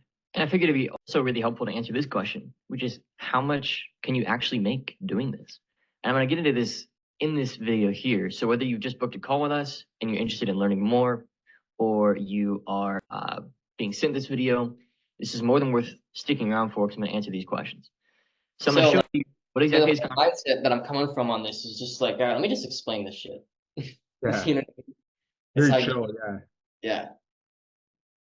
Alex, you got your hand up, dude. Yeah, what something that I've kind of like I've been trying to balance is like sounding genuine, good tonality. Sometimes that slows things down, but then also I think about like retention and keeping their attention. I'm guessing like the thank you page, maybe we could really lean on the tonality since they already booked. There's already some commitment. I don't have to worry about that as much. But in the VSL, I'm wondering if I should maybe try to keep it as engaging, if that means I'm talking a little faster. Do you know what I mean by like balancing? Yeah, no, I hear you. Yeah. I honestly could probably, I think I like didn't get a lot of sleep when I filmed this. So I'm maybe a little too down, you know, but I believe what I'm saying, you know, so I could probably make another one and hit it with the energy that I have today. Like I'm like on 9 hours of sleep and a good workout this morning. So it's like, I'm in a better state for sure. You can see my hair's ratted up. But it, like the mindset behind it was simple. You know what I mean? And it came together somewhat organically because Ben, who's my phone setter, is like, hey dude, like I can keep, like, we were just kind of collaborating on Slack, and I'm like, what if I just made a video that just explains it? Because we're getting leads that are like curious but haven't watched the video yet. So it's like, you know what I mean? Like, let me just make something that fixes that problem. And then it ended up being perfect right here too. So yeah. But it was just, let me explain content connecting. And let me take that as an opportunity to present some downsides that we could help prevent too, because that's obviously like a big part of why people get coaching, is to speed it up and avoid the downsides.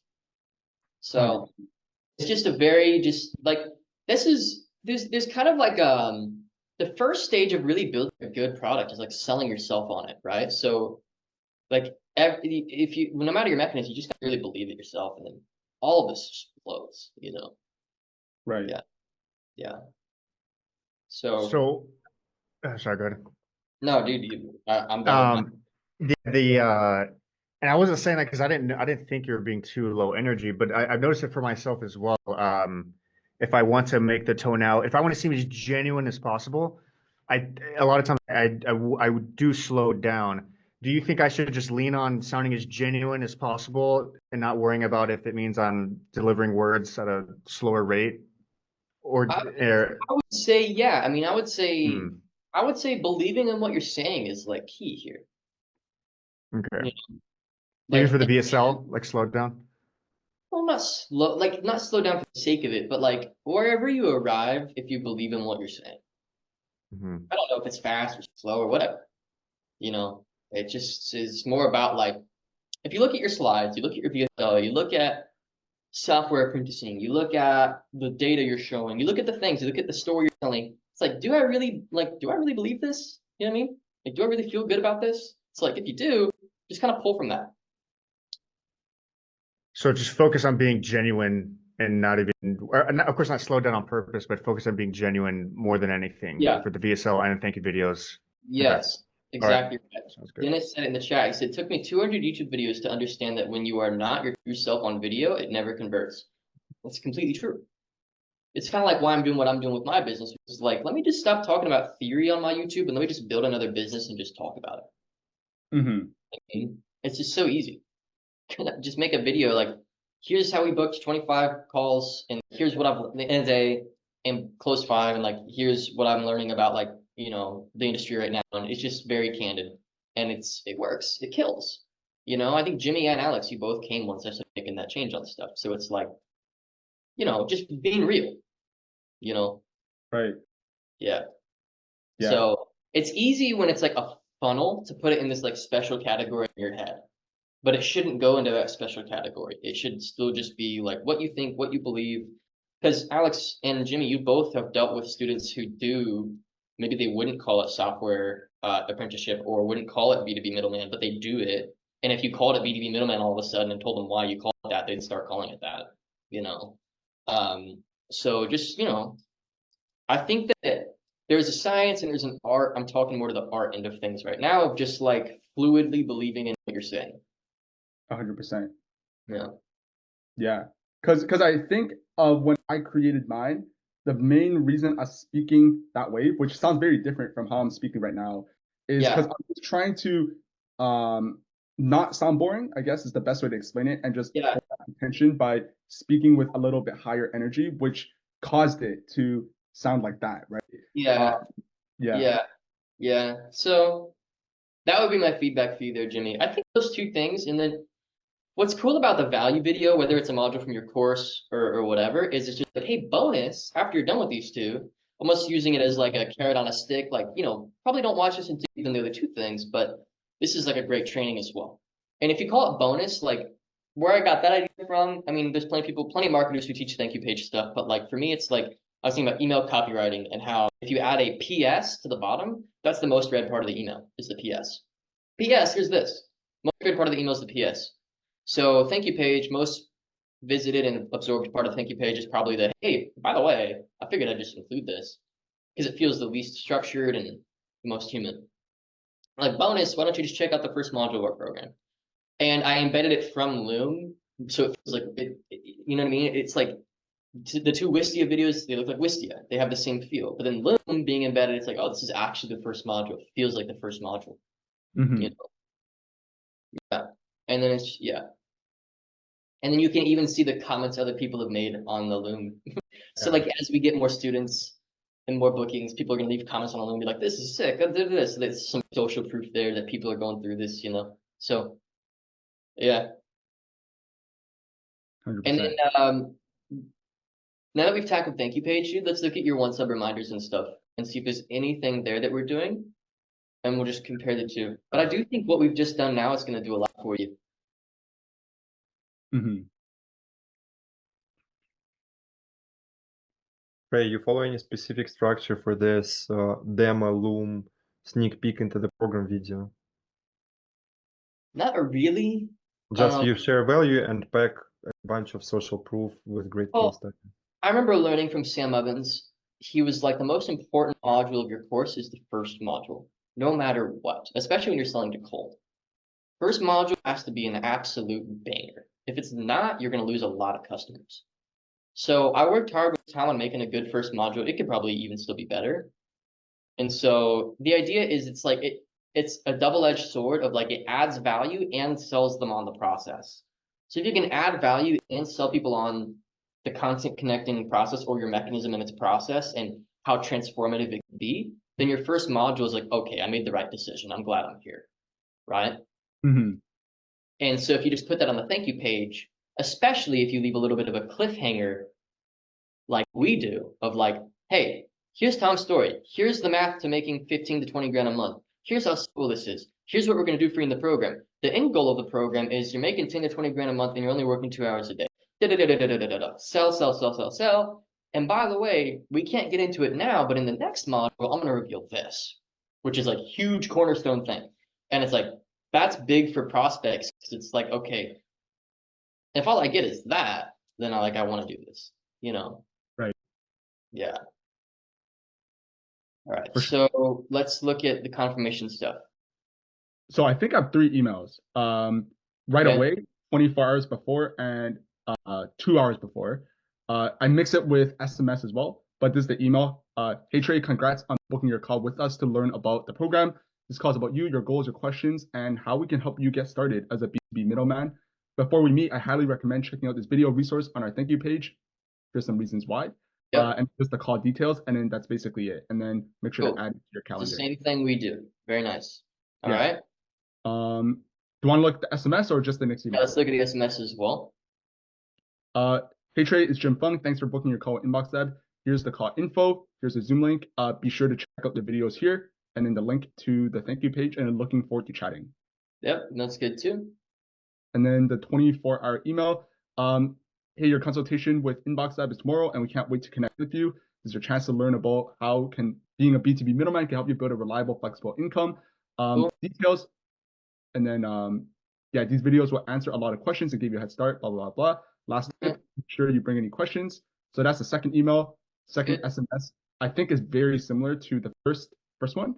And then this is the 2-hour reminder email. Just a quick reminder, your call with Inbox Live is happening in 2 hours. This is where we'll dive into the model, call details, make sure you're in a quiet spot, and then we're excited to meet with you soon. Yeah, I would do like, instead of 2 hours, then 1 hour, I would do like, I know it sounds silly, but I would do 1 hour, then 10 minutes.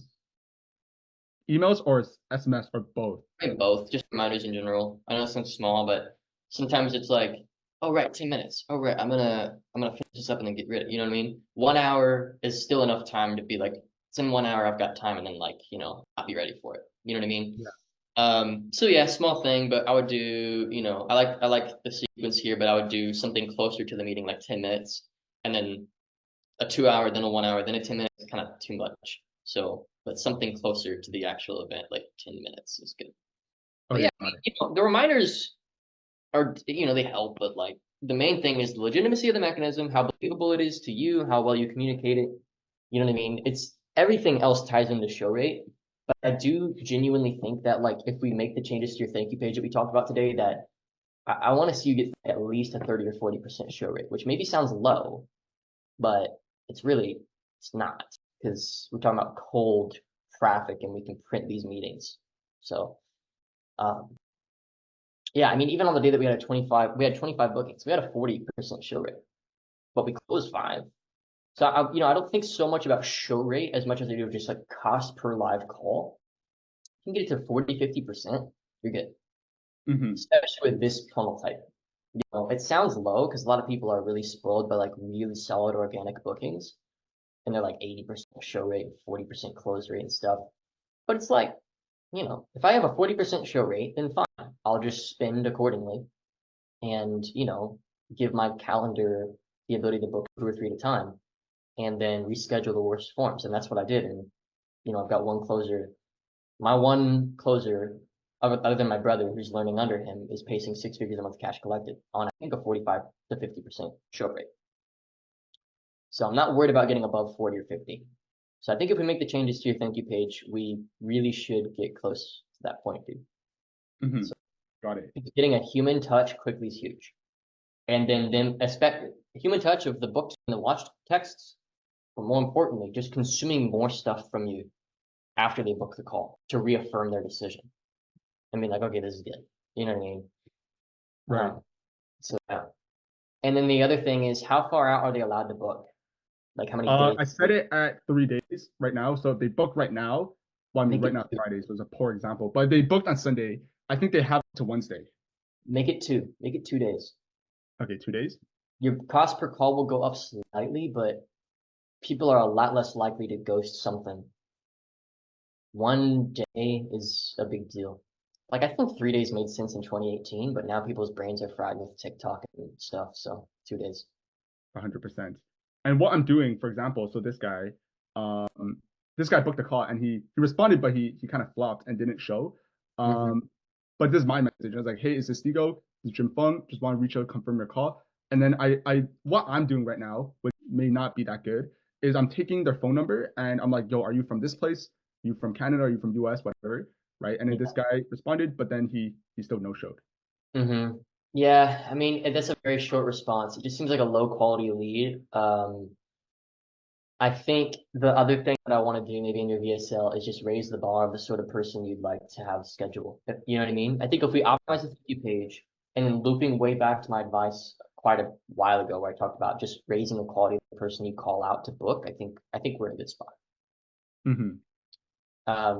And also, yeah, that's a big one too. Connor's talking about the locations. I really think, Jimmy, you should just do Canada, dude.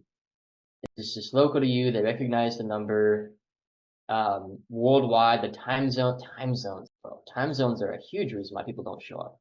You know what I mean? They book the time. They're like, okay, I guess I can make 9 p.m. work. It's late for me, but sure. And then it's like, okay, I'm tired. I'm not gonna show up to this thing. It's 9 p.m. You know what I mean?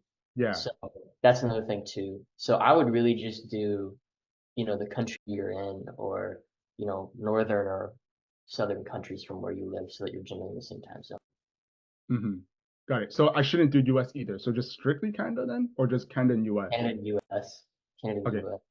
Yeah, maybe the provinces in Canada that aren't, awful. Because I know there's some Canada provinces that are just like not good.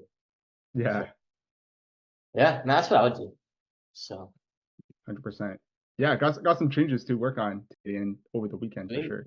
Good stuff, man. Yeah, just let me know how it goes. And Alex, Jimmy, if you guys still want your Monday meeting, let me know. But I feel good. I personally feel good. So maybe we could save that one-on-one for another time. For sure. Do you think it would be smart for me to also like test a small budget of like DM ads and stuff as well? In the past, I do think it's smart, actually. I do think we should try it. I like it for your offer. I like it for your context. And to be quite frank, you can make way more errors with it. Because if you have a decent setter, they can pick up the ball on a lot of junk that you do.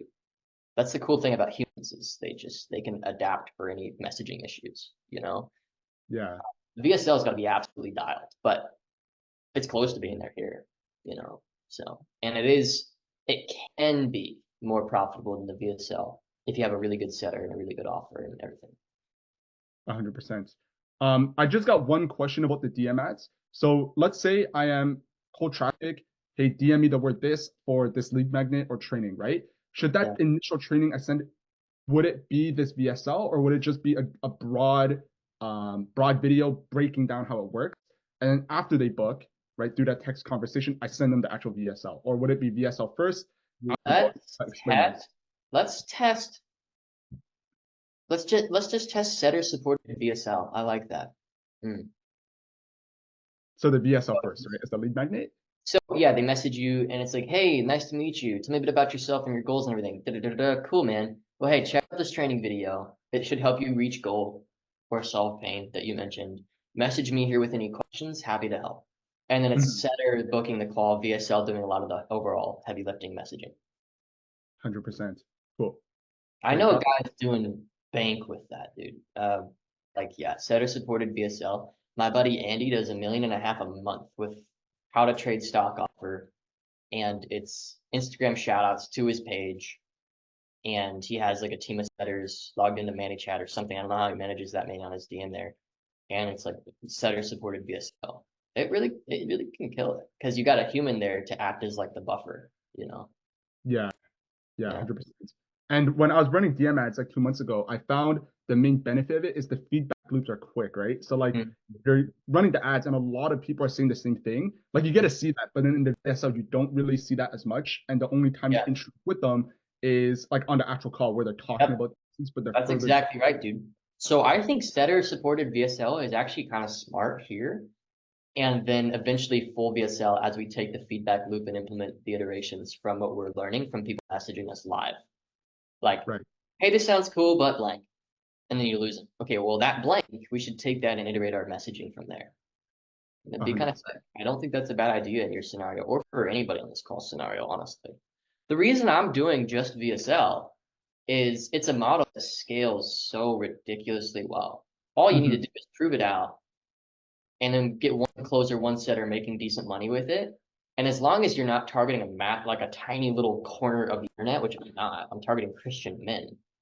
I'm targeting any Christian man, basically. Or now any Christian man who runs a business, which is also a massive market. The only thing I got to do to scale is just increase teams' commission while they train the next team. And just do that 3 or 4 times up to 4 or 5 closers, 4 or 5 setters. And it's like, you know, that's got buddies doing $1 million a month for the VSL. It's just so scalable. DM ads, they're harder to scale, harder to coordinate, you know. So, but they're great for sub 100, 150 grand a month. 100%. Yeah, I'll probably end up launching it, putting like maybe 50 or $100 a day towards it, and just getting those feedback loops. I'll probably do the setting myself first, and then yeah, we'll go from there. Yeah, see how it does. See how it does. For sure. I'll be right back again.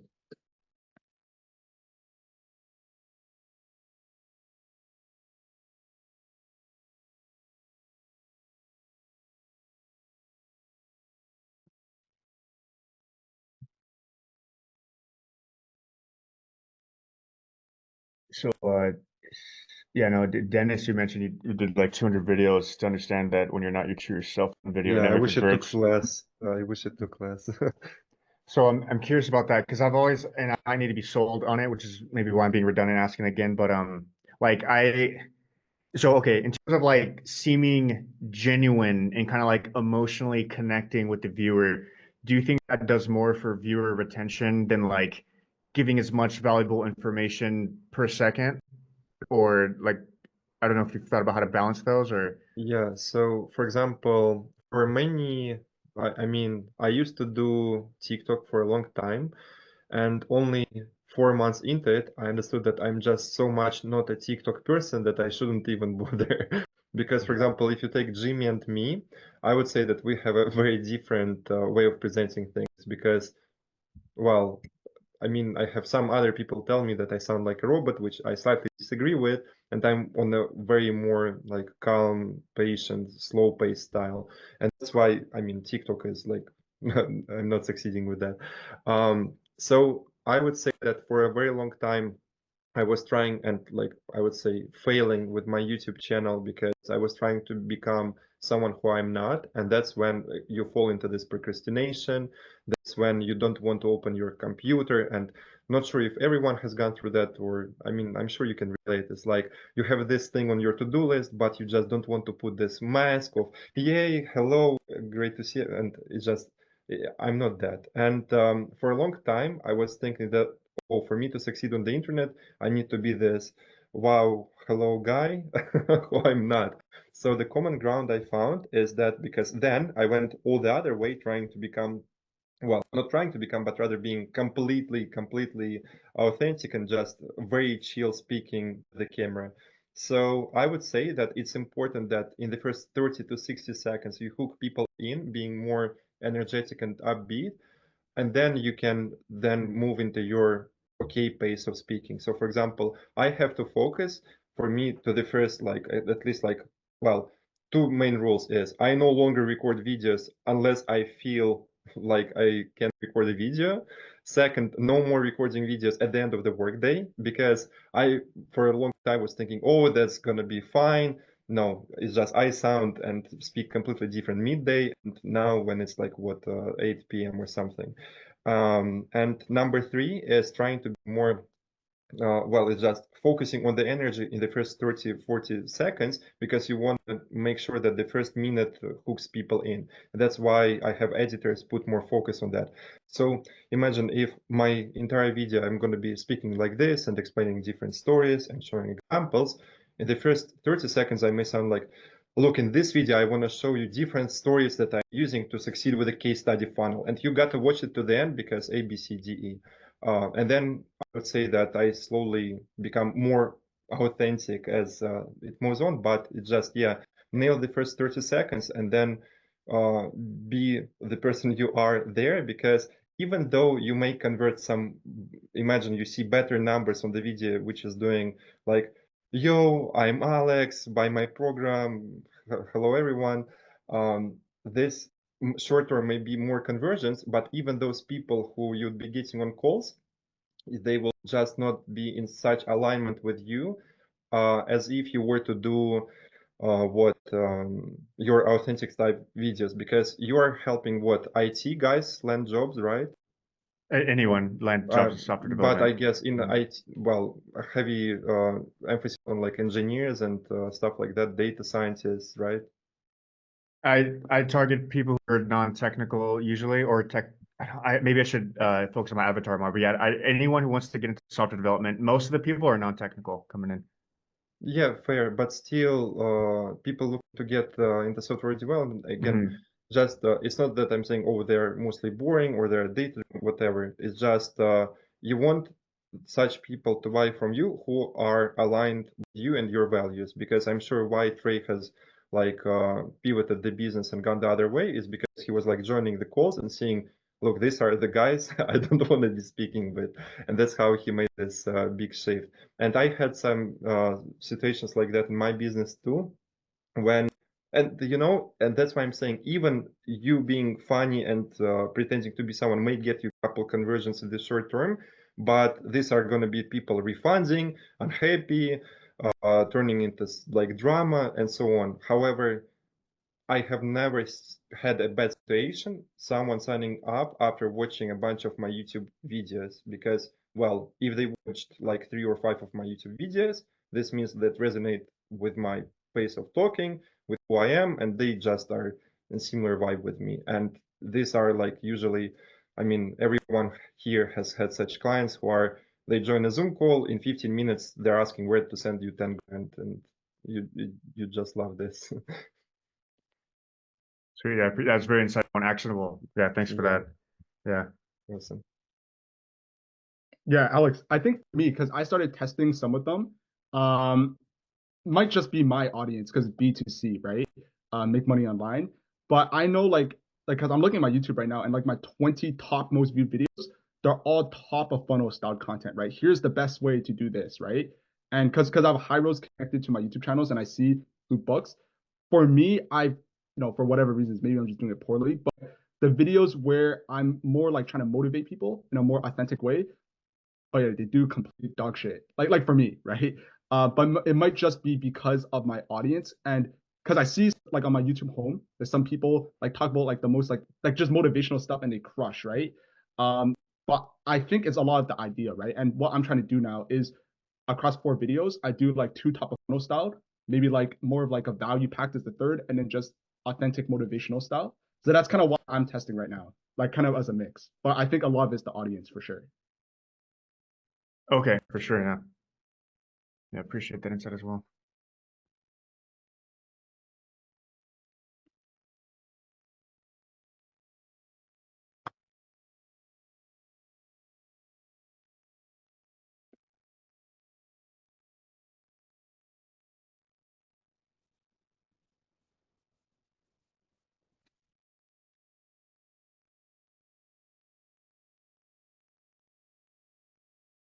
Any key ideas from the call today from anybody?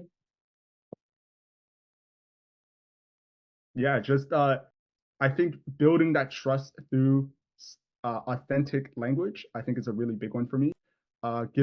Selling people on the idea of why it's beneficial for them to do some of those steps, right? For me specifically, has been my biggest takeaway.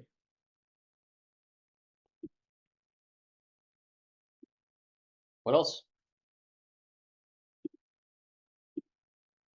Definitely same in terms of genuineness. I think before I was also like focused on like speed of value transfer, but it sounds like maybe maybe in the hook, and then after that, like I think emotional connection might be best.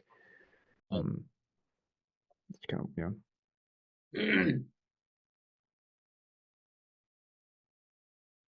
It's just fun seeing you guys bring it along, you know? It's cool. You're making great progress. Like I think a lot of guys they'd see $3,300 in and only one deposit and be like, oh, it's like, nah, dude, that's not how this works. You Yeah. know, we've got some epic data. You know what I mean? Like you will win if you are collecting data and making informed decisions based off of, you know, trusted advice and input. It's like literally just don't stop collecting data and don't stop making changes. You know, there is no such thing as a loss in business. Like I just fundamentally don't believe in that concept. Like everything is what did I learn? You know? No. Like even massive business backslides and stuff. You know, it's like, well, what'd you learn? What'd you take from that? And the biggest operators, they think that way. What's up, Gherkin? Yeah, I was gonna say the same thing. It's like it's gonna take too much to test. And that there's no one solution. Like you're gonna change the VSL a bunch of times and you're gonna test. And you need volume to just see what's working. Like we spent more than $2 million in ads and we are still learning every day. So Dude, all the it's time. yeah. One of my buddies was like, dude, like, and this was such a funny mindset thing for me when I first heard it. This is a couple years ago. He said this. At the time, he was doing like $500,000 a month, which was like crazy to me at this point. It was like 3 or 4 years ago. He was like, dude, if you could just if you were broke, if you could just borrow 100 grand from the bank and then just blow it all on ads in a single month and just build a business from that data, you'd be fine. And I was like, whoa, what a weird way of thinking. But he's totally right. It's just knowing what to do with that data, and you just have to have the experience to know what you're seeing and like know where there's gaps and you know. So, but yeah, like he's like you could build anything if you just had 100 grand to just blow on ads and then just you know tested a bunch of stuff and then just like follow the breadcrumbs of what's working and it's like it's so true, man. So And the good thing is that you can test lots of things when you have a small team. So like when you go, like we have 62 people in our team now. And when you decided to test new thing, it takes like 3 weeks to just change the fundamentals of whole team because you need to make people ready to test things. So like I remember that 2 years ago, I guess it's been 2 or 3 years that we know each other, Trey, I think. it was true. It's been 3 years, man. 3 years, yeah. So it's like 3 years ago, we were just 4 people in the team, and we were having talk with Trey like this. I was opening my funnel, and then he was saying things, change this, change that, and then in 1 hour I was just making change and just testing it out, and then it was too easy. I like different problems, but it was easy to test and easy to change, and so I think that's the best thing to do, I guess, speed it up and just try. And I guess you're gonna fail so much to find the good cracking things, but there's a definitely advantage there to test fastly, and you won't be having that advantage in the future, I think, when you have a team of 20, 30 people. It's very true. It's harder to pivot because it's harder to get everybody in the ship to like align with the pivot, you know. So sub 100 grand a month, your job is just to find something that works. You know, that's it. It's just find an angle, find a mechanism, find a way of justifying it, a way of positioning things that just kind of hits a chord. Yeah. Yeah. Cool. Well, sweet guys, I'm gonna pop off a little early. I've got actually another group call with the other program, so I'm not doing those group calls anymore. I'm just not selling it anymore. You know what I mean? Just making a pivot, but honoring the relationships, man. Like these guys paid me $3 grand, and I've been on group calls with them for 6 months. It's like, all right, honoring the relationship. You know, like don't want to hurt the relationship, but definitely not my long-term focus. And they're even aware of that. But that's the cool thing about like Jimmy. My advice to you about like run your own lead gen agents. Just people like, how's it going? You know what I mean? It's like all I got to do on these group calls now is just like talk about KCCA, and it's like blowing minds, you know, because I'm just doing, you know. So it's really another thing that is very high leverage, surprisingly high leverage. Like if you've been coaching it, then you have all the frameworks in your head. Just do it. Just launch your own lead gen agency. Make it 10 grand a month. You don't even have to keep a lot of profits. Just get some contractors in place, basic agency, and you have it goes so far for your students, bro. It's insane. You know, so it's really, really worth it. You'll mitigate refunds. It's an energy saver for you. Instead of creatively having to solve the problem perfectly on the call, you just reference your own agency and what you did last week. And it just goes way further, you know? So yeah, that's a huge one, you know, and it's been, I actually have only had the coaching coaches business for a very long time. And I did great with it. I made my first couple million with it, you know, but it's like, I think having a kid, I just don't have as much energy. So I'm like, what's something I could do that's higher leverage? So I want to launch a business and then teach how I'm doing it. You know, it's just so easy. So it's actually like people think it's like, oh, they lose focus, so but like I disagree. Like it goes so far because people just they're listening to you, but in the back of their head they're thinking this guy does 10 grand a month with his agency, so they're just like paying way more attention. So your words go further. People hang on your words more. You have more authority. You don't have to try as hard on calls. So it's an energy saver at the end of the day. And Trey, also like one good news from my side, like we launched a high ticket item after 2 years with your advice. Like I was not doing that for 2 years. It was an advice from you. But then 30% of our clients, like 2 years since, that they bought the upsell programs. It was interesting to see. Just I was saying that they're not gonna buy 10 times more price item thing. They just do. And without hesitation, like closing rate was from those calls, it was 80%, I think. Nice. It was interesting, yeah. Yeah. It was interesting to see what's gonna perform because we just launched it last month. But yeah, after 2 years. How much do you think you'll bring in next year with the upsell? I don't know, but it's like the goal of 2025 is around 10 million, but I think maybe 30% of that gonna come from upsells, I think. Upsells is best, dude. If you have a great core program, it's Yeah. switch. Yeah, because your clients from the past getting results after the program. So like I guess we're missing out that part. So like we it turns out that lots of people are still loving us, but they obviously not gonna buy the same program. So like when you launched it, they're coming back and saying, okay, we're in this position now, let's go in deeply more. And then you're not giving actually that much of that thing. It's just a higher level program, but it was interesting to see. That's cool. I love it, dude. Yeah. I'm excited to see how it goes for you with that. It's dope. Yeah, definitely gonna give you They an. don't make money on the front end. They're not even trying to make money off that first sale. They're just trying to get an upsell, which is kind of crazy. But you know, especially if you have coaches involved and sales reps involved and stuff. I get doing that with like a low ticket auto webinar for like 2 grand. But yeah, I mean that's where a lot of the money comes from. Like a lot of the guys that I know that are worth like 5 million or more liquid, they had a 20 grand offer of some sort and a really consistent way to sell it, whether it's an upsell or organic or something like that. It's like usually those guys who come up with a 20 to maybe 50K thing, and it's just they just you know, and it's like that's where you get into like wealth building, you know. Yeah, definitely. The money is in the back end. That's for sure. That I understand because now we're in the upfront, like we're not making that much of profit, but back end is like 70% of them is just profit. It's very Kills. insane. Yeah. Especially when you scale ads that far, because it's hard to maintain a really good like $1 in, $3 out when you're spending like over 10K a day. Yeah, definitely. It was a good call. Thanks for We'll do it again. Jimmy, for Come on back, dude. Some good